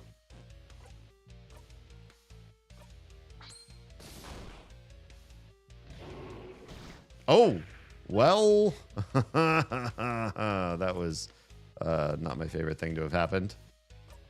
But we'll keep going after the king. You there. Look in your pockets. Let's give a crafted water out. That's better. Bonnie boosts everybody's defense. Thank you. Oh, twice in a row. Not my favorite outcome for you.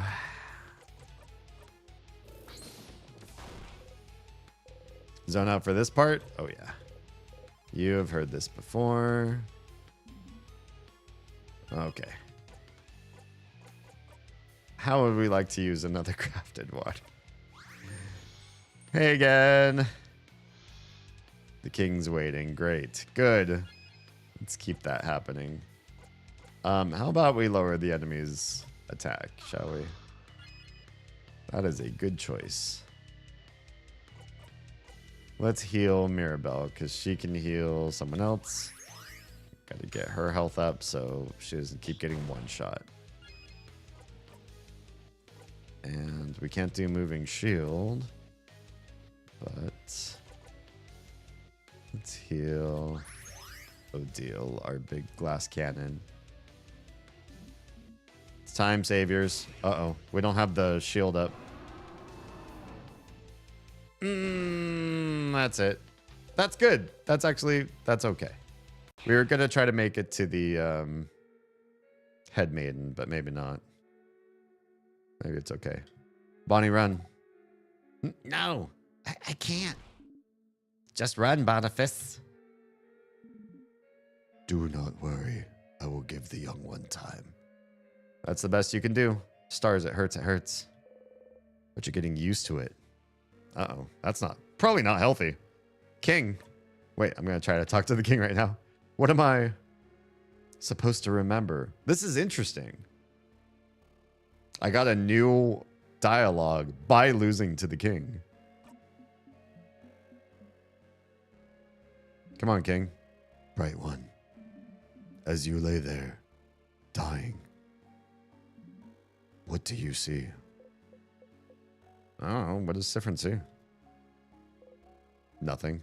The ceiling. Sorry, it's probably not the answer he was looking for. You hear Isabeau laugh tiredly.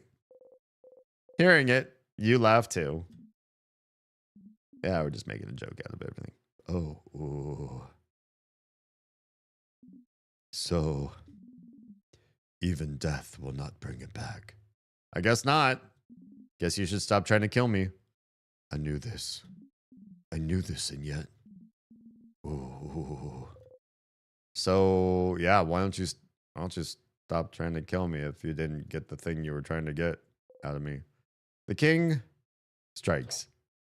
So you're still gonna attack, even though nothing happened to me that you wanted, king? Start again. We're gonna go back to Tuck-to-Loop. Back to Tuck-to-Loop. Back to Tuck-to-Loop. Yeah. Loop 18. You're back. The king defeated you once again. You remember Bonnie fleeing, their footsteps becoming fainter and fainter. If time goes on after you die, you hope. Back to it. All right. Thanks for bringing me back to it. Still in Act 3. Good God.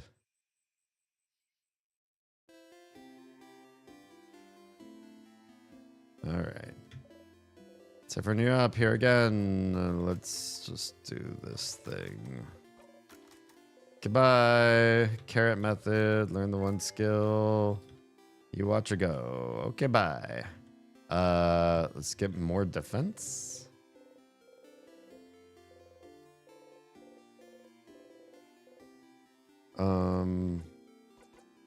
Why are the other ones like not?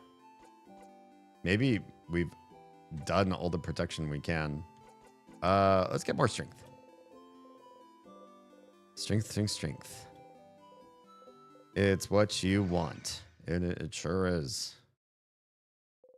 You actually feel a little more powerful. You do a little flourish with your dagger. And? You and your allies' attack got boosted. Close your single eye. Sure, we'll save again. Nod. Alright. Loop. I didn't learn anything cool. Tell me new stuff. It's because it's a new dialogue. Oh, you upgraded the talk to the statue dialogue. So maybe I also did defense a few times too many because I felt like most fights I was doing okay, but I kept losing maybe too much health and there aren't a lot of healing spells. So I was like, oh, I'll just increase defense as much as I can, but maybe I maxed it out or something. Because then it went gray and the other ones were not going gray. Oh, whoops. Just looking at the favorite tree. Isn't the tree cool? Yeah, it is. Yeah, I'll give him the joke. Let's do the whole joke. Okay, we've already watched all this, so why can't I skip this dialogue? Closer, closer. His hand abruptly stops above your shoulder and goes back to his side. Huh, that was funny. I'm gonna go soon so you can do your thing with the tree, but do you want to talk before I go? Not really. Learned nothing. Gray means you picked that dialogue option. Yeah, I mean, I picked all three. I've picked strength before. I've picked speed before.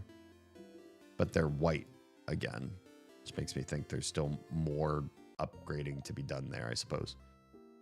Hey, Stardust, how can I help you on this wonderful new loop? Why are you talking like there's nothing new? What should I do next? You're doing so many different things. What do you need help with? Oh, I don't know. Found out about the king. Found out more loops.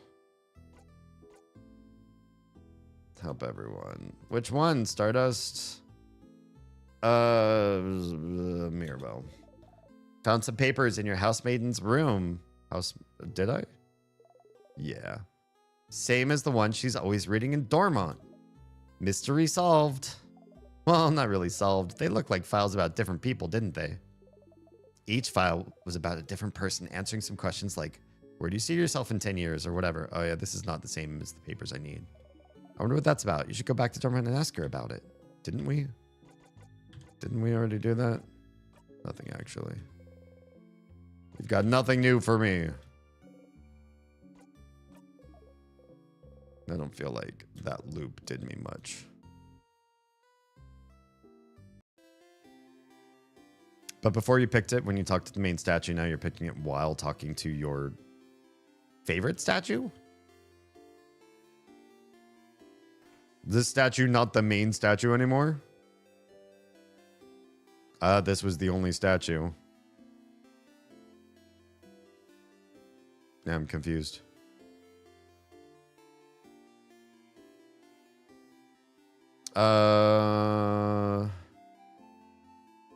Character can't do any. Oh, wait, I already read that part. The Change God Wish honestly doesn't boost much. The boost it does give. Oh, resets every loop. Oh, gotcha. Just went gray because you picked it before. Goes back to the white if the text above the option changes for some reason. Oh, okay.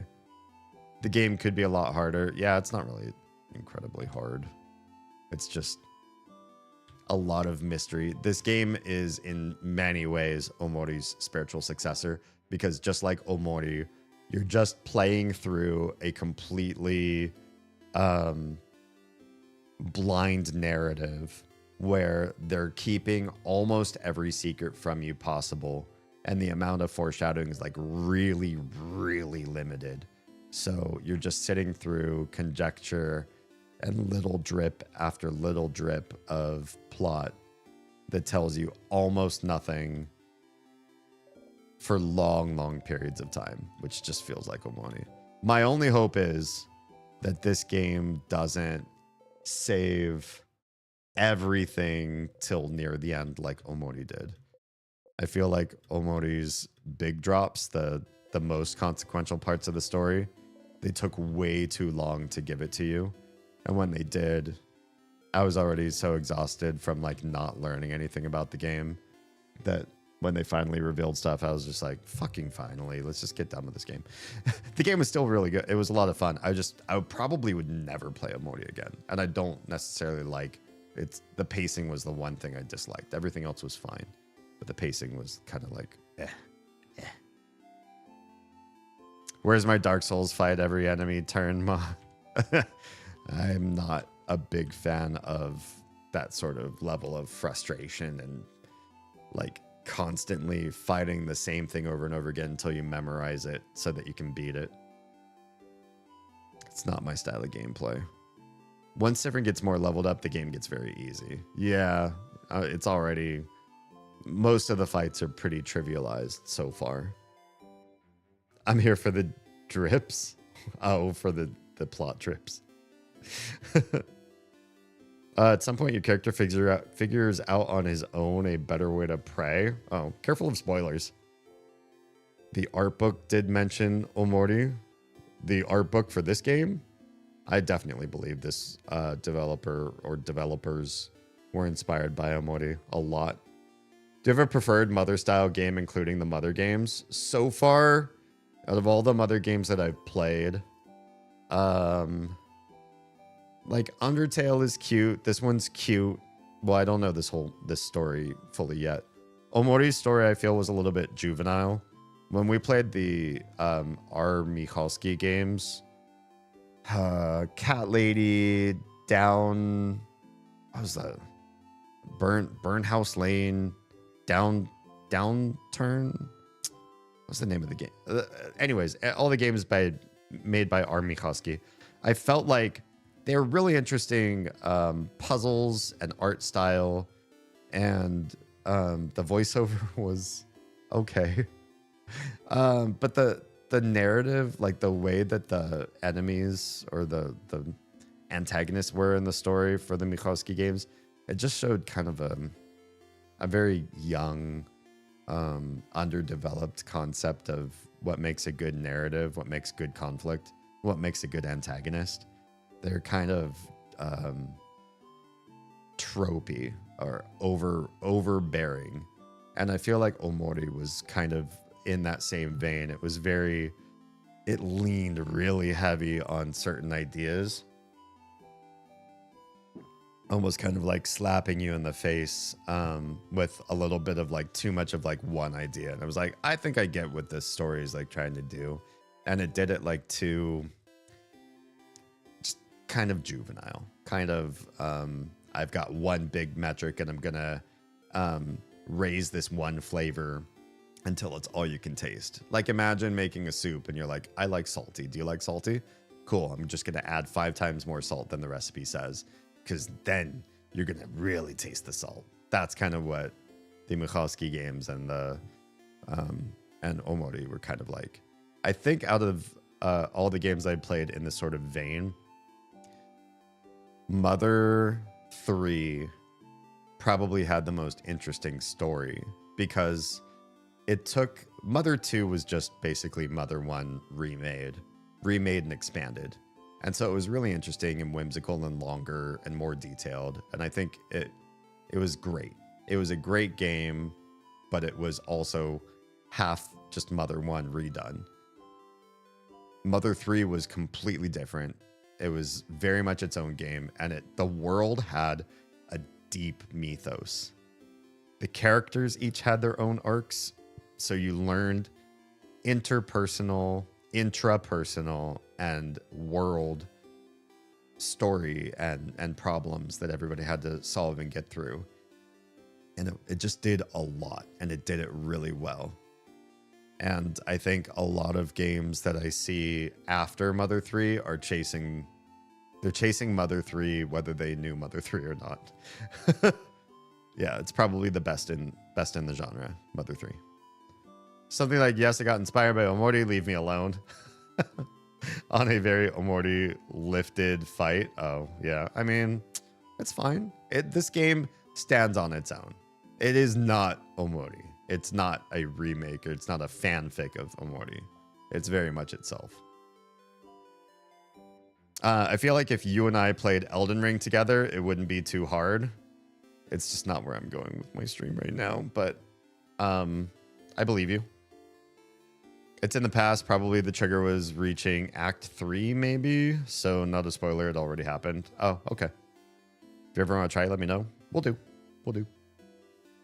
I rarely had to use the tonics unless I was working on something special. Unfortunately for a game like this, its main difficulty pointers are hit points and damage rather than being careful. Yeah, this game doesn't seem to be a lot about like strategic choices.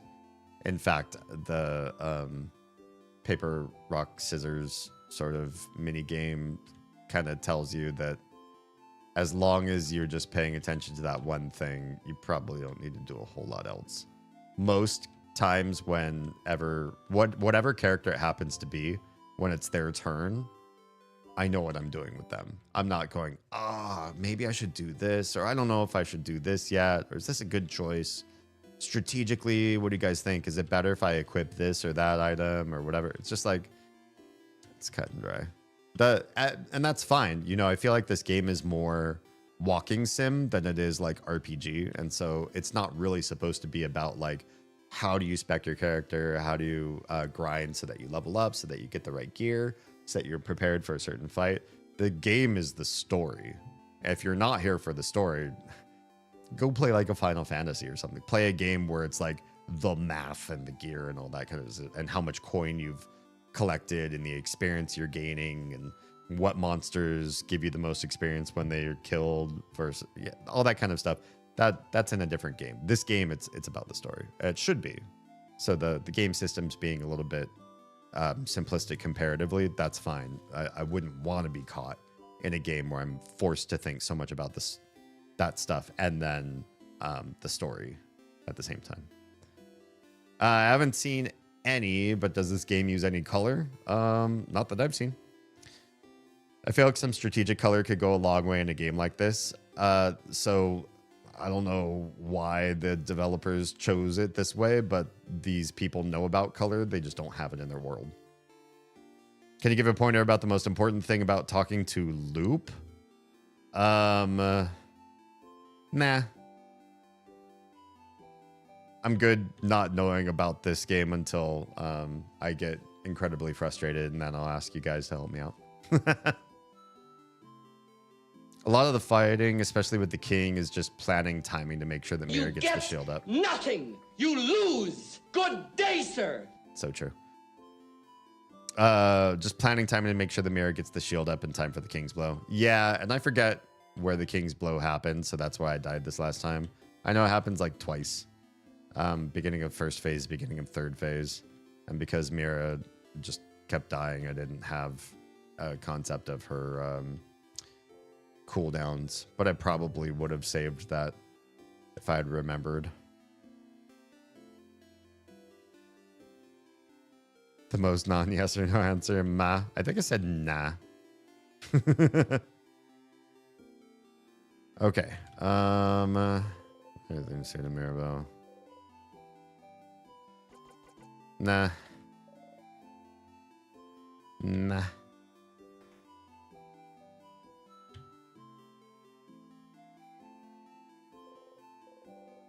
Hi, Bonnie. Hey, friend.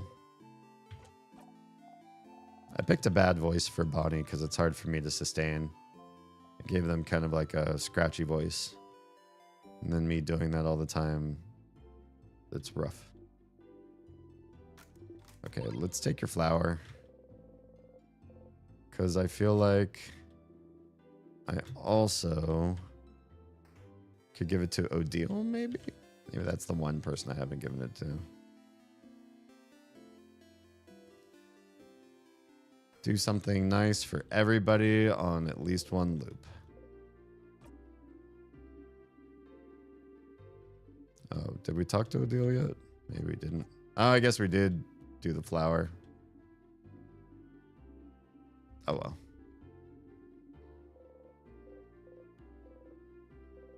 Proof that you're thoughtful is what?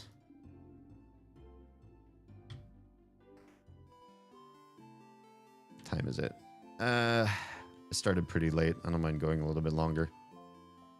It's my fault for starting as late as I did. If tomorrow gets a little bit foobar, that's okay. Mostly gonna be a pretty straightforward day. If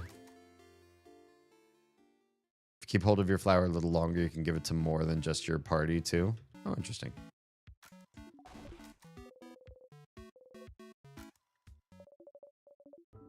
Alright, the huge. Isabeau's whispering my name. It's interesting that there's parts of this that you can't skip, like this. Against your will, you hold your breath. I don't have anything to tell you right now, chicken. But I will when we beat the king tomorrow. Alright, skip past all that. Found a new protein bar I really like. They taste kind of like high. Is that how you spell haichu? Make it sound like a Japanese candy. It's a sour peach and a sour blue raspberry, but they have a texture of a marshmallow. That's weird. I don't know if I could get behind that.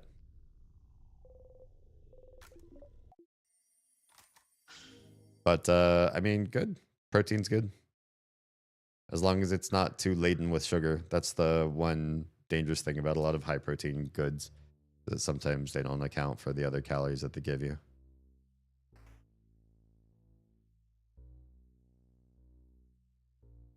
I think it's meant to show Sif's suspense when it stops you from fast forwarding. Oh, maybe. Like it doesn't want to zone out for it. Oh, yeah. That makes sense.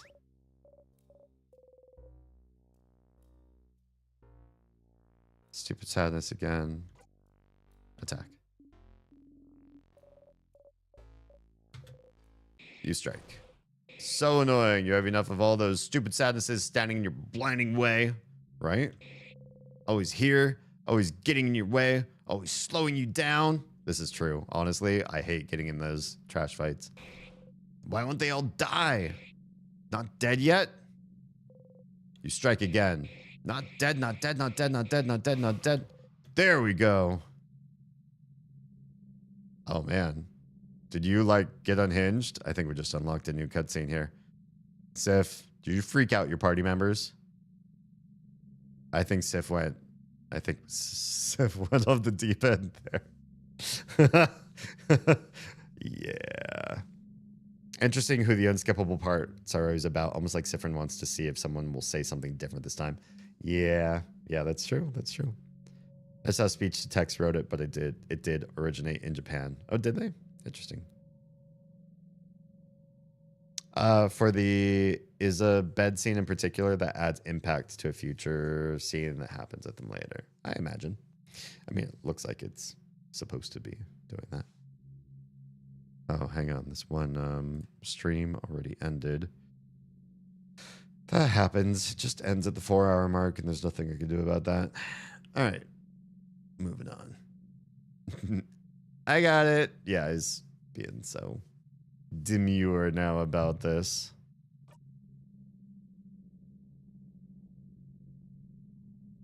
Yeah, look at them. Look at them. Sif, you freaked them out. Wait, what? Wait, excuse? I think we've learned something. I think when we mess with the timeline's expectations enough, when there's something that is dramatically different, because talking to the high head housemaiden or whatever, there's something that she thinks is really weird about us being there. This was really, really weird.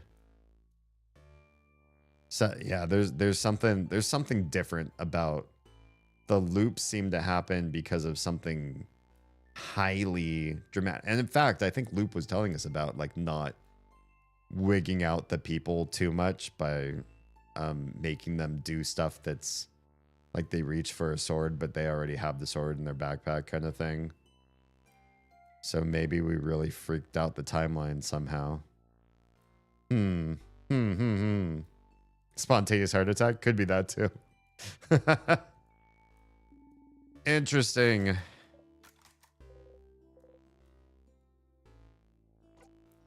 Should we go stay silent and skip? Okay. Yeah. Interesting. Gotta fight it per normal. It's also interesting that Sif has the chance to... Sif is now 62, damn. Learn the craft skill rose printed glasses. Printed? Don't kill it in one strike, or they'll notice. That is causing a something, a time something. Your attack lowered. What? Why did my attack lower? Wait, what's rose printed glasses do? Deals weak paper damage to one enemy, but gives 2 jackpot points instead of 1. And that gives 2 jackpot points. Interesting.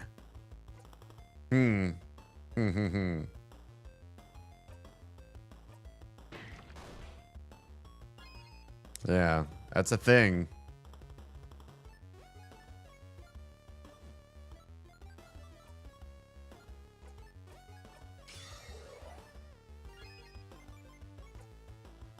All right.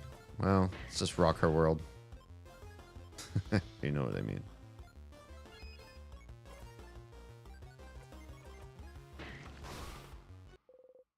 Breathe in and out.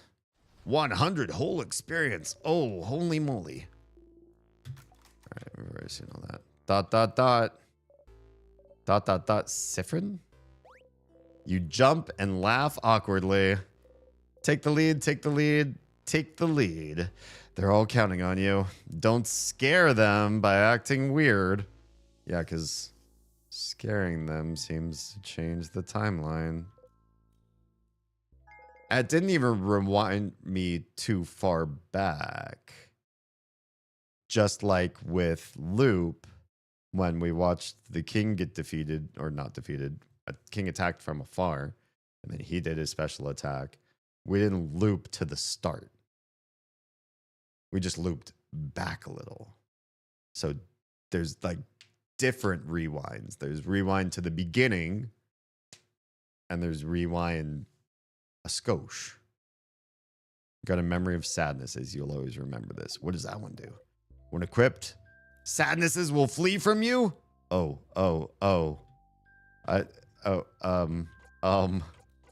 I can't put this on fast enough. I don't care about this. Give me this. I don't want to face sadnesses. Make them run away. Hi. I love it. I love it. I'm so happy now. That makes me so happy. I'm so happy. Yeah. Sifrin is doing so good mentally, I'm sure. Yeah. The way he has to mask all the time, I do not feel comfortable about the way he's been. Oh, how far do I want to go this playthrough? Do I need to talk to the... No. What I need to do is find the papers. It's going to be like a whole deep dive into this. I'm going to do this at the top of the next stream, honestly. I will save here. Because me going into, like, wandering the house mode... Still Act 3, of course it is. Goddamn. Act 3 is lasting a long time. Me, like, running through every room, trying to find those papers, make sure I don't miss them. That's going to be, like, more attentive work than I want to do right now. I'm tired. I'm reaching the end of my capabilities. I usually stream till an hour ago, but I started like late. Not a full, well, more than an hour late, actually. So, yeah, I just feel like I wanted to stay longer to make up for the time that I missed, but now I am wearing thin and don't want to push myself too hard and really mess up tomorrow. Literally chasing away sadness. Yeah, it's all positivity, right? Positive, happy thoughts. Push the sadnesses away.